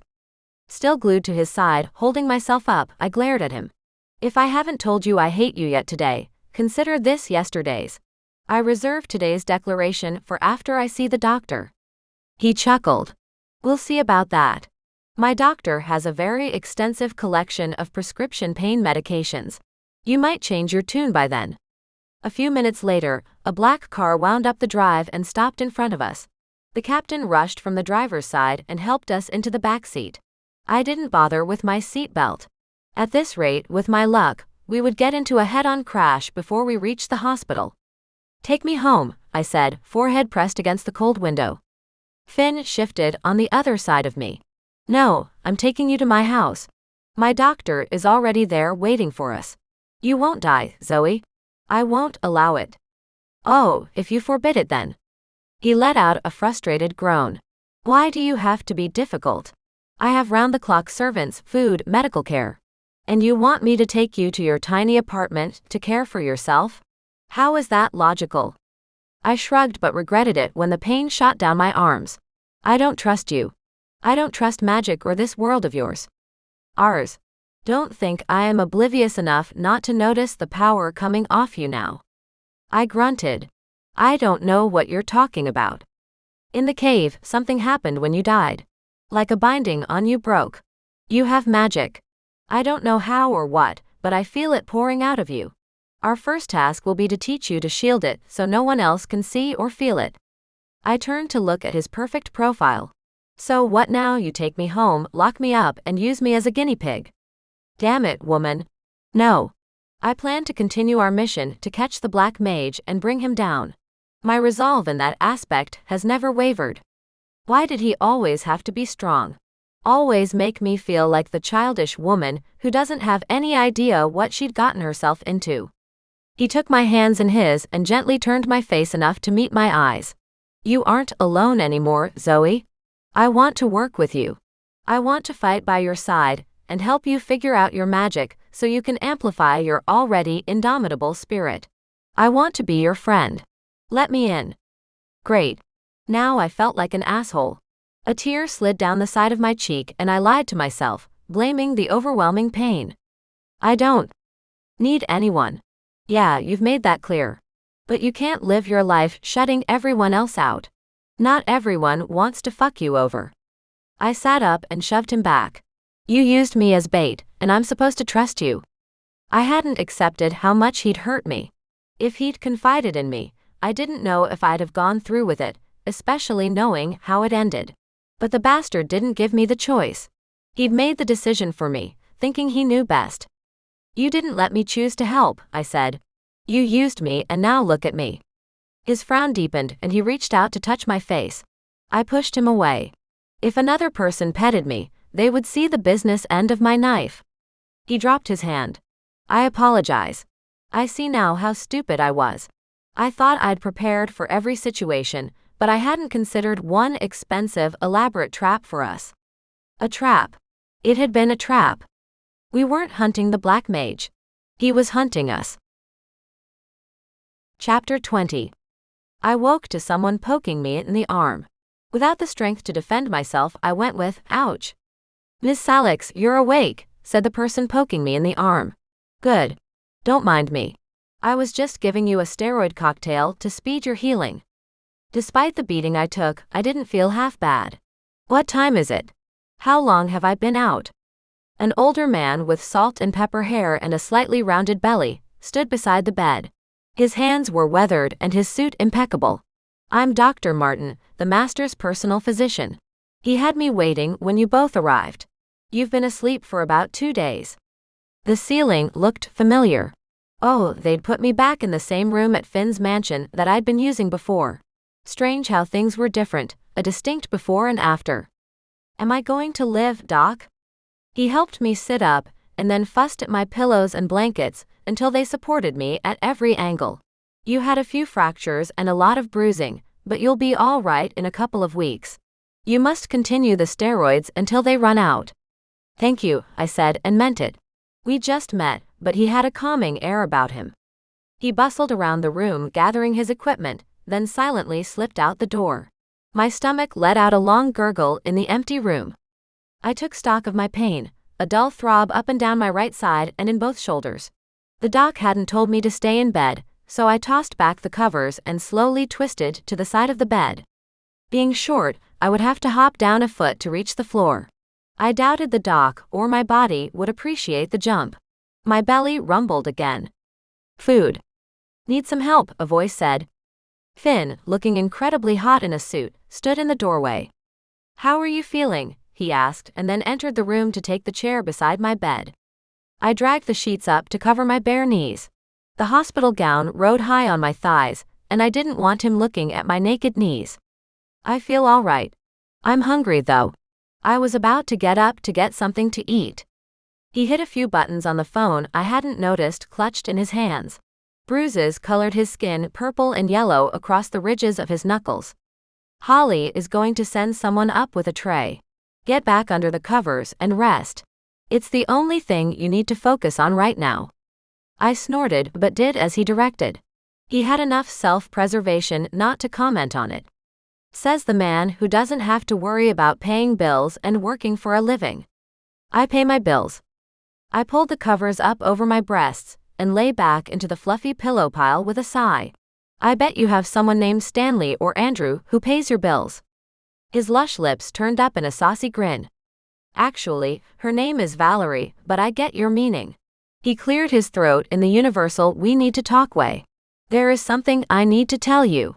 While I want to bring down the Black Mage for his murder of my people, I have more selfish motivations. 5 years ago, my sister disappeared. All the evidence pointed me to the Black Mage and his operation. Since then, I've made it my mission to find him, but most of all, to find my sister." Apparently, we were having a hospital bed moment. Why did people feel the need to share deep, dark secrets when someone was ill? Either way, I needed delicacy here. I swallowed hard. "You think she's still alive?" "Not great, but not an outright, she's probably dead either." He fidgeted with the edges of his suit jacket before he answered. "I am pretty sure I would know if my sister died." "Why?" "We are twins. For Phi, twins are rare. Their magic works in sync, and they are more powerful together than apart.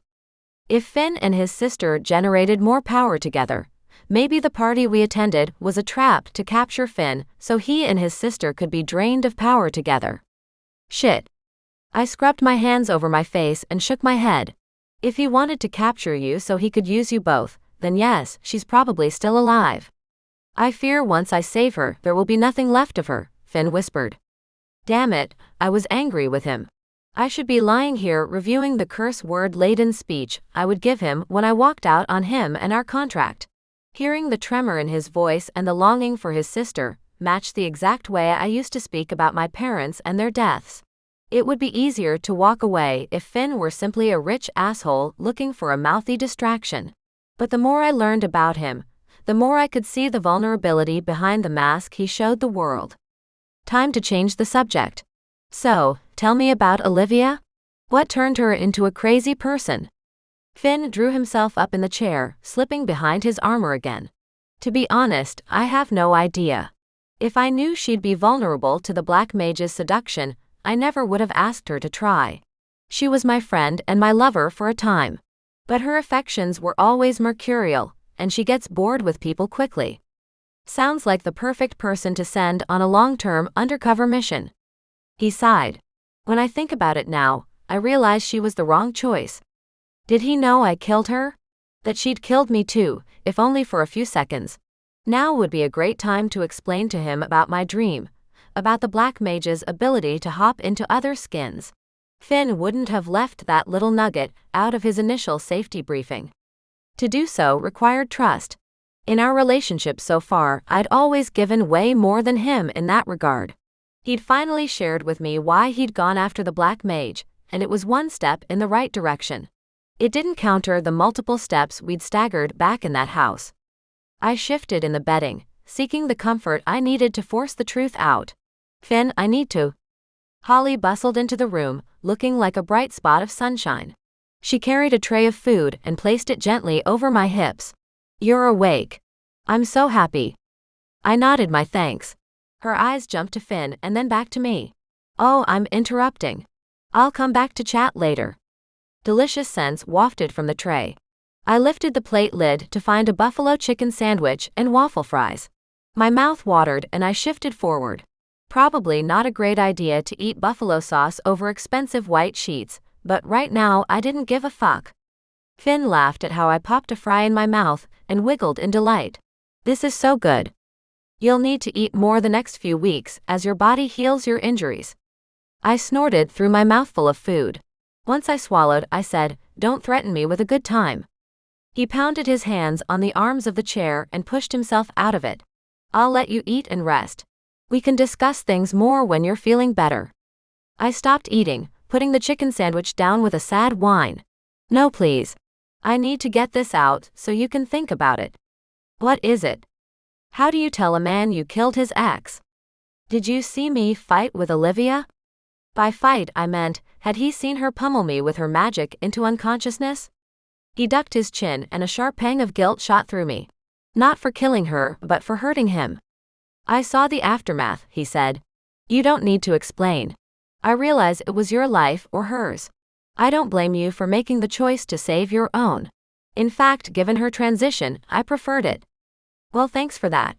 A ringing endorsement. I shoved a waffle fry in my mouth to give me a moment to think, to consider how to explain the next part. Finn knew something had awoken in me, but he didn't know about the Black Mage wearing Olivia like last season's skin suit. When I passed out in your arms, I had a dream. Or not really a dream. I was back in the interrogation room and Olivia was there, except it wasn't really her. We thought Esteban was the Black Mage tonight, but in the dream, Esteban was like... How did I explain this? I forced out a long sigh. It was like he possessed her. Esteban was in Olivia's body after the party disappeared. I'm pretty sure of it. Finn watched me, his brows drawn tight. This is the part where he throws me out and tells me never to come back. But instead, he sat on the edge of the bed and looked down at his hands, his face still painted with confusion. You had what we call ascending.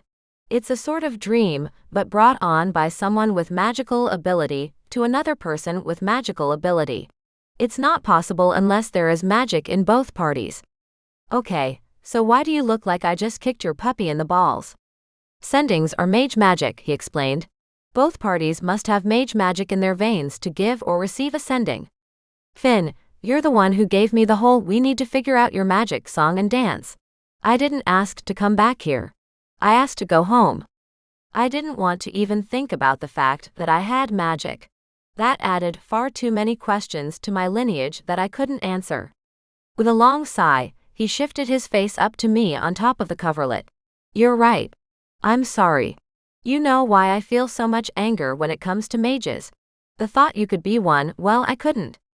He met my eyes, pleading for me to understand, and I reached out to him. He scooped my hand in both of his. With his fingers tucked tight around my palm, I drew the first full breath since we started this conversation. Is there anything else you need to tell me? He asked. I shook my head, grasping at the slips of memory from the fights and the party. X is dead. The Black Mage can wear other people's bodies. Magic can be transferred to objects. Oh, you have a twin sister, and the Black Mage wants to roast you both and steal your magic for himself. Did we cover everything? He squeezed my hand. I think that about does it. Anyone ever tell you that you have a knack for summarizing traumatic experiences? I gave him a wink and slipped my hand from his grasp. With the truth out, I could eat and not feel guilty about shoving an entire chicken sandwich in my face. Before I did though, I looked back into Finn's eyes. I'm not sure if you want to stay for this.